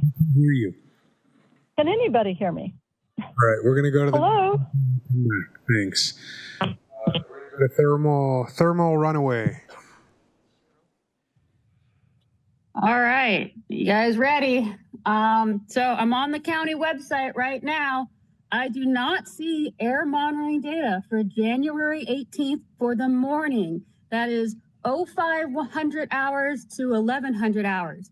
That is missing. We as the public know it exists because there is a public record of an email from the EPA to Maria Furden with the County of Monterey stating that they have the air monitor data and that the peak amount was 1.275 milligrams per meters cubed, which is quadruple the hazardous level. So I put in a FOIA request with the EPA and they did not provide that data. I put in an appeal to that after they failed to reply, and they sent in part of the data, but they failed to give me stations 7, 8, and 9, which are the off-site field locations. So I would like the EPA to comment on that air quality data, monitoring data. Also, you said you're doing ongoing monitoring. Where do we get that data? And did you guys hire a consultant, or are you guys doing the monitoring yourself? Now I'd like to talk about the community sampling plan. It is flawed. You are taking the samples at a depth of 0 to 3 inches and 3 to 6 inches. San Jose State University Moss Landing Marine Lab said that the pollutants and contaminants were in the top millimeters of the soil. So when you dig that deep, you are diluting it. Additionally, you are using the soot plume model that only modeled 1,300 batteries burning equally over 24 hours, which is inadequate. We know that the plume went much further than that soot plume model that the county provided. Lastly, the county has errors on their website. Where do we report this? Because I've written you guys multiple emails and you guys won't reply to me. All right, thanks. Thank you. We're going to go to phone number ending in 078. Again, we're going to give you a shot here. 078. Good afternoon. Can you hear me now? We can. Somebody advise me. Thank you. I'm calling to ask the EPA to use the precautionary principle, as it's known in science speak, and test the Moss Landing soil and plant for radionucleotides, especially plutonium. We had a speaker earlier discuss that. There's an article available on the internet about that issue. You Google Moss Landing, a nuclear breeder reactor. Nuclear breeder reactors, the sole purpose is not to produce electricity, it's to produce plutonium. And the article states that it's secretly operated between 1969 It sounds like you're covering your microphone. We need you to get a little closer to the microphone. EPA to address whether they are testing for radionucleotides and specifically plutonium, the most toxic substance on Earth. My understanding about it. Very important to address this. It's a precautionary principle. I'm not saying it exists. I don't know. I read the article. I don't know if it exists. But we need to use the precautionary principle and test for plutonium. Please, EPA, please do that. Please use the precautionary principle. If there is any possibility that that is there or was there at any time, please. Thank you. All right. Thank you. Can you hear me? Yeah. All right, we're going to go to, it looks like Tina La Perla. We'll give you the floor. Good afternoon, everyone. Can you hear me? We can. Yes. Thank you. I want to thank Never Again Moss Landing for all the effort and sweat and tears and everything they've put into this. I just want to implore the Board of Supervisors to hold the people accountable. You're in a leadership role, and this was a huge betrayal to our community. Vistra was negligent. They're incompetent to continue to practice in Monterey County.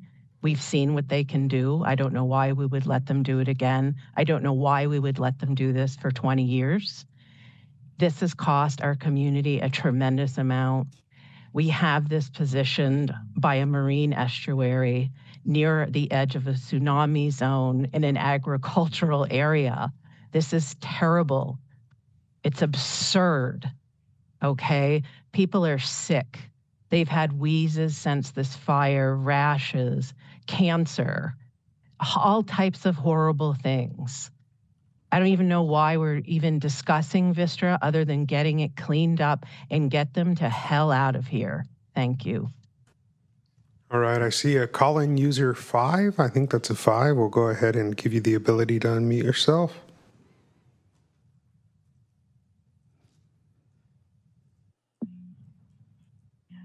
My name's Marilyn Garrett. I live in Aptos, and I was definitely poisoned by the chemical contamination. I was with the Never Again Moss Landing group when they held the press conference on, what was it, the week, it was after I think it was February 8th. I could hardly swallow. It was the day when I think you were there, Glenn Church and Brian Roeder and Ed, and you went across the street and there was a press conference and you red tagged Moss Landing Vistra, and they should be red tagged. They should be closed down. There is no way to make this safe. This is toxic exposure, toxic trespass, forever chemicals. Cleanup is a myth. It's contamination dispersal all over when they clean up, and there are synergistic effects. I remember hearing about a woman who poisoned her relatives by serving them toxic mushrooms. And there was a big trial and she went to jail. Why aren't these people in jail? No one consented to this. And what Nina Beatty brought up needs to be investigated of a nuclear contamination at that site from a possible breeder reaction there from 1968, 69. And plutonium-239 is one of the most toxic elements ever known. I'm for shutting down these poisoners. They should not be allowed. Thank you. We're at time. We have a system that's toxic. Close them down. All right. I have no other commenters online, so I'm going to bring it back to the board at this time and see if there's any additional input at this time from the dais. Supervisor Daniels? I just look forward to hearing if there's any response from our experts. Okay, let's start there and see if there's any responses to what you heard in public testimony. I think we can speak to the January data in question, the modeling, and there was the question about, is this a Superfund site? So we're using Superfund Authority. It's the comprehensive environmental, sorry, I'm blanking out on the comprehensive environmental. I've only been doing this for 39 years. Anyway, it's the Superfund program, and we're using authority of the Superfund program. There's a separate process for putting sites on a Superfund list called the National Priorities List. This is not a National Priorities List site. I mentioned Fort Ord earlier. That's actually a National Priorities List site. But we are using our authorities under Superfund, the Comprehensive Environmental Response Compensation Liability Act. I forgot it. Yeah, so this is not a National Priorities List Superfund site, but we are using Superfund Authority. And then I just want to say generally, like, we hear the concerns about information and data being available. We're not the lead for the data that's being collected beyond the facility boundary, but we're more than happy to to continue to coordinate and collaborate with the state and the county on that information. We do that work. It's part of what we do. It's not our role here. You want to talk to the two other issues about the I would just add, there were some questions about the radioactivity, and we will look into that. First, we've heard during this call, but we'll certainly check that out. And there were questions about sampling the actual material, the ash at the site.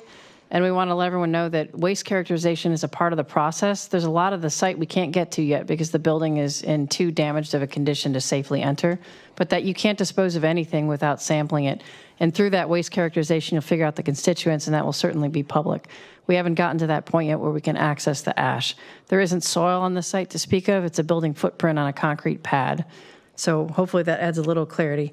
The FAQs on the EPA site do tackle the IMAC modeling question as well as the exceedance and the missing data on 18 January. And we tried to address that a little more thoroughly. It was updated again yesterday, I believe. So check that out and please let us know if we need more clarity there. All right, let's turn and see if Ms. Scanlon or Ms. Fowler have anything else they want to respond to. Nothing further, but I did want to take a moment to express my appreciation for our partners at the US EPA for participating and for bringing their subject matter experts all the way from New Jersey. Thank you. Welcome to California. And also a moment to thank our residents for advocating and expressing their fears, concerns, and acknowledgement of hearing those. So thank you. And with that, I will turn it back to you. All right, now seeing Ms. Fowler come forward, so we'll assume there's nothing else to be heard from that end. And so at that point, I'll bring it back and go to Supervisor Daniels. Thank you so much, and I just really appreciate the entire presentation. I think there is still a question that you might have just answered, but in the terminology, I'm missing it. But so you have answered the question that anything that you remove has to be sampled beforehand. There's still, it seems to be a question about timing and whether or not things were sampled before rains came and things like that. Do you feel like you have adequate sampling of what was on the ground or available to be sampled prior to the rainy season or the rains starting after the fires? Supervisor Daniels, I think that's mainly pertaining to soil, what you're talking about, and what we're talking about on the building footprint. There is no soil to speak of. I mean, just on the, I know we're still inside the fence. So like if you take anything out, I get that it has to be sampled. Do you feel like you got adequate sampling of whatever was available to be sampled on the site before rains came? Yes, as far as we have a closed system for groundwater containment, as we mentioned, the previous use of the facility as a fossil fuel plant necessitated the underground, closed loop system where they capture all runoff water. So none of that water has been discharged. It's all been sampled and appropriately disposed of. Same with the materials that we'll be disposing, the building debris, the ash from the batteries themselves, all of that that's the waste characterization that we speak of, where we'll get those results, if that's answering your question. Can you add to that, Mike? Yeah, I guess, are there sample results on the stormwater? Do we know? That would be a Dr. O'Neill question. Are there sampling results available, Kelly, on the stormwater?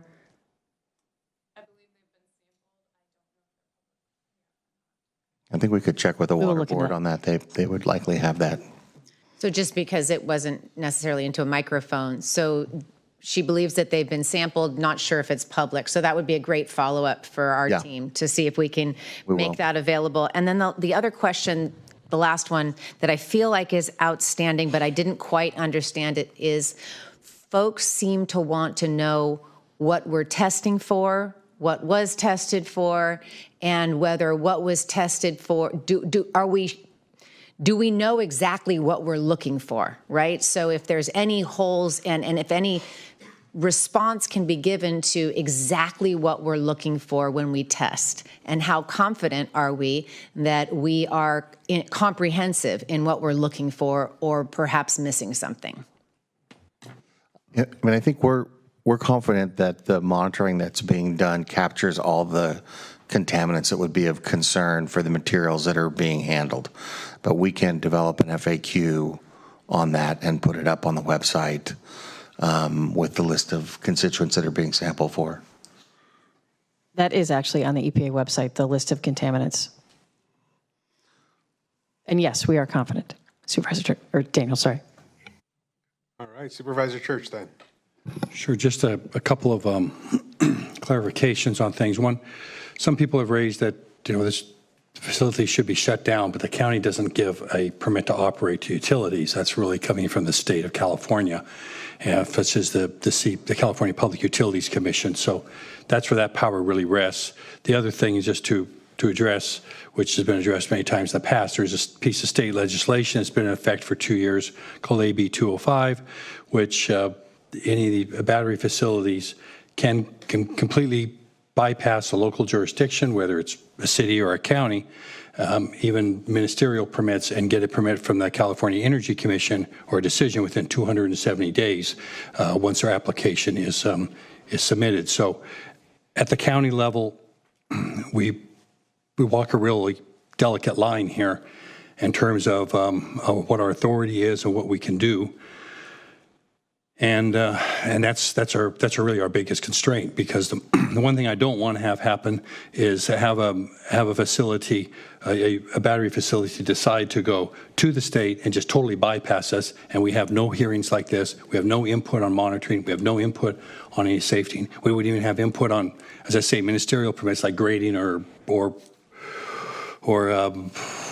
landscaping or anything, at any level. And that's a serious consideration to weigh into, and is really the powers that the state of California has pulled away from the local jurisdictions. Doesn't mean we don't have any right to take a role into something here. We do. But one way about we go do that is from the public. The public being able to speaking out and making a voice out of that is one of the most powerful things that there really is. And I hope we'll continue to have the conversation here from the EPA in the future as things proceed, since it's going to go on for over a year, and I know the community is still going to be involved as well into it. Thank you. Supervisor Alejo. Thank you very much. I just want to add on to what Supervisor Church said. Obviously, the governor and the legislature have assumed jurisdiction in this particular area, and that's why state law preempts local law. They created a different process on permitting, different state agencies handling most of the decisions to allow these projects to move forward, because it is a statewide interest. And this is a complex issue. It's not easy.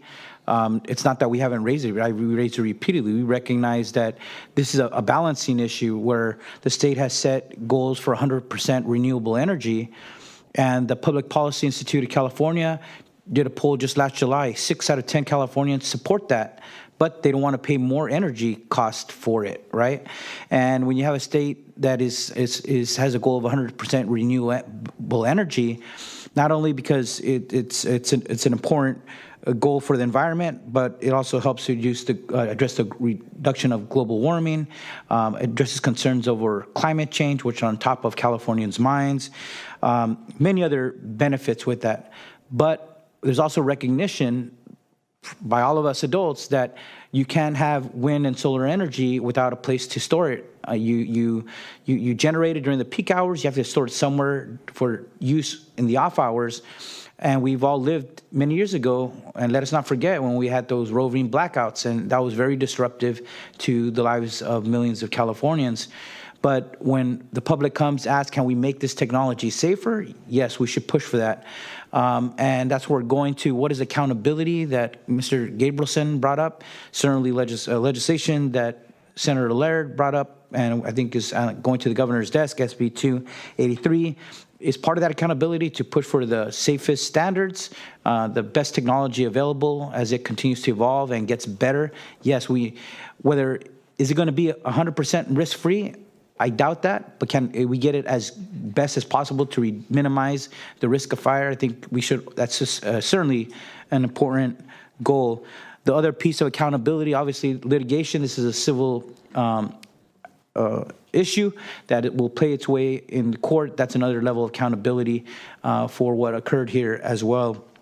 Lastly, I just wanted to address the issue of crops because it comes up. But in January, there's very little crops in the ground. This was a question that I think we asked to the Farm Bureau early in the year. And at that time, there was very little, if any, crops, perhaps just in some areas more further away, some artichokes. But at that time, there's very few. So I just wanted to address that concern that gets brought up. But it was not as it was not as big because of the timing in the year when many crops are put in, start being harvested at the end of March. They're not there for harvesting in January. So anyway, so I just want to address those points. Thank you very much for being here. Supervisor Askew.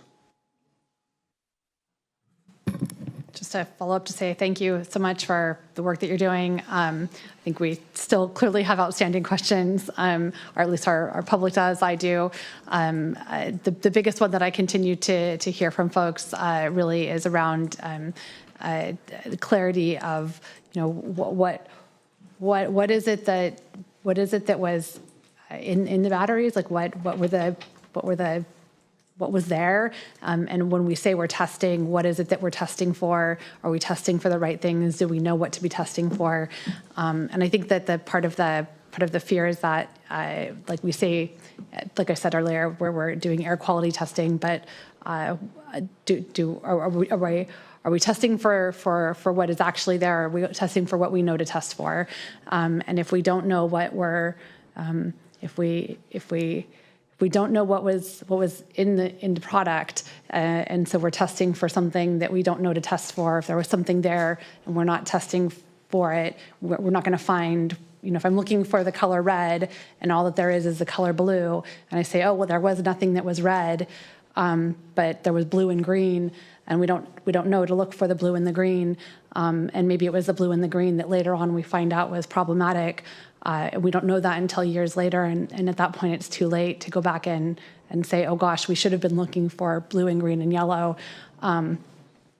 It's a rudimentary example. I think that's what people are really saying is, how do we know what was there, and if those were proprietary, if that was proprietary information, help us understand what exactly was in that building, and how do we get the assurance that we know that it actually is being tested for in the building, and so that we know exactly what it is that we're looking for outside of the building, as well, and can have those assurances. So anything you can do to help us have that information, I think would be really helpful.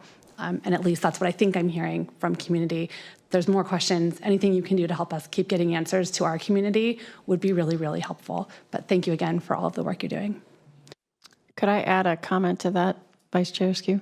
You had mentioned on the FAQs, we do have a more detailed list of the contaminants and what we're looking for and why. And basically, we know what's in the batteries, we know the byproducts of battery fires, and we know what was in the building that did catch fire. And there's a list of the contaminants of concern, we call them, on the website, which includes particulate matter from fire ash, asbestos from the building materials themselves, metals from the battery makeup. It's not all proprietary. The chemistry is pretty well known.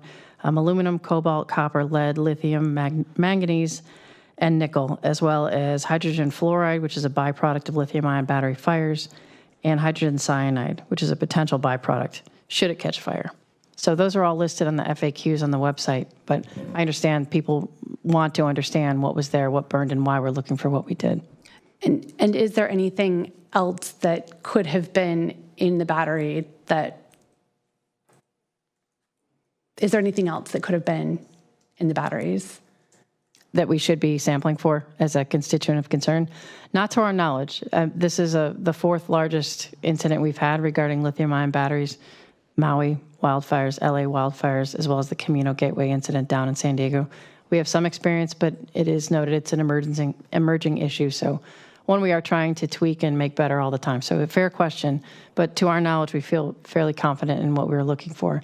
The sampling constituents that our air experts advised Vistra to sample for, they did indeed do, and that's what those stationary monitors are collecting 24/7. So then I think then the rest of that question is, to be fair, it's given that this is only the fourth incident, we're looking for what we know to look for, and there very well could be other information that we don't know to look for. And I think that, just to be honest and fair to the residents, to have that be a fair answer to people. So I think just for the full transparency of that is what people really are looking for. But thank you again. So in closing here, I want to thank you again for coming, for facing us and our questions directly. We know this isn't the end of that list. They'll continue to come, and we hope that we can continue the dialogue and the back and forth. Thank you for the partnership to this point. I think the clarity around the questions that you've provided to me have been extremely helpful. And I know that it's not going to satisfy everybody, but as you said, this is an emerging issue, not just here, but around the country, and it will continue to be, as we know that the way, as Supervisor Alejo put it, the policies have largely taken this out of our hands. So the sites, as most people know, there was also a battery fire in my district just a few weeks ago, right? And they're going to continue to happen in different ways, and understanding why and trying to mitigate those in ways that are meaningful and protective of the community is where this has to go if we're going to meet the goals that the state has laid out. And these are all real challenges that none of us have the answers to, but I also understand the fear of the unknown, which is where we sit today. And as this science evolves and we find out more, there may be something that we miss, but the comfort in knowing that we're asking the questions and you're giving us the best science you have, I think is what we can trust in today. And I don't know, as somebody who has a belief in science and where we sit, what else to ask you, right? I hear that frustration that I'm not hearing I'm not hearing something that I didn't know before, yet what you're listing on the site in terms of what you're looking for is helpful for us and the communities we represent. It's tough being the tip of the spear in the front line on this particular issue, and that's not going to get easier over time. And so knowing all those things, knowing that you're there helping us get answers is helpful, as frustrating as I know it can be for you answering the same question in a different form, maybe 6 or 7 times as well. Just want to acknowledge and recognize your presence here today and your willingness to continue to help us work through this challenge as we try to find a way to meet the goals that the state has laid out for a community like ours as we move forward. So thank you again for being here. Thank you. All right, with that, we have concluded this item, and as promised, we are going to jump back from item 25 to this morning where we left off, which was recessing. So we were going to recess at this time the Board of Supervisors and reconvene the meeting of the Board of Supervisors of the Monterey County Water Resource Agency. Let the record reflect that all directors are present. I'm going to turn to the clerk to see if we have any additions or corrections to this agenda. There are none. All right, seeing none, this is an opportunity for general public comment on the meeting of the Board of Supervisors of the Monterey County Water Resources Agency. Seeing nobody in room, no hands up via Zoom, we'll close that general public comment. I have one item on consent. Is there any member of the public who wishes to remove that item from consent for comments, questions, or alternative action? Any member of this board wish to remove that item from consent? I've got a motion for consent from Supervisor Alejo. Do I hear a second? I got a second from Church. With that, I will ask all those in favor of the moving consent to say aye. Aye. Anybody opposed? Any abstentions? With that, the motion carries. All right, we have 2 scheduled matters on this agenda today. We're going to begin with a presentation by David Cepos on the Department of Water Resources Facilitation Support Services, or DWRFSS, assessment on the Castroville Seawater Intrusion Project, CSIP. The floor is yours, sir.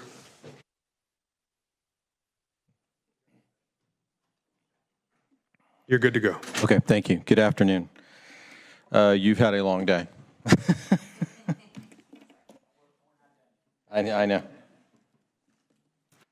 About 4 hours ago, I was going to say, you know, this topic pales in comparison to all the important things that were in the resolutions that were being given, but that's like 18 days ago now, doesn't it feel like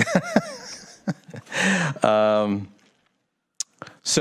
Whoops, where did the presentation? There we go. Thank you. So, good afternoon. Let me very quickly. I'm going to try to be as brief as I can here. Again, because you've already had a long day, and I have given this presentation both to the Salinas Valley Basin Groundwater Sustainability Agency, or GSA, as I'll refer to it from now on, and also to your WRA Board of Directors yesterday. So those are as a matter of record, and I'm going to focus on slightly different things related, but slightly different things in today's presentation. What I first want to do is just give you a little bit of history of what this is about and very quickly introduce myself to you.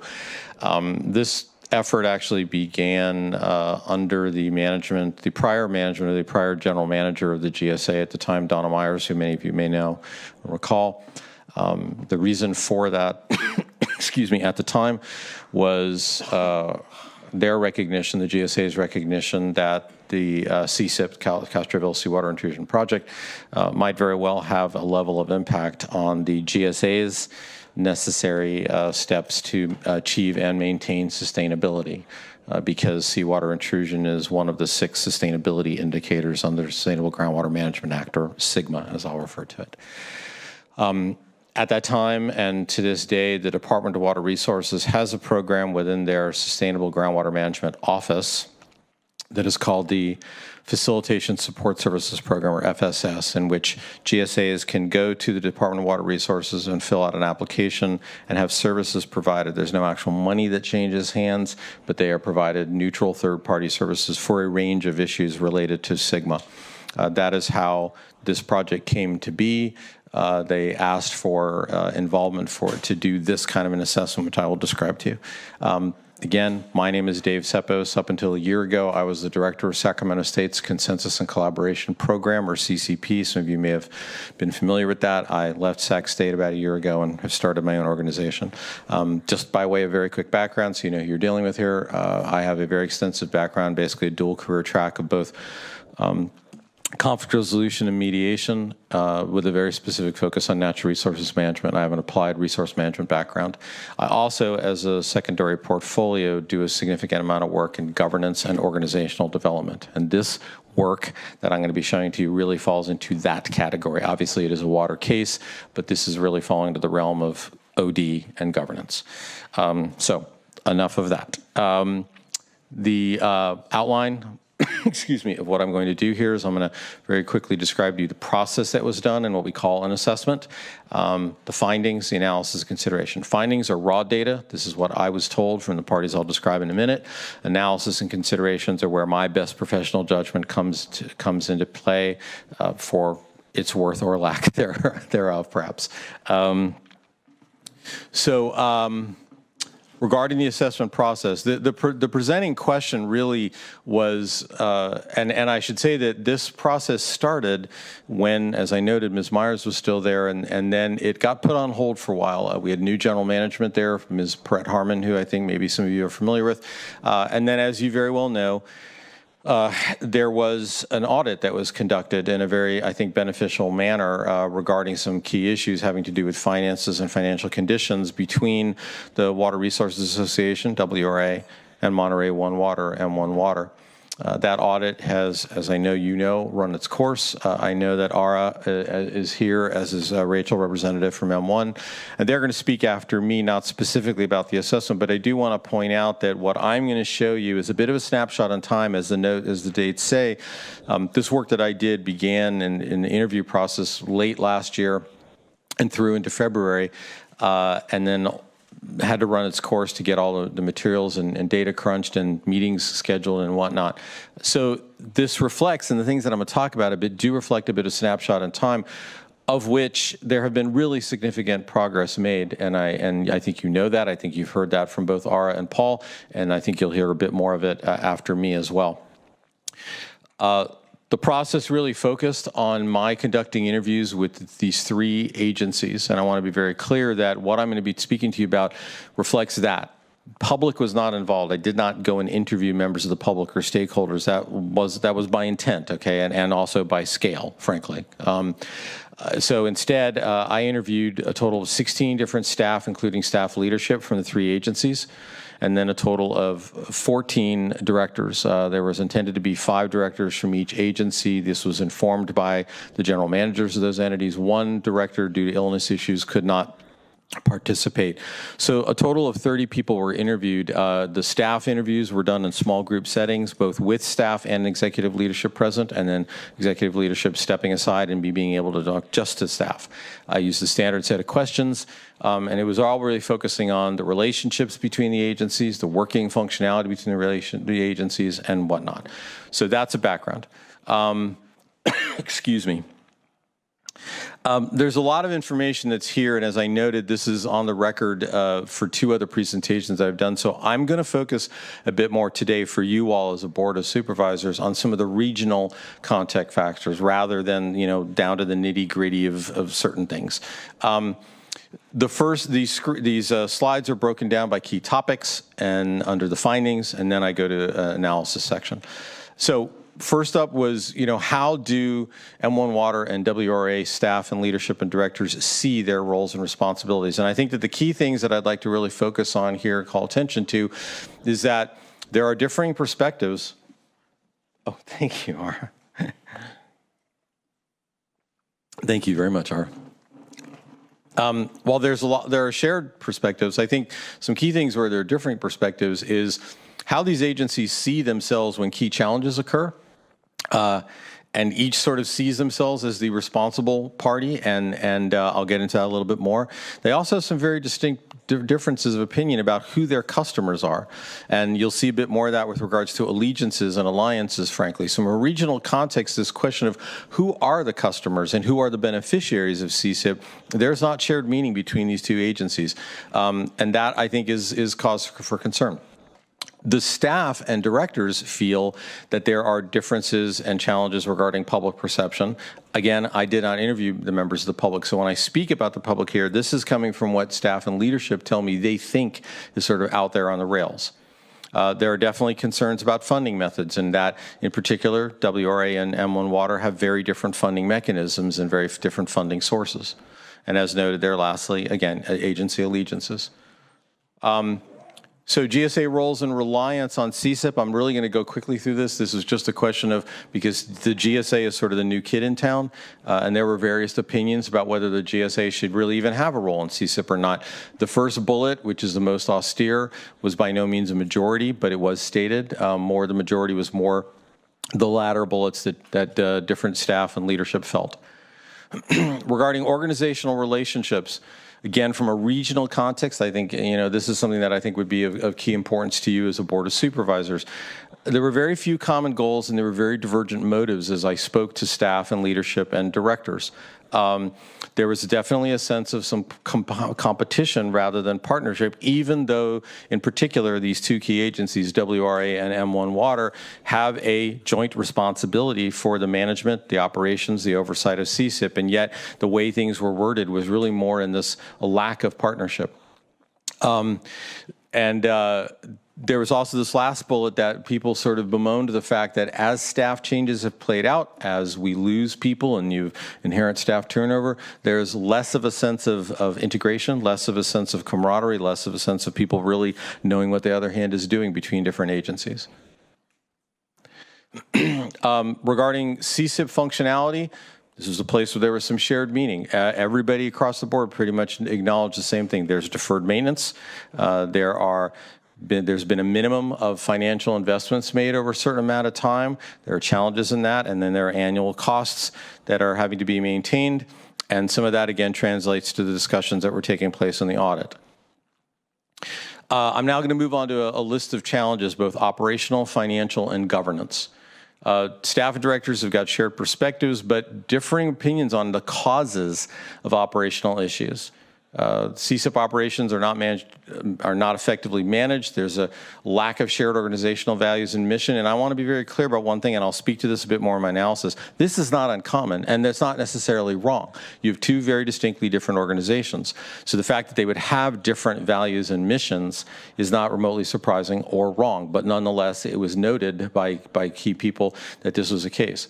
Again, this lack of vision of who is served, who are the beneficiaries, lack of communication within the region. These are some of the issues that were raised. From a financial perspective, again, as noted, there's been deferred maintenance. There are some challenges of how financing has been, or the costs of doing business for CSIP has been handled. A lot of that has been already getting dealt with under the audit. So I think that, Ara may speak to that a little bit as well. But the bottom line, though, is that calls into question by these staff and directors these questions of conflict of interest, as people who are assessed fees are the same ones making decisions, and they acknowledge this. Again, I did not seek this. This was just brought to my attention. Regarding governance, this came back up again from a COI perspective, which is that on the one hand, and this was sort of this unique dichotomy, on the one hand, parties felt, look, this is the very nature of representative democracy, where you have people that are brought on to be representative of a constituency, and that's what we do as representatives. The flip side to it, though, is that when decision-making like that plays out, does it call into question to constituents whether there is a conflict of interest? There's no right or wrong answer to this, but this was raised. A few other things. The people that I interviewed have a sense that there are strong concerns about the water prioritization. There are people who feel that water is, different parties feel that CSIP water should be afforded to different user bases, which again goes back to this question of who are the customers and the beneficiaries. A number of times people spoke of there's no regional vision. There are a number of different water entities within the peninsula and the valley, and those are challenging, and there's a lack of cohesive regional vision that is challenging now and is probably going to be challenging more in the future. Each of these agencies, as I alluded to, they consider themselves to be the go-to for problem solving, and frankly consider the other agency less so. So there's a bit of that dynamic that plays out. And then lastly, as noted, there is a sense that there is limited public awareness in a broad context. The flip side to that is that the people that do have an awareness have a fairly high degree of dissatisfaction about how CSIP is being managed. So now I'm going to shift from what I heard to my recommendations in my professional role. The updates that have already been taking place to the agreement are critically important, but are not necessarily addressing some key factors that I'm going to speak to in a minute that I think are of also importance.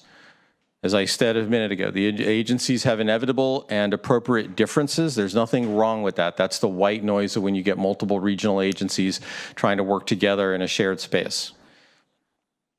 CSIP is a shared responsibility, but as I noted, the agencies don't speak in that terms. Hardly at all did any of these interviews people talk about a shared decision space, a shared governance or responsibility. It was much less so. My professional opinion is that on a case like this, where you have this unique entity that has got a unique management construct, there is a way to create shared decision space and shared governance that does not threaten the individual sovereignty. You can have two entities, and this is why JPAs and whatnot exist. You can have entities that have their own individual responsibilities and are sovereign, but they have a shared overlay where they can do shared governance, and that is feasible. It happens all the time. That could happen here. I do not believe that that will happen organically. That's not, again, the fault of anybody. Each of these agencies has got a bazillion things to do. There's always a wolf at the door. Dealing with something like this just doesn't happen organically. There's got to be a proactive sense of we got to sit down, we got to figure out a new way of doing business if they choose to, and if not, that's completely appropriate also. They have mutual benefit, again, to this idea of who the customers are. My professional judgment is that there would be a benefit to getting a broader public awareness and understanding of how CSIP works, but there isn't a cohesive outreach approach regarding CSIP that publicizes and works with a broader community of stakeholders. And then lastly, as I'd alluded to a bit ago, there is no method of succession. When staff leave, they're brought back on, new staff come in. This is, again, staff overturn. It's always inherent. But when you have staff that are brought on inherently to deal with CSIP and they have a counterpart at another agency and there's not that relationship building, you lose that institutional knowledge, you lose that relationship, and with that, you lose these intangibles that are critically important to find shared governance and shared space, and that exacerbates an us and them dynamic. So in the context of all that, my considerations or recommendations for consideration is that there would be benefit for these agencies to sit down and be thinking about a shared governance structure, one that allows for shared decision-making or oversight that does not challenge each other's sovereignty. There would be a benefit for them to develop a proactive staff succession approach so that it isn't just happens chance. And then rather you look to foster relationships between key staff and key organizations. And then lastly, that there would be a benefit to start having a more unified outreach approach under a unified outreach plan that better expands what the communication situation is to a broader community. So I hope that wasn't too fast, but I'm sensitive of time. That concludes my presentation. Thank you, Mr. Ceppos. All right, I'm going to see if Ara wants to give us any final thoughts before we take it to the board. All right, seeing none, I'll turn to the board and see if you want to make comments or wait for public comment. All right, I'll go to public comment, see if there's any public input on this item. I see nobody coming forward. No hands up via Zoom, so I'll send it over to Supervisor. Oh, I did get a hand up, Norm Groot. Mr. Groot via Zoom, we'll give you the floor. You'll have 2 minutes. Good afternoon. Thank you, Chair and Supervisors. Just want to thank Mr. Cepos for his presentation. We did see that yesterday also at the Water Resource Agency Board of Directors, and there's a lot to consider here. I made comment that I attend regularly the Water Quality and Operations Committee that meets monthly, and most of that is backward looking. It's reviewing results that are in the past, and we really need to start focusing on the future and decide how we're going to strategize the future of this project and make sure that we're not missing out on opportunities here. So I think the other part of this is that the stakeholders really need to be involved also in this process. Those who are receiving the water and paying for the water should also be involved in the process moving forward. So thank you, appreciate the presentation. Thank you, Mr. Groot. All right, I don't see any other hands up at this time, so I'm going to bring it back to the dais and go to Supervisor Church. Just a couple of clarifications on your report here. You mentioned that there's a lack of vision and who is served by the agencies, but I think you mean a shared lack of vision and who is served, I assume. Because if I ask Ara, do you have a vision of CSIP and who is served, I believe he has that. Shared lack of vision. Correct, okay, yes. And then you pointed out also on the problem solving, and I think we're this is probably the same thing here, about each of them sees themselves as a go-to agency to solve a problem, but that's partially because they're diverging and looking at they have different problems, and they're the ones to solve that as well, which all points out that, to your point that you've made, that there's two agencies that are overlapping some and not overlapping in other places. So I appreciate your report, your suggestions, because there needs to be some shared agreement process developed into here, and not just for CSIP, but there's going to be other things happen down the line. So this is going to be a template for that. And, I know when the GSA was being formed, started up back in 2015, 16, there was some discussion of wrapping into the Water Resources Agency. And hindsight, a lot of people I've talked to would think that might have been a better thing to do. I kind of felt it would have been a better thing to do back then, but there were problems that were going on at that time that prohibited that. So that's, no pun intended, but water under the bridge, so to speak. But it's really important that whatever process we put forth here is going to be done right, because, as I just mentioned, there's going to be other shared responsibilities. Already is on the groundwater monitoring program, for example, and there's going to be a lot more as we proceed down here, and that's going to be a real challenge. And unfortunately, this county is just too split with too many water agencies. It doesn't have a central focus, and it's not just with these two agencies either. Supervisor Daniels?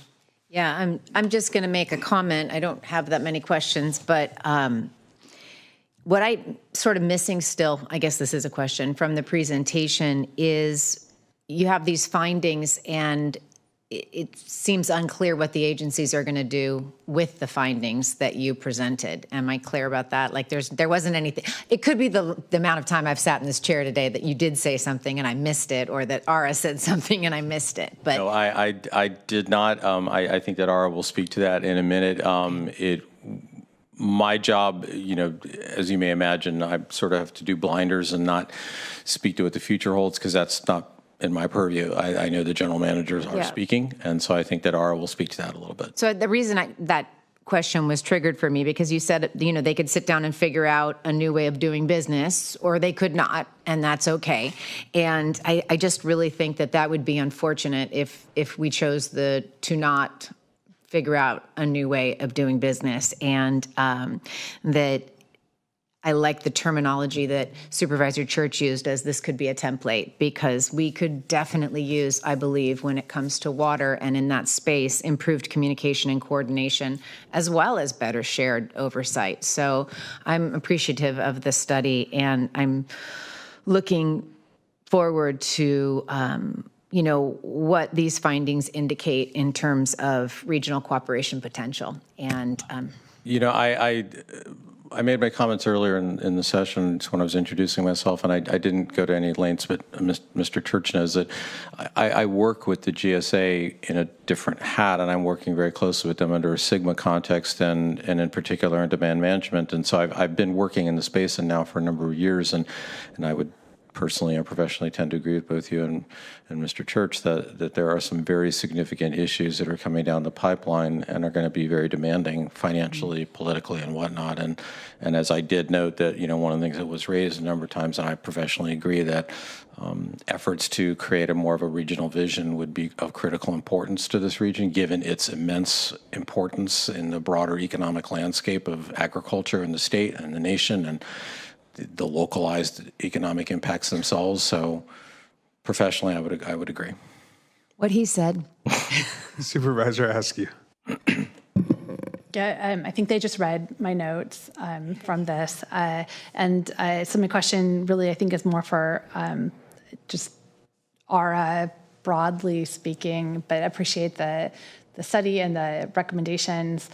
But really, it's how can we take these organizational learnings and the need for shared governance and carry that over. I mean, we hear the same thing. We're hearing the same thing. We continue to hear the same thing. And I get it that there's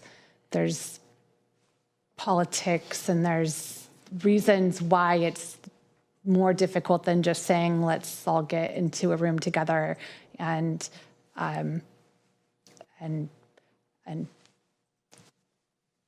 move some of these things forward, but on some level, like that really is what we're talking about needing to do, and the stakes only get bigger, so we can, I guess, continue to acknowledge what needs to happen, and I appreciate you telling us again that we need to get into a room and talk,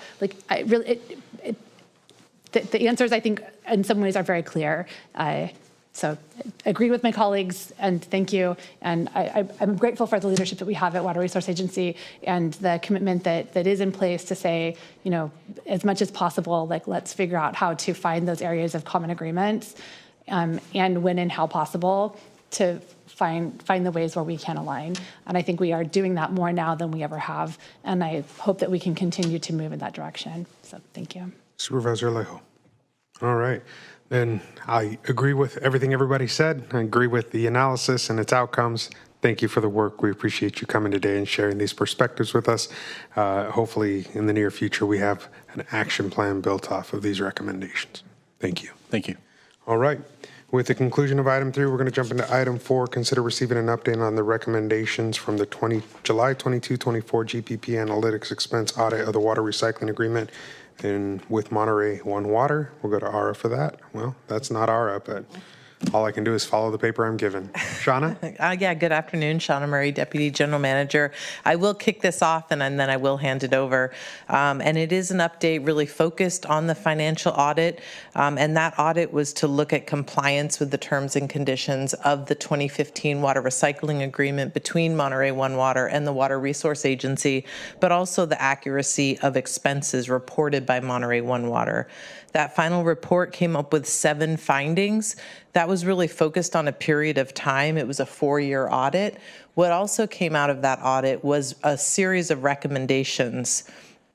Those recommendations were more forward-thinking as far as when you look at a finding, how can we avoid having that finding again in the future? And so the team has been really working on how do we implement those recommendations and how do we kind of make changes going forward to make it a better collaboration.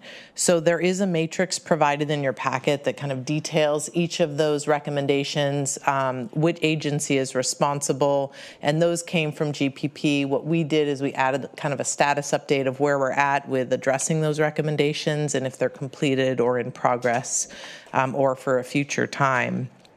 So this is really, again, an update on how the agencies have been working together. It does loop into Mr. Sepos's presentation where it's like we are trying to make continual improvement, and the goal of the two agencies is to work together, make that continuous improvement. And it's not only focused on finances. So we focus now on finances because of the audit, but really that's being expanded to other areas such as operations and, you know, protecting the resource, which is what we're after as well. So it was kind of a nexus to get there. And so we did focus on, again, the sections of the amended and restated water recycling agreement was kind of the first step as far as like, let's look at how we can improve the agreement there. But quickly notice there's a lot of other sections in that agreement that could also use addressing for future. So I'm going to talk about what we've accomplished and then hand it over to Rachel Godoyne, who's the Community and Legislative Affairs Manager at Monterey One Water. She'll talk about what we're currently working on. And then finally, Ara will preview kind of the next items of what's coming up. So as far as accomplishments, Monterey One Water and Water Resource Agency developed a staff working group back in September of 24. And that group really, you know, again, used these recommendations to spark conversations.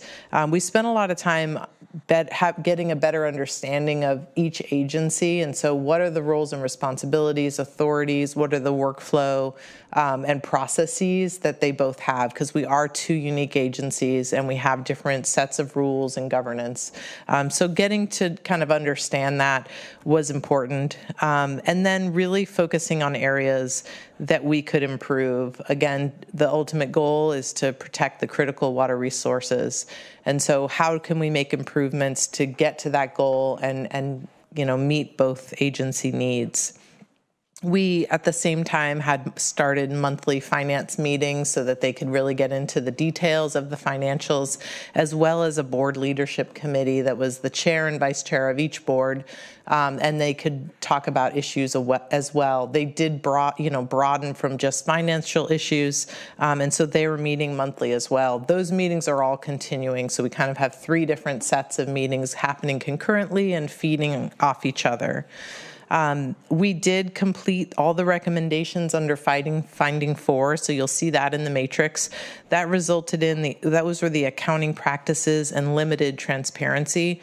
That resulted in Amendment 4 of 2 sections of the agreement. So that came through this board, was adopted in July by both boards, and it really, you know, addressed those 3 recommendations as well as 9 kind of sub-recommendations. So we made huge progress there.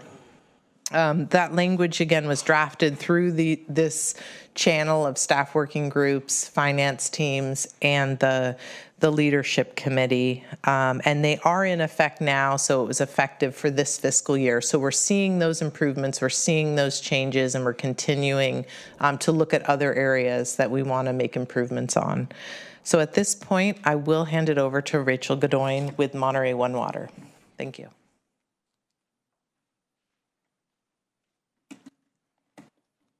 All right, thank you. All right, good afternoon, Chair Lopez and supervisors. Thank you for having Monterey One Water contribute to this item. Again, I'm Rachel Godoyne, and I now lead our community and legislative affairs. So as Shawna shared, we are making progress. And this progress is not only related to the audit, but the working relationship between our agencies. Mutual understanding, continuity, communication. These are all things improving, and as a result of our intentional collaborations post-audit. So at Monterey One Water, we are now working to implement Amendment number 4. So for now, the amended and restated water recycling agreement is our current shared governance, and the new clarity, especially around the financial structure, will aid with agreement compliance and transparency. We're also putting in place the subsequent processes and templates. Turnover is inevitable, and these internal controls are what will help us ensure continuity, regardless of who is doing the work. So also in progress is the preparation of a cost allocation plan to equitably distribute indirect costs across all of the services we provide. Through an RFP process, we have selected a consultant, and that contract will be going before our board this month. It is estimated to take about 9 months to prepare a draft plan, during which time the consultant will engage with WRA staff to gain understanding and gather input. And until that mutually updated plan is in place, staff at WRA and M1W have agreed in Amendment Number 4 to an interim indirect cost rate. So before I turn it over to Aura, I do just want to reaffirm Monterey One Water's commitment to the WRA projects and to the aquifer. There is more work to be done, but as we say internally, continuous improvement, and we're confident that we're going to get there. Thank you.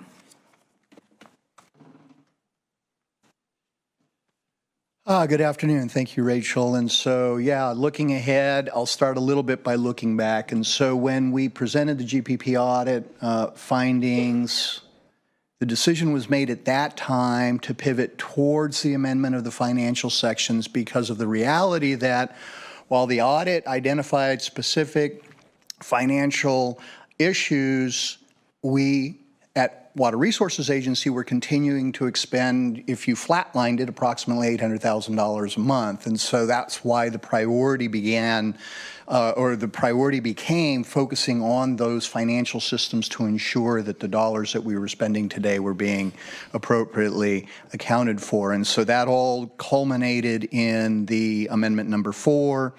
And in Amendment Number 4, we addressed through first the practice that Shauna spoke to.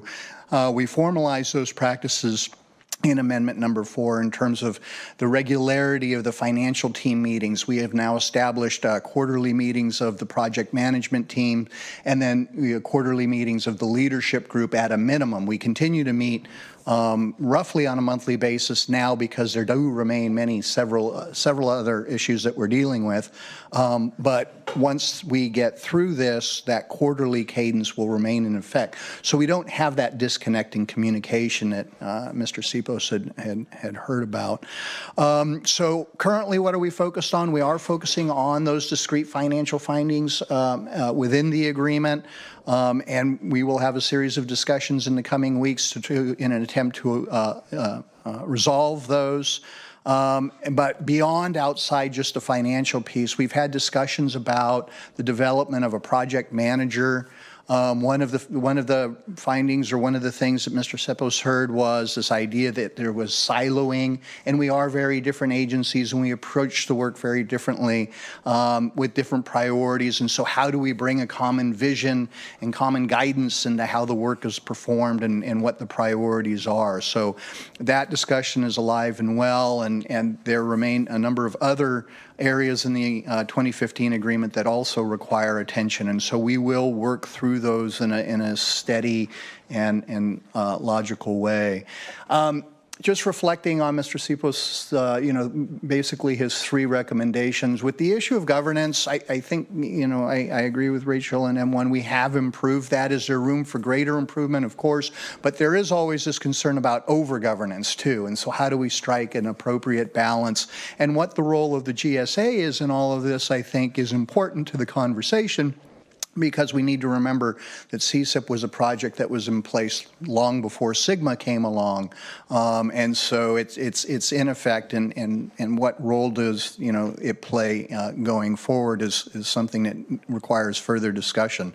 On the bit about the communication and common understanding, I'm in complete agreement. I think most people, when they think about CSIP, they think about an ag water distribution system, right? And they don't think about it as being a means to an ends, and that end being protecting the aquifer there, the 18400 subbasin. That's why it's there. Does it deliver irrigation water? Yes, and M1, expertly recycles that water for those irrigation purposes. What also isn't commonly understood is the relationship of the Water Resources Agency with respect to source supplies for Pure Water Monterey, and that was very much what the 2015 agreement focused on, were expanding new source supplies and being able to support the development and now the implementation and now the expansion of Pure Water Monterey. And so that's a story thread that isn't widely understood and I think is also important to talk about, because it does create opportunities. We think about potential projects in the future of the SVB-GSA to build templates in terms of what agencies might do what going forward as different projects are contemplated. And so there's a lot there. We're not going to address all of this quickly. And part of this is shifting not just the relationship and, and working through the effort to identify what those common values are, notwithstanding very different purposes, but then the implementation pieces Rachel reflected on, and then the changes not only to systems, but the culture and attitude that have to go along with that. And so we are dedicated to, continual improvement. We are very focused right now on finalizing the financial pieces and pivoting to the operational aspects, because it's the operations that create the expenses, that create the need for the financing. So, but that's how we intend to step out and over the next several months and over the course of potentially years. So happy to take any questions. Thank you, Ara. I'm going to go to the public first, see if there's any public input on this item. I see nobody coming forward in room. No hands up going up via Zoom, so I'm going to close public comment, bring it back from the dais. All right, not hearing much. I'll just share appreciation for the presentation and the update. And on my end, 1.1 remains a priority, and I see that is the next one to be targeted. So I'm hoping that happens soon and quickly. Thank you very much. Thank you. All right, with that, I'm going to look at this agenda and point out that we're recessing to lunch, according to this agenda. A little off on that. So with that, we're going to go ahead and continue with our agenda. I believe we are recessing that agenda. We'll close it out here at the end.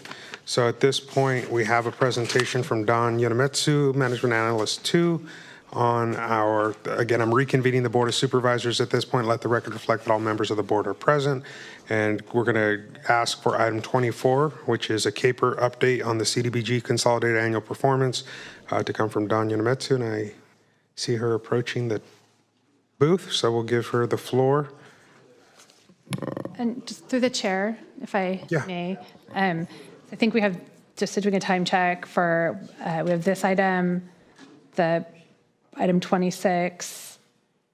27. The referrals. I gotta go through some. You got 3, right? 3, okay. 26 and then the referral. So if we could just ask for brevity in the following items. Sure. All right. Go for it, Don. Yep, thank you.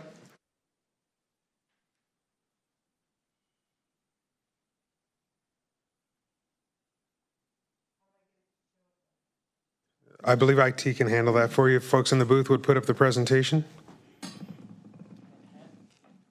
There we go.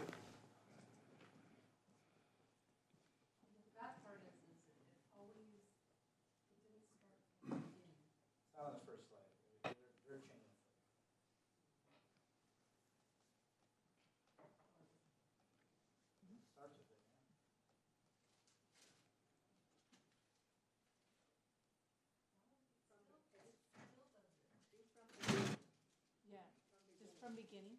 No, where it doesn't show me. For speaker's notes is what she's looking for. I can help her with that. Okay, there it is.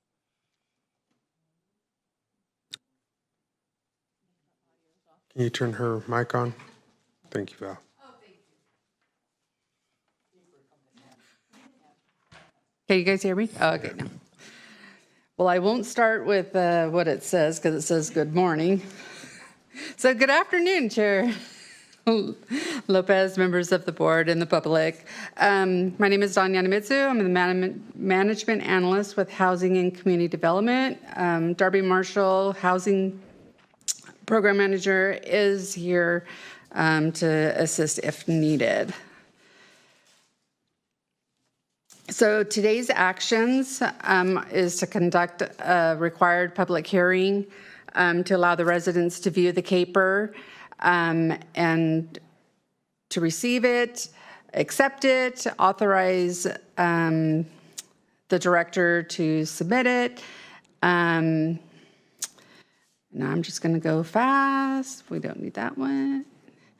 This doesn't include any of the CARES Act funding. We have utilized all of the CARES Act funding. We used the last little part with the legal services for seniors, so we did exhaust all of our $1.8 million that we were given. So what is the consolidated CAPER or the consolidated plan?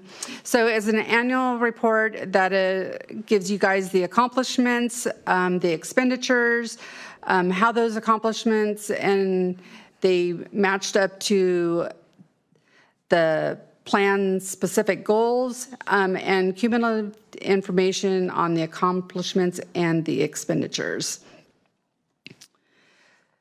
So this part is always confusing for people. We are always dealing with 3 different time frames. The consolidated plan was from 2020 to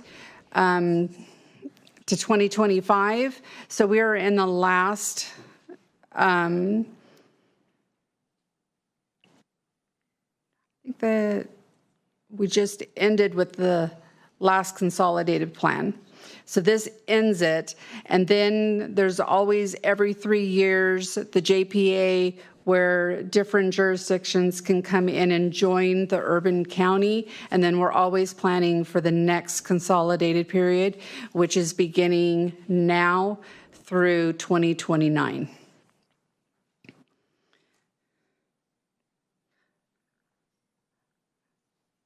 Sorry, it was throwing me that it's like wrapping my dates.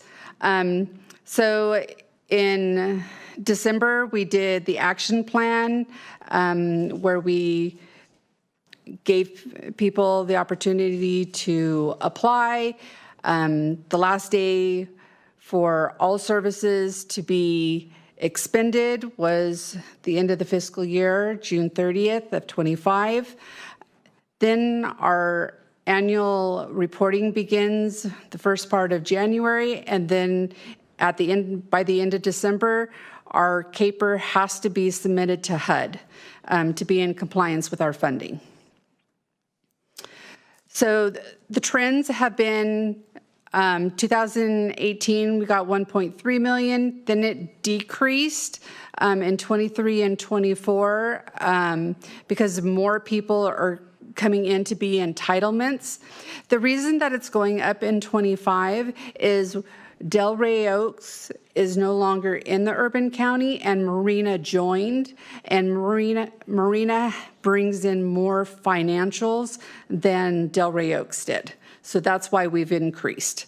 And we've also probably increased a little bit because we have been meeting our expenditure expectation by HUD. Each year they run a report and we can't be higher than 1.5. We can't have 1 year and a half full of funding when they pull the number. And the last couple of years we've met that, so we haven't been dinged for it. So this just shows the ups and downs. When Greenfield joined, it went up, and then now because Marina has joined, it's gone up. So our total available funding trends, just like any time that someone joins, there has been times where we've had program income where a small business gave us a one-time transfer, and then we had a loan paid off in 2019, so it gave us additional program income to provide for more projects.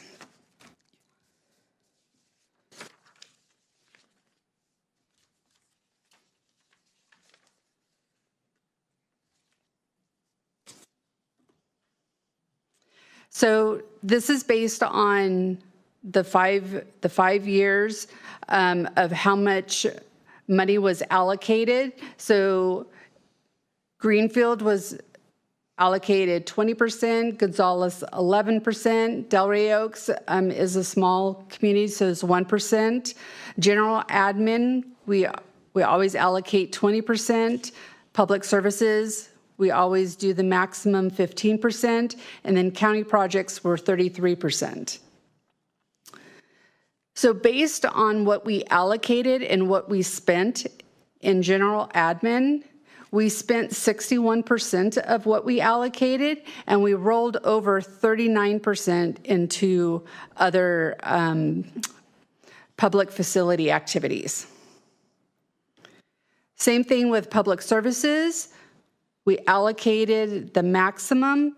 There were some years that some of the agencies weren't able to utilize all of their funding.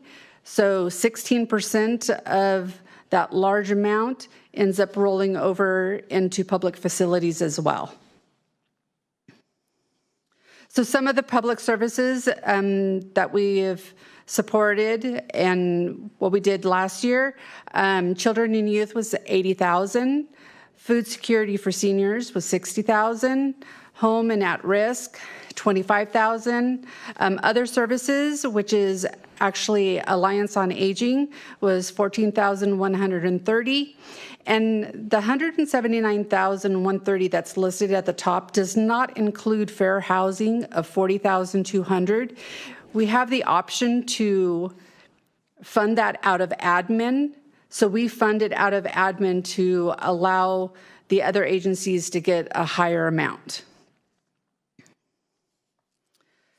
So some of the projects that we've invested in, and from this past year, Delray Oaks of $90,000, they haven't provided a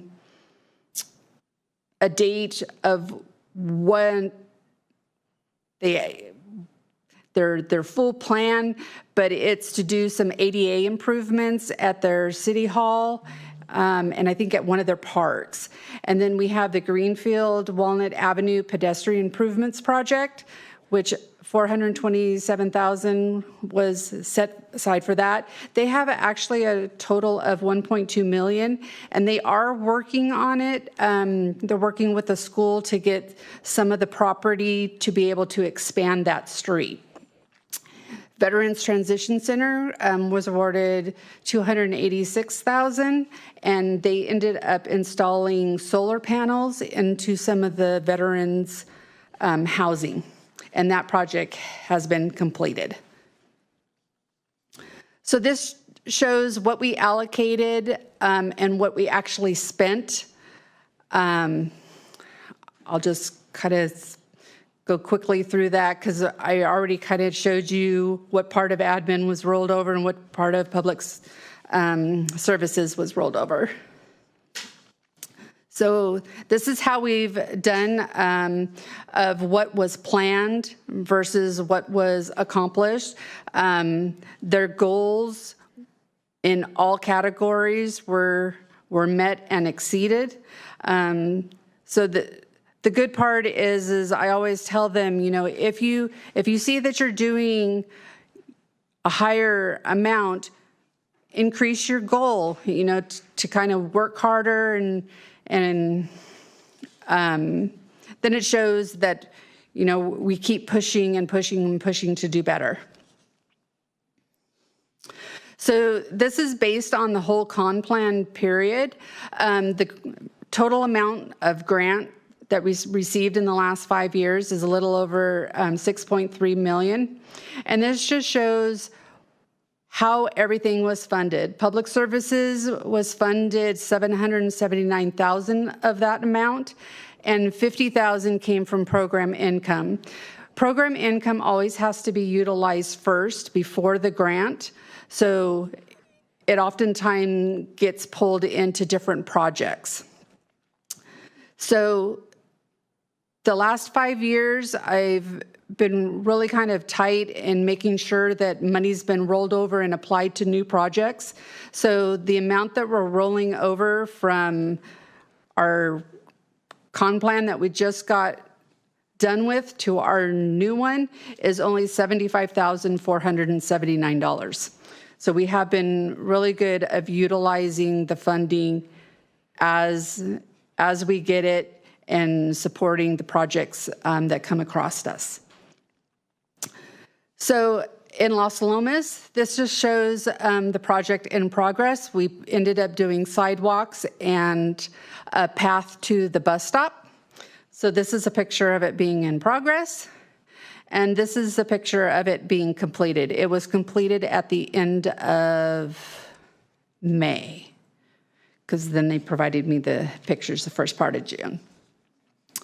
And then last year, I showed you guys what Greenfield Commons was looking like when it was under construction.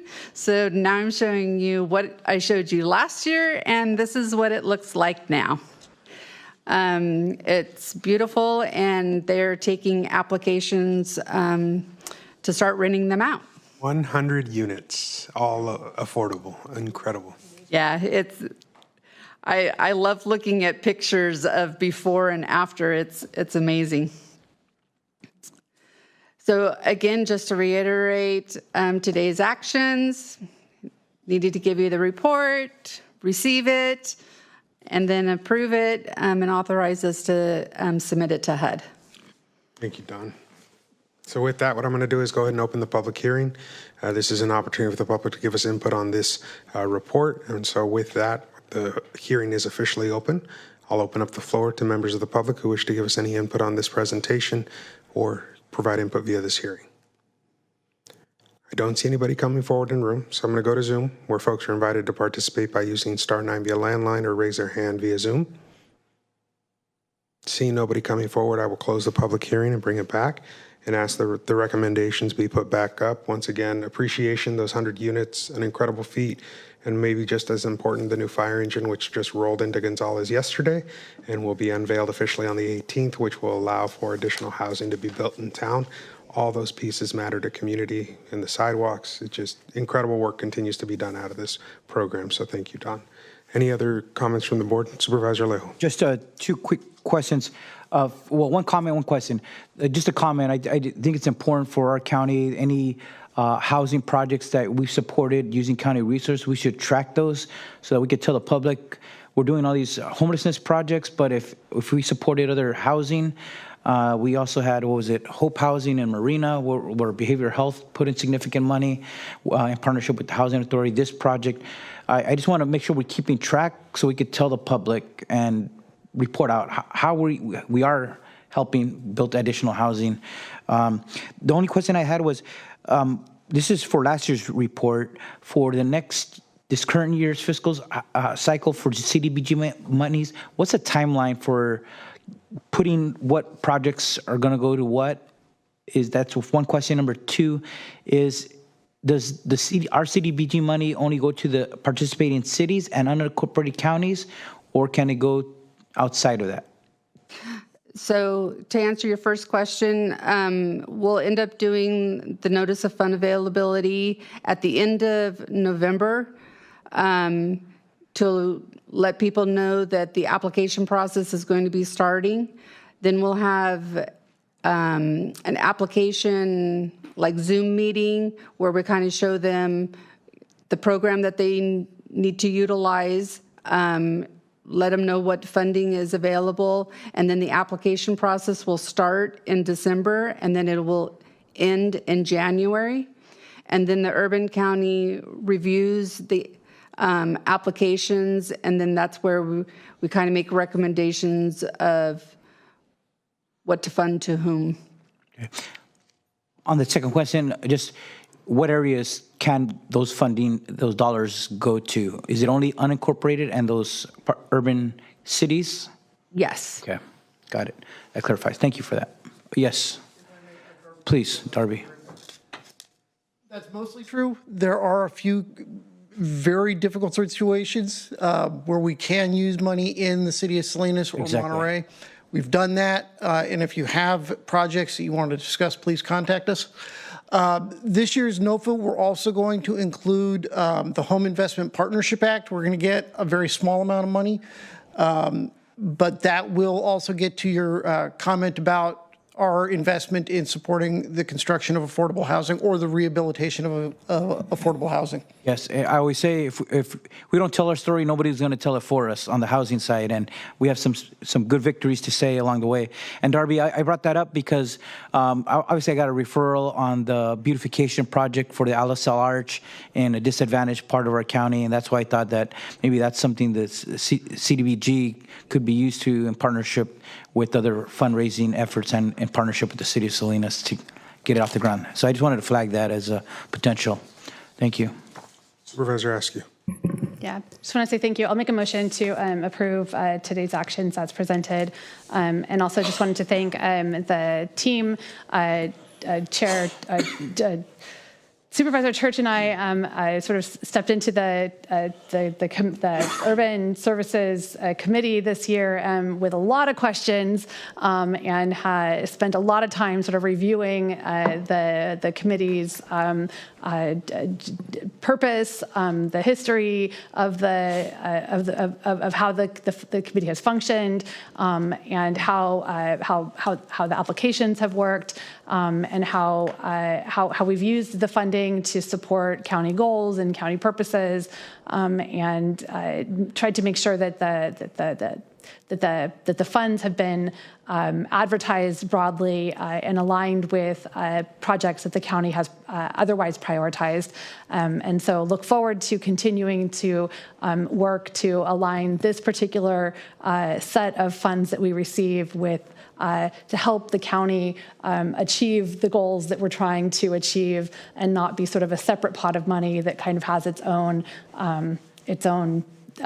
pathway, but really looking to see how we can use this to close some of the funding gaps on projects and issues and in areas that we really need to package out and complete funding to move projects forward. So really trying to think thoughtfully about that and make sure that we understand the role that the committee has in moving those things forward. So just want to say it's been a pleasure working with my colleague on the committee and the staff that has been so gracious in spending time to educate us and the public who's been present at those meetings. So with that, I'll make the motion to move this forward. Second. Got a motion and a second. We haven't had a chance to, any desire down here? All right. And with that, I'll just say a project, I'm no longer on this committee, but I would love to see street lights for the community of San Nardo. We got a really nice letter from that community last week through Public Works, so would love to see that show up on that list at some point in the near future. And also, we got creative. I just want to point out how we got to the point where we have those 100 units in Greenfield. We were the first funders, right? The county was the very first dollars in. Darby got creative, found a way to help make that down payment on the property, which turned into the sidewalks instead. But we were that first dollar through the door that allowed for them to see we have partners in this and got those 100 units built. So with that, I'm going to go ahead and ask everybody who's in favor to signify by saying aye. Aye. Anybody opposed? Abstentions? The motion carries. All right. With that, we've concluded item 24, and we're going to recess for lunch again, come back. We're going to jump into item 26, which is the Ledge Committee referral to the board for Prop 50. And we do have a new face joining us. So Nicole Hollingsworth is our new legislative program manager. We'll welcome her and give her her first shot at a presentation here in front of the board. Her debut. Yes. Good evening, board members. That said, good afternoon. Yes, I'm your new legislative program manager, Nicole Hollingsworth. I'm going to make this short today. Today, I'm bringing forth a recommendation from the Legislative Committee that the board consider taking a position on Prop 50, the use of legislative congressional redistricting map amendment on the California special election ballot for November 4th. California Proposition 50 is a legislatively referred constitutional amendment that will appear on the special election ballot in California on November 4th, 2025, in response to the 2025 Texas redistricting. If passed, it will allow the state to use a new legislature-drawn congressional district map for the 2026-2030 elections instead of the one drawn by the California Citizens Redistricting Commission. At the September 8th meeting, the Legislative Committee received information on Prop 50 from the county state lobbyists who are on Zoom right now. I think they're still there, and directed staff to bring Prop 50 to the full board for your consideration for a support or opposed position without a recommendation from the committee. I'd also want to note that Monterey County Elections Department will be receiving $3.5 million from the state of California to administer this election. And I'm just going to end it with that. And I'm available if you have any questions. And again, our lobbyists are on Zoom as well. Let's go to the public with this, see if there's any public input on this item. I see no hands up via Zoom, nobody in room. I'll bring it back to the board. Start on my left, Supervisor Church. So I'm going to abstain on this. Because philosophically, I've taken a position that I don't think the body should be recommending to the voters how to vote on issues. And individually, as elected officials, we can make that decision. But we obviously did on Major AA last year, but that was an issue that we brought up as a ballot. And but as a general rule, I don't think it's the appropriate function to do. I've taken that position last year on measures that came before the ballot from recommendations, and we'll do so again this year. And abstain will be my vote. Supervisor Alejo? Yeah, this came to our legislative committee that Supervisor Church is the chair of and I'm a member of. He stated his position last time. I fully supported it, but since we didn't have consensus, it came to the full board. Obviously, we try to bring it to the attention of the full board sooner rather than later because so much is on the line on this issue. This is addressing a very unique circumstance in California's history and in our nation's history. We're only talking about this because of the obvious manipulation and gerrymandering that took place in Texas. And the language of this proposition was it would only go into effect if they made those changes and approved that legislation in Texas, which they have already done. But this is this is not putting the Independent Citizens Commission work aside. This is a temporary solution to address what is occurring now. But beyond that, there's so much on the line for our residents, for our different county departments, for law enforcement, for every imaginable public service in the community. There's an adverse impact already taking place already, whether it's HR 1, whether it's other administrative decisions, whether it's other clawbacks of congressionally approved funding. It is already having an impact. The only way that we can check that is if we help ensure that there's going to be a fair election in 2026, and that there could be a check on what is occurring today in Washington. That is going to happen by being able to take this to the voters and provide these additional seats that will have an impact on the congressional elections of next year. So on behalf of, I think, of all our residents, this is such an important time. Yeah, it's not easy. The voters approved the Citizens Independent Redistricting Commission, but this is going to the voters again. They're going to approve. And I think our residents want us as supervisors, they elect us. They want to know, what do you think? What do you recommend on this proposition? And we said, yeah. And I hope that it is overwhelmingly that, yes, we support Prop 50, because if you are concerned about what has happened to your Medi-Cal, to your health care, what may happen to Natividad Hospital, what might happen to your schools, this is a way to voice your concern about that and push back on what they're seeing impact their everyday lives. and how it's impacting their community, their neighbors, their fellow coworkers. For all these reasons, this is that opportunity where we are able to tell our voters what we believe is in the best interest of Monterey County and our residents and our businesses. And I think they will appreciate what our opinion is on such an important matter on the November 4th election. Supervisor Daniels. Sure. I just want to appeal to my colleague over here, and I understand his position.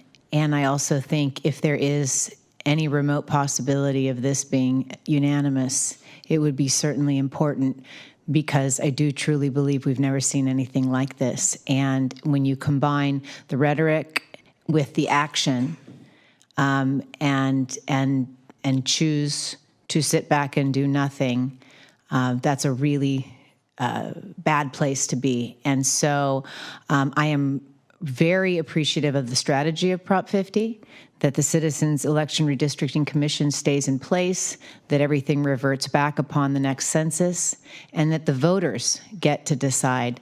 And if we have as a board are able to send the message that seeing what we see at this level of government in terms of what the impacts are of decisions that are either being made or not being made have on our community, I think we have a certain level of authority and experience to say this is really important right now, and it's something that we have to do. And I think that if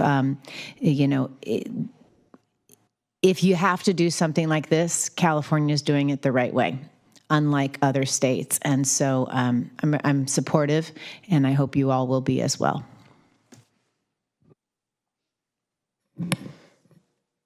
This is one where I would have loved to have prepared comments, and I didn't prepare comments. It's a position that I never, I think, would have imagined being in, or being in a position to where I would say that this is something that I would be supporting. But having been sitting as close to watching what I'm seeing happening, to watching the harm that I'm seeing happening to people who I love, who are my neighbors, who are the people that work so close to us, watching healthcare being stripped from people who work so hard, watching the fear of my son's friends who are at school, watching the democracy that my family has literally fought for generations, be brought to the edge of where there's talk of no more elections happening, watching my colleagues be told that they can't enter the White House for meetings that we duly are entitled to have as elected leaders. The risks to our democracy have never felt more real. And I know that we've been in difficult places as a country before, but I do feel that it is incumbent upon the state of California to take this action that we're taking. And I am supportive of Prop 50, and I do hope that the residents of Monterey County will take it into consideration as a necessary action to protect the democracy that really, as a military community that I represent, our principles and our foundation, our values are founded on, and so I'll be making I'm happy to make a motion right now to adopt a position of support for Prop 50. I understand that this is an incredibly bizarre position to be taking, and it's one that I sat with for quite a while before coming to this conclusion. But I don't feel that there's any other option, and I think that it is a critical space that we find ourselves sitting in at this moment in time, and that history will judge the decisions that we make moving forward right now. So. So I have a motion and a second, and I have not yet had a chance to share thoughts. So I will at this point and just share that I've struggled with this one for a lot of different reasons. I was not happy with what the redistricting committee did to Monterey County back when. And my first reaction came from there and that thought. But over time, I also have struggled with the fact that you guys know I've spent some time representing Monterey County at RCRC, and counties are not carved up like congressional districts by population, right? You have counties as small as 1,500 people, and under that banner as big as 500,000, 500,000. And it's hard to see those counties who have elected somebody in rural California who feel they're represented be told it's going to be taken from you in this way. And we're saying, but it's a bigger picture, right? And that's a hard piece for me to carry and to sit with, knowing that I've tried to be a voice for a lot of them in really difficult times and spaces and rooms. All that having been considered, stepping back into my role as a Monterey County supervisor and looking at it, the challenges that we're facing, a lot of it is the current system has created across the country is state by state. And with that, the decisions of others are impacting us at this time and putting us in a very difficult position. And at the end of the day, as I try to balance those two, I struggle, much like, I have not yet had a single resident ask me, what's your feeling on Prop 50? I have not. I know many of you have. I have not had a single one. And so given that, I'm sitting here trying to balance those thoughts.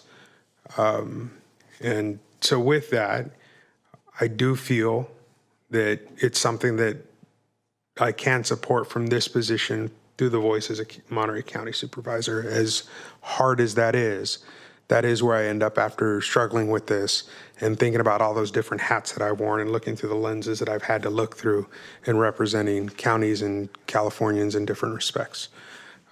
So with that, we have a motion and a second. I want to see if there's any final thoughts before we call the vote.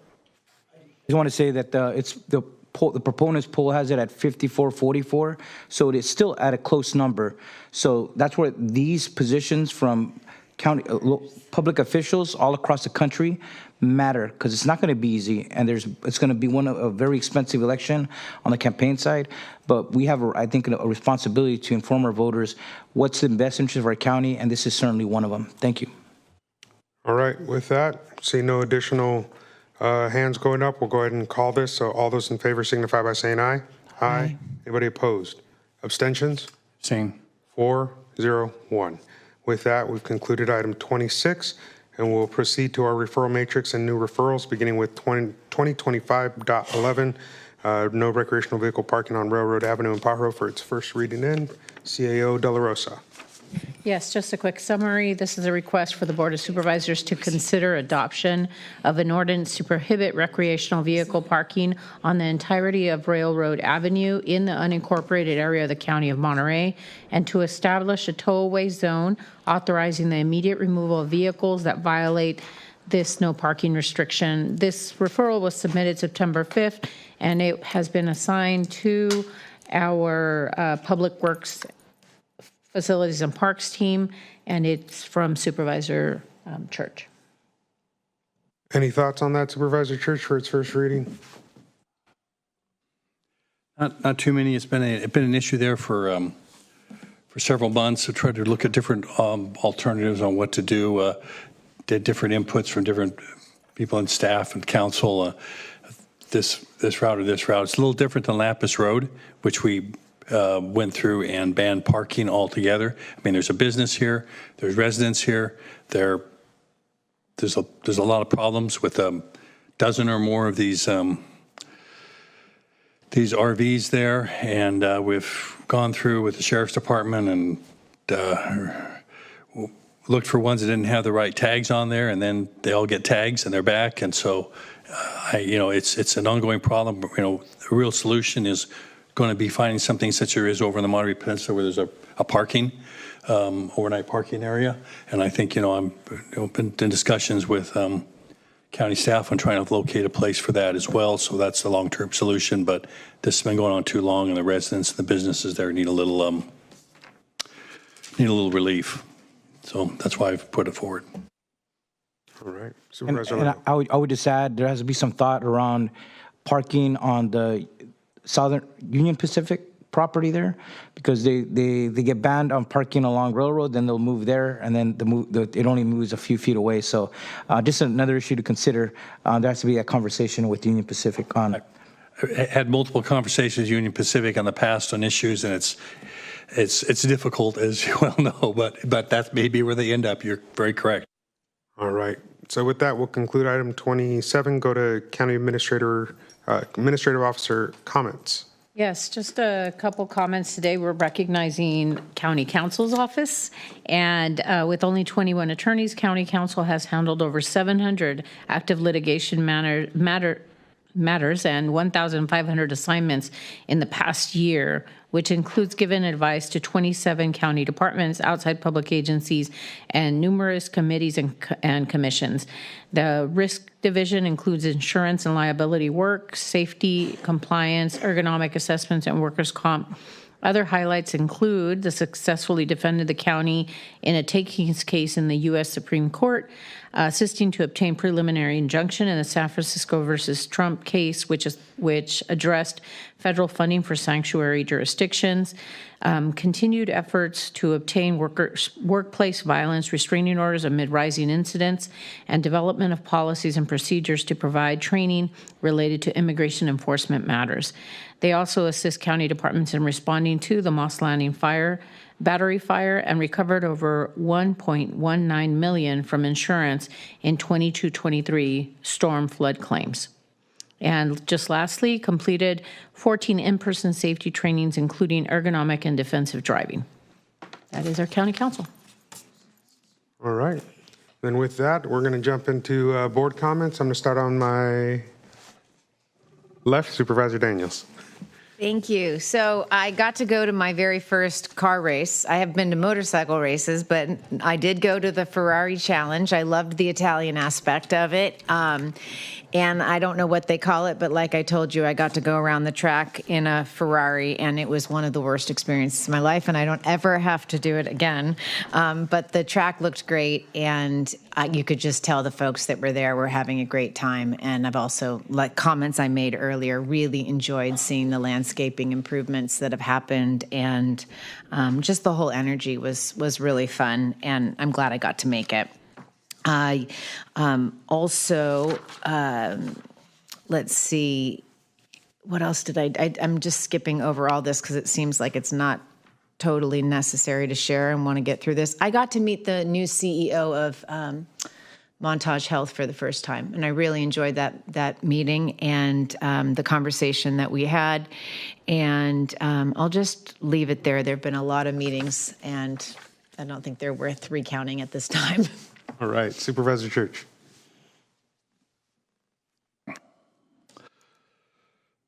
Let's see. We had, we haven't met for a couple of weeks, or did we meet last week?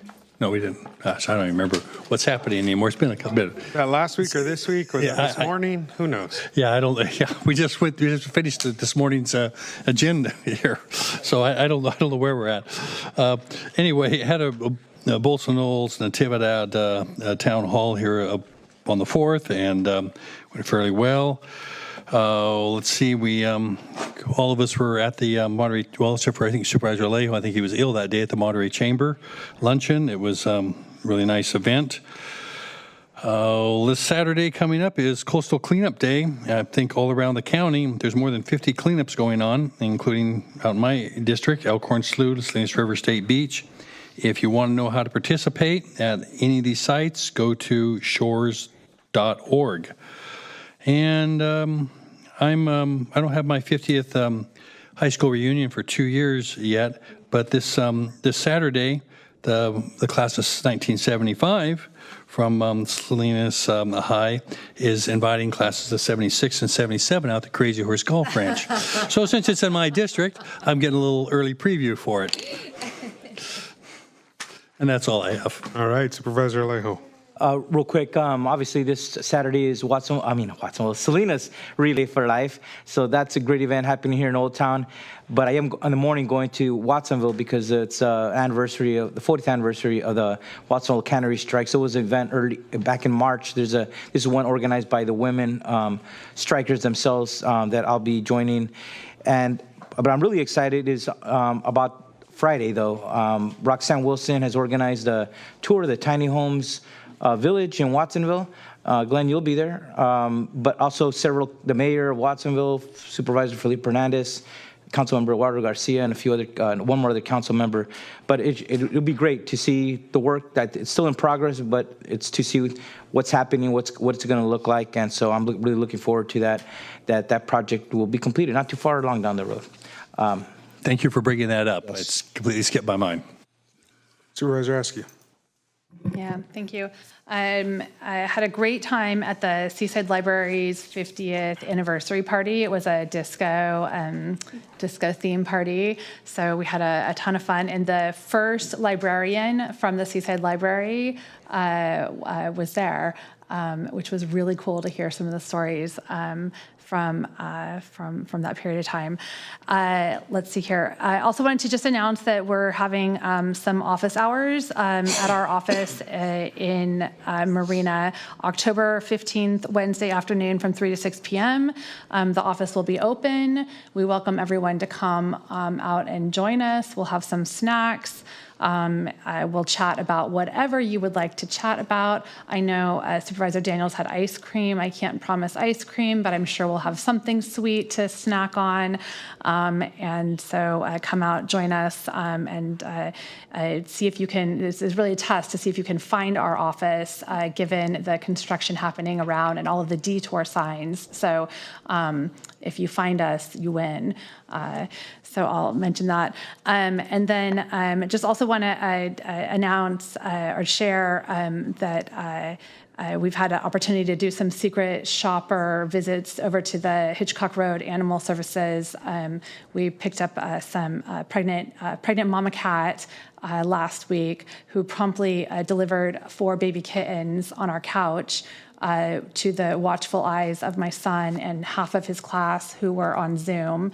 It was a whole experience, but we are working with Hitchcock Road Animal Services, and they do have a foster program. So if you want to foster kittens, foster cats, go on the Hitchcock Road Animal Services, sign up on their program. They'll send you an email. You fill out some information, and you can become a part of the Monterey County Animal Services family. And it's a great experience. And you can help us take care of animals, make sure they all get fixed, and don't continue to contribute to more unspayed and unneutered pets in the community. So. Yeah, we're posting pictures on Facebook if you want to follow along of our cat family every evening. But thank you. Meow, meow. All right. So just want to share a couple really brief highlights. We've got a new Tractor Supply. They did a soft opening last weekend down in Soledad. First one in Monterey County. Welcome everybody to come down and check it out. Beautiful facility. Went through it last night with my family. My daughter saw a pair of unicorn boots and wouldn't stop screaming unicorn until we purchased them, and they are now on her feet. And my son said, well, what do I get? And he got a plant that now lives in his room. So our first trip to Tractor Supply was a huge success. I want to thank CAL FIRE and all the firefighters who helped keep the salt fire at a limited 10 acres in Monterey County down near Parkfield. That was right after the battery fire. Obviously, to have that fire pointed straight back at that facility was a huge danger to us and the infrastructure that provides California its energy. And so thankful to CAL FIRE and their teams who I had the time to interact with over that weekend out on site, and really appreciate all that they did to really limit the size of that fire's impact. It was a lightning strike fire start. Want to also thank the Greenfield Public Library for helping to serve community while they are closed for a week for re-roofing this week, but they will be intermittently open and closed over the next coming weeks weeks to the end of the month as they re-roof that facility to be a continued place for the community to really call home. And then I want to also highlight that today they started redoing, actually it was yesterday, Halone Road, a stretch of about 5 miles. And I'm really appreciative to Public Works for doing the blade overlay project they are. While we've been sitting here, I've been getting appreciation messages from the public for that work. And I think it's just so critical and focused on those things we've promised the community. So I want to appreciate all that they're doing to help make those dollars go just a little further and make sure that the community is seeing the results. And so with that, I believe that'll wrap my comments. Oh, besides the fact that I will be headed to the RCRC annual conference, I've got about a 5-hour drive in front of me tonight. So I will be there for a couple of days. I'll be speaking where we'll be highlighting the efforts of Rancho Cielo and their positive impact on our youth in Monterey County. So I'll be speaking as part of that panel and welcoming Chris Devers, as well as some other similar programs from throughout the state. And with that, I want to turn it over. Actually, first, I'm going to see if council has anything to read out of closed session. I do, Chair. In the matter of Newsom versus Trump, Ninth Circuit case number 253727, this board has unanimously agreed to sign on to an amicus brief prepared by the city of Los Angeles in support of Governor Newsom's position in this case against the deployment of the military by the federal government in the city of Los Angeles. All right. And with that, we're going to go to Supervisor Alejo for our adjourn in memory today. And we'll wait for them to put up our adjourn in memory image of firefighter Joshua Hostetter. Today, it is with a heavy heart to adjourn our meeting in memory of Josh Hostetter, a dedicated firefighter, engineer, and leader.